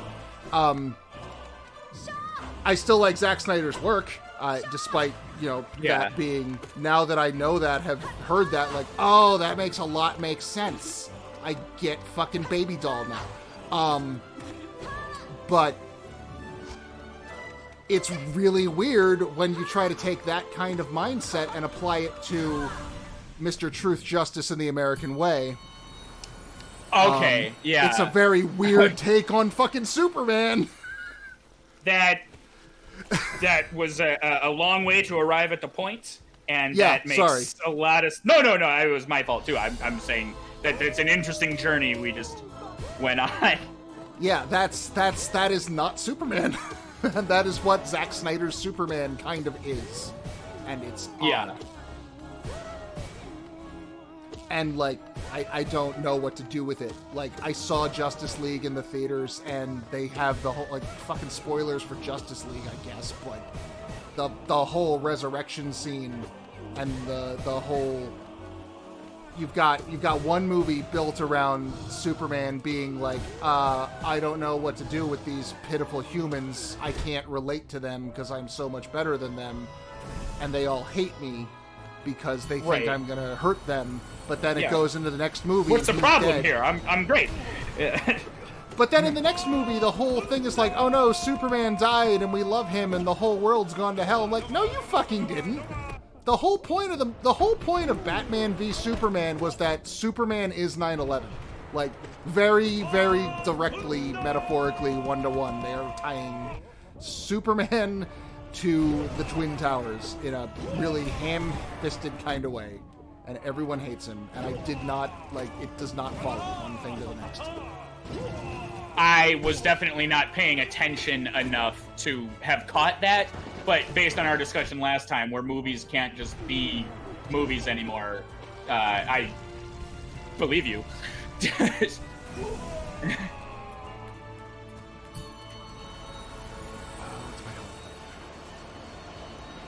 Okay. Sorry, I'm getting back. I'm having just problems now with the brooding Moloch, and I'm not sure. Yeah, you need to like hit him once or twice and then leave. You were kind of casting a wide net position-wise on him. Fortunately, I got a lot of practice in this guy because there's two of them in the fucking Trial of the Fool. Yeah. Also, last run you neglected to heal before brooding Moloch, which was either you were distracted or... Oh, maybe. Like here? Yeah, I believe that was exactly. So if you hold the button... Okay. Oh, that's cool. It took your soul, but didn't heal you. Okay, yeah, leave. Get out of the range of his T-Rex arms, and then dash, and then dash, and then do it again. Because dodging the... And then leave, because, yeah. You gotta wait for him to... see if he's gonna do the super vomit. See, now you're too far away. You're too far. Like, that's what's killing you. Yeah, and I don't have Sharp Shadow, which normally gets... Yeah, but you just go over him. Like, just jump, double jump, and go over him. Yeah. Oh yeah. Well, I was saying more... So, like, right now. Like, more to the fact that I can get some damage in on him. While yeah, but, like, you're building your charms around this one guy in that instance.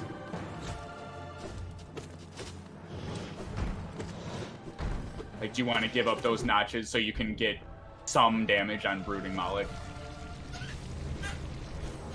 Or if you're going to use it on other guys, then that's good too.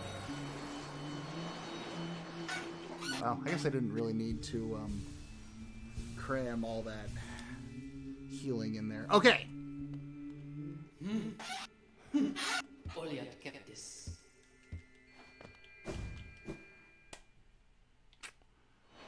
Time to try it again. I'm an idiot.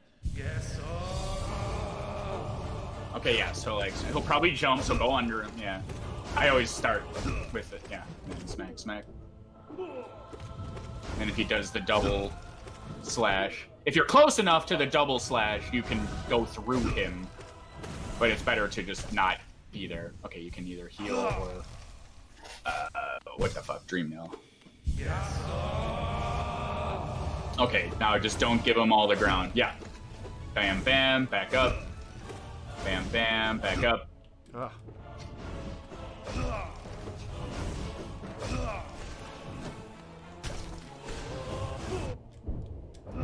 He got the Hunter's Mark discard.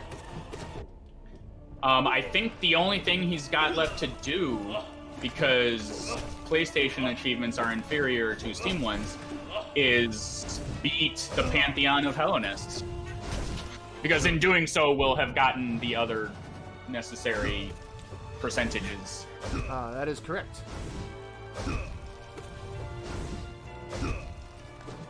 Also, beating the Pantheon of Hellenest counts as beating the game. So in that moment, you will beat the game with 112%. It's not like you have to go back to Yes. the Hollow Knight.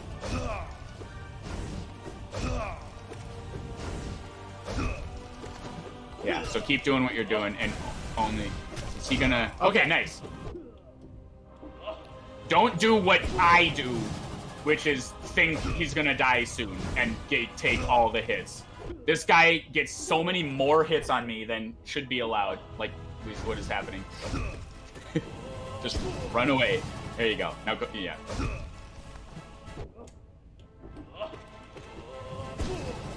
Go under him. Go under him. Oh, well, too late now. So I was gonna say, that way he won't box you in.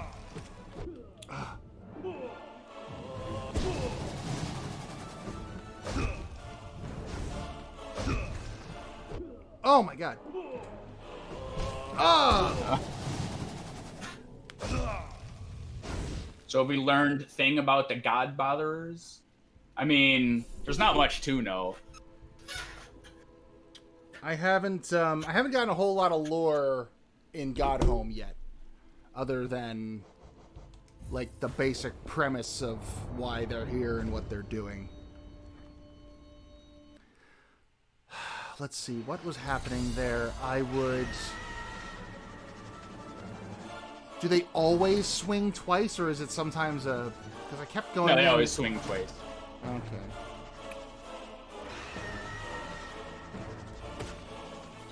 No, you kept trying to get in front of them.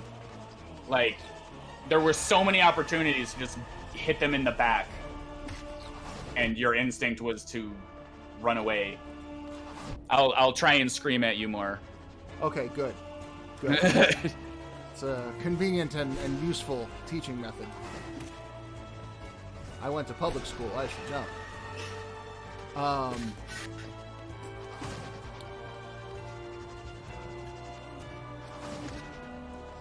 But yeah, Suicide Squad was real bad. Jared Leto is a fuck. Birds of Prey is very much a reaction to Suicide Squad and specifically Jared Leto's Joker. Right. That having been said, it's fucking amazing. Like, it might be amazing for reasons I like and that y'all might not. I liked it primarily because they made a movie about a villain where they let the villain be the villain. Like, Harley Quinn is a bad person, and it's okay for her to be a bad person in this movie. they don't have to equate the words, hero and protagonist like they do like they did in fucking Suicide Squad, actually. Well, that's actually a great point in the favor, because like that's what's so interesting about like all these little niche runs of comic books where you're like, oh yeah, like the Punisher's not a great guy, but like maybe I don't want to read about how the hero like saves the fucking day with punching for the millionth time. Like let's explore the other side. They just released like everybody loves the Joker, and they have for 1 billion years. And he's not a good guy, but he's interesting. And if we had to neuter the shit out of him to make him like, just a tiny bit evil, then that wouldn't be interesting. Yeah. So if you're gonna allow Harley Quinn to just like be a dick, that's and she absolutely is, and she's fun the whole time she's doing it, and she's sympathetic. Like she is a sympathetic evil person, and not like in the fucking like, oh well, my family was killed and that made me sad, so that justifies me doing horrible things because I'm sad. In the like no, I am tired of being defined as an auxiliary to the other dickhead. I want to be my own dickhead. And right. I am in a system where it's difficult to do that, and you can relate to that. And it's I think it's downfall. Well, okay, listen. What I'm about to say is pretentious and whatever, so you can flay me all you want. But I think its failing may have been taking on spinning too many plates at once. Like, this is going to be the character arc where they get to define themselves. This is also going to be the badass female movie that is also going to carry the weight of proving to Hollywood that females sell tickets, and it's also going to introduce side characters from DC that everybody loves Black Canary. Black Canary, by the way, is awesome, but to just cram her in with Huntress and Harley, and to call it the Birds of Prey movie, also the fantabulous Harley Quinn, like, okay, so this is going to be about Huntress and Black Canary and Cassandra, and it wasn't, and it's and like they tried to check too many boxes. They do a good job with the actual Birds of Prey characters. In fact, see, I had heard they unfortunately did not. I love what they did with Huntress in particular. No, I'm not gonna spoil it. If you ever do watch it, it's actually good. I think it's good enough that it shouldn't be spoiled just for a conversation. Just what they do with Huntress is something I really loved. And maybe it was one of those things that works for me personally because it was something I could relate to. Okay. And it might be a your mileage may vary type of situation, but I thought it was fucking... Also, it's Mary Elizabeth Winstead, and she's fucking great. She is fucking great. 10 Cloverfield Lane's another one of those movies where, like, I won't fucking hear any arguments against. Like, fuck you, no. I mean, it was a movie. Like, okay. I've had a lot of people... In the horror circles, the argument against that movie was, it wasn't a Cloverfield. Where was the big monster? Like, just fuck off. Oh, wait, say that again, because I didn't get to hear all that, and I think I really want to agree with you. Because it's like, it wasn't a Cloverfield movie. Where was the big monster? Like, and fuck you. Let me interrupt you real quick and say, when I left Cloverfield, the first one, the shaky cam movie, someone I was with, now obviously this person doesn't speak for all people and all fans of things, but someone I was with went, oh my god, what a fucking disappointment. Everybody knows you don't show the monster. Like, what was that? Why did they do that at the end? And like you can't win. Like, everybody knows you don't show the monster. Okay, What would you say is the origin of the kind of movie that Cloverfield is? What would you say is like the apotheosis of the big monster movie? Of monster movies in general? No, but of specifically like the big city smashing monster that Cloverfield was. Are we talking about like the threat of the unknown, specifically the unknown countries and dictatorships that would come and threaten our way of life and I mean that could. I was just looking for the word Godzilla. I didn't get to fully understand your question with noise. No, and fair. Out. And I tried to be clever. You meant and... who's king of the castle? And yeah, exactly. And yes, my answer would have been Godzilla. And what is like?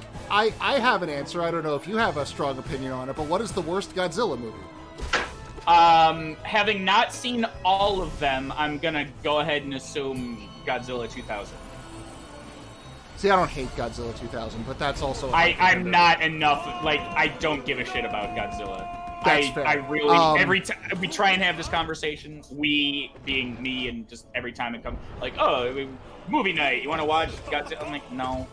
It's funny that he fights a gorilla and a moth and shit, but I don't care. I don't want to watch this.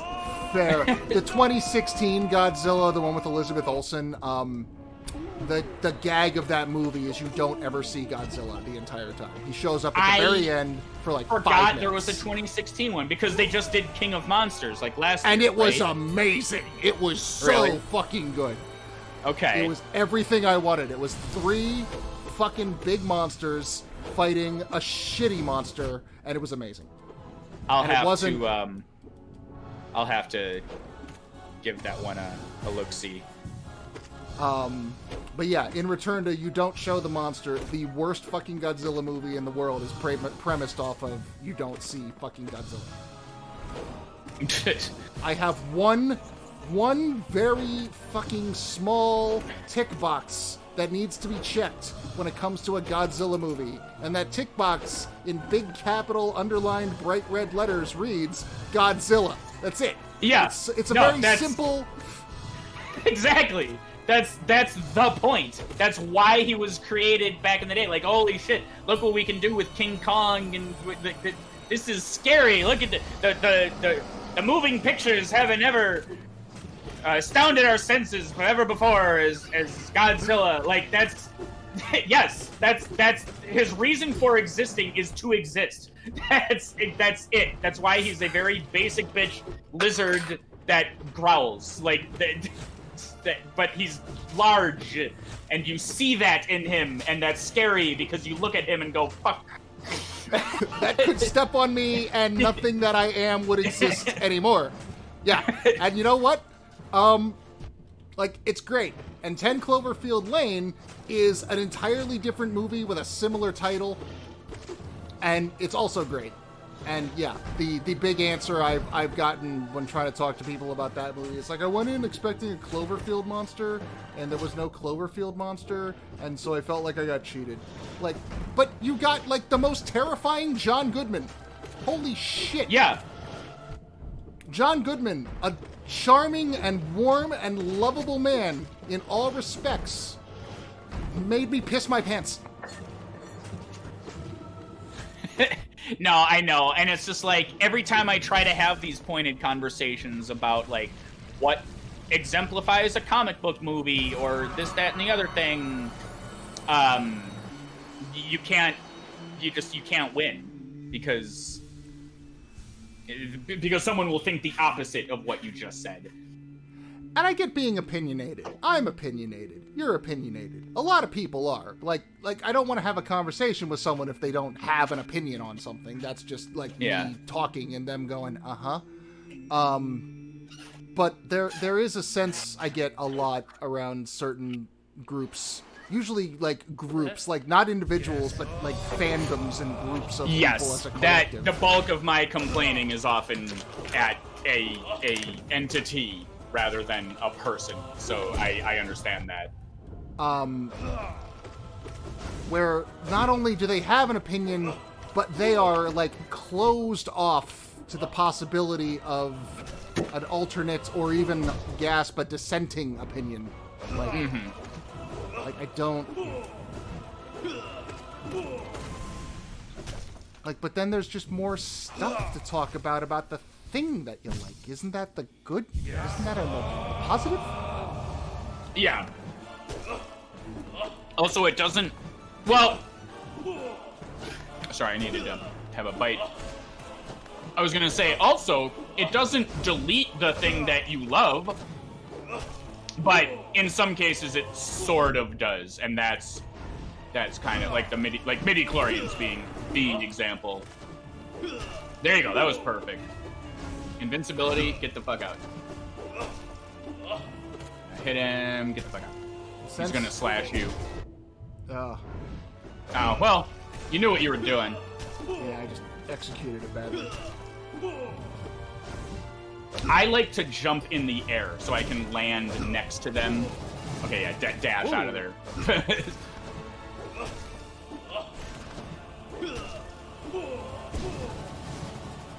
Oh, okay.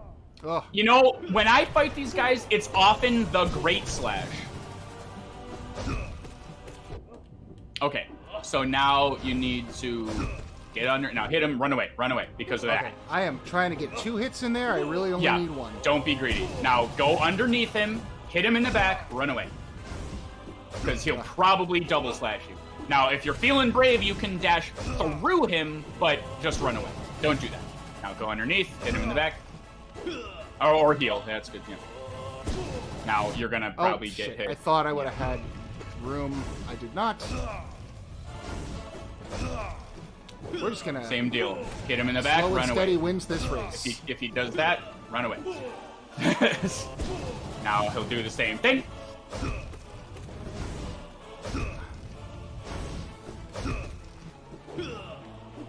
I swear he gets more health or something. He is I don't know. so fucking... Because I've been doing a fair amount of, like...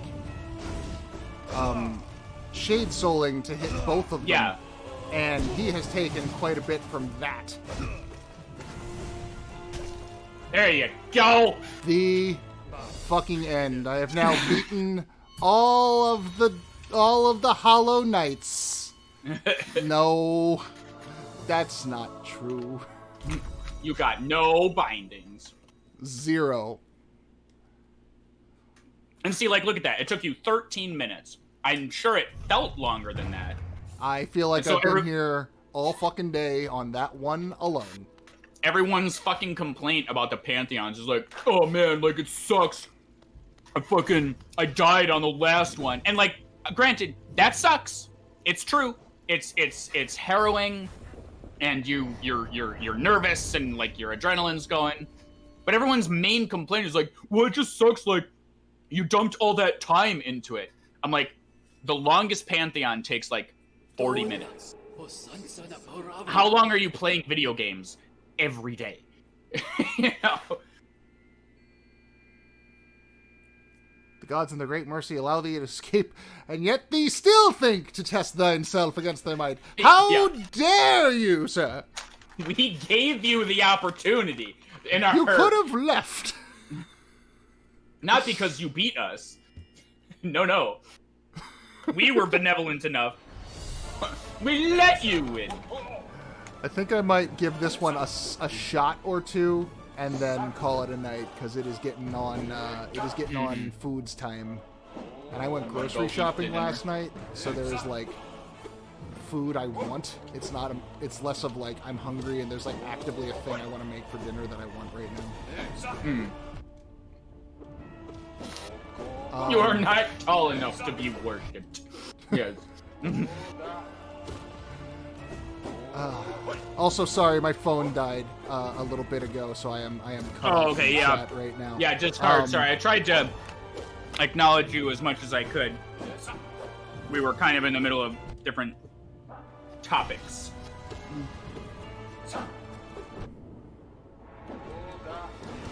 Oh, did I get an email that I missed? I did. Damn. What day is it? Is today Tuesday? Today is Tuesday, the 25th. 0 goes down real quick with that Abyss Shriek. Oh, yeah. Abyss Shriek.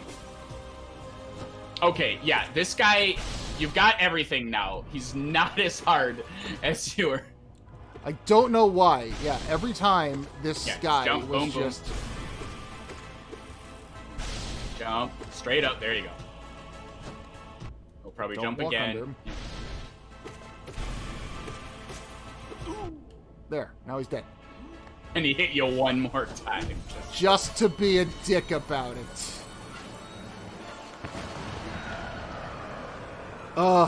Oh, this is the pantheon where all my happy times come back at once. Don't worry, Soulmaster has his own pantheon. It's just a 87 pantheon of Soulmaster just all in a row. Just all the Soul Masters, every single Soul Master. Don't jump.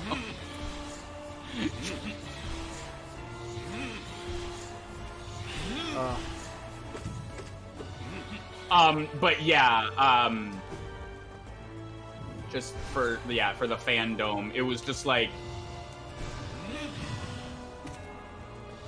that's a juicy one, because it's not just that these games and movies exist, it's the opportunity to change the landscape.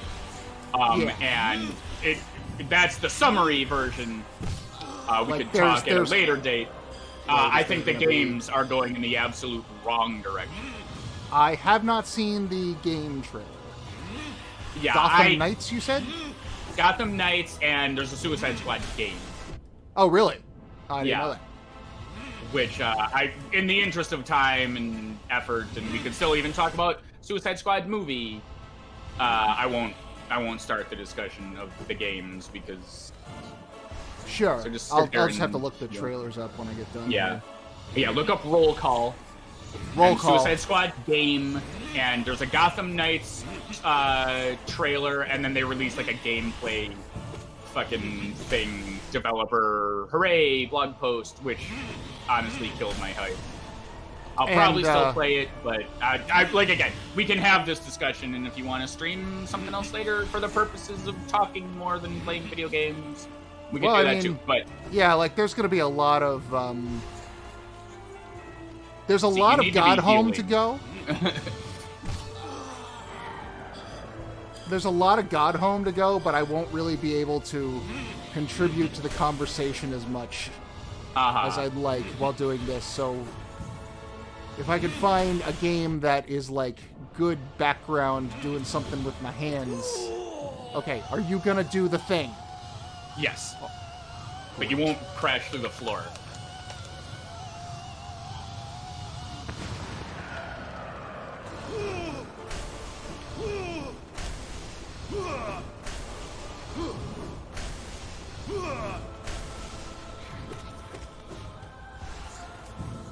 Like we can do it while I grind out Let It Die. That's what we can do. Oh, I still need to play that. I downloaded it forever ago. It's fun. You would probably get... It is best played if you don't give a shit about 100%ing it, honestly. Because that is where a lot of the bullshit comes in. And it is fun. It is not... Yeah, it seemed like it's a tower climber, right? Yeah. And it does have, like, some microtransaction-y, loot boxy stuff about it, and it can get a little shitty in that regard.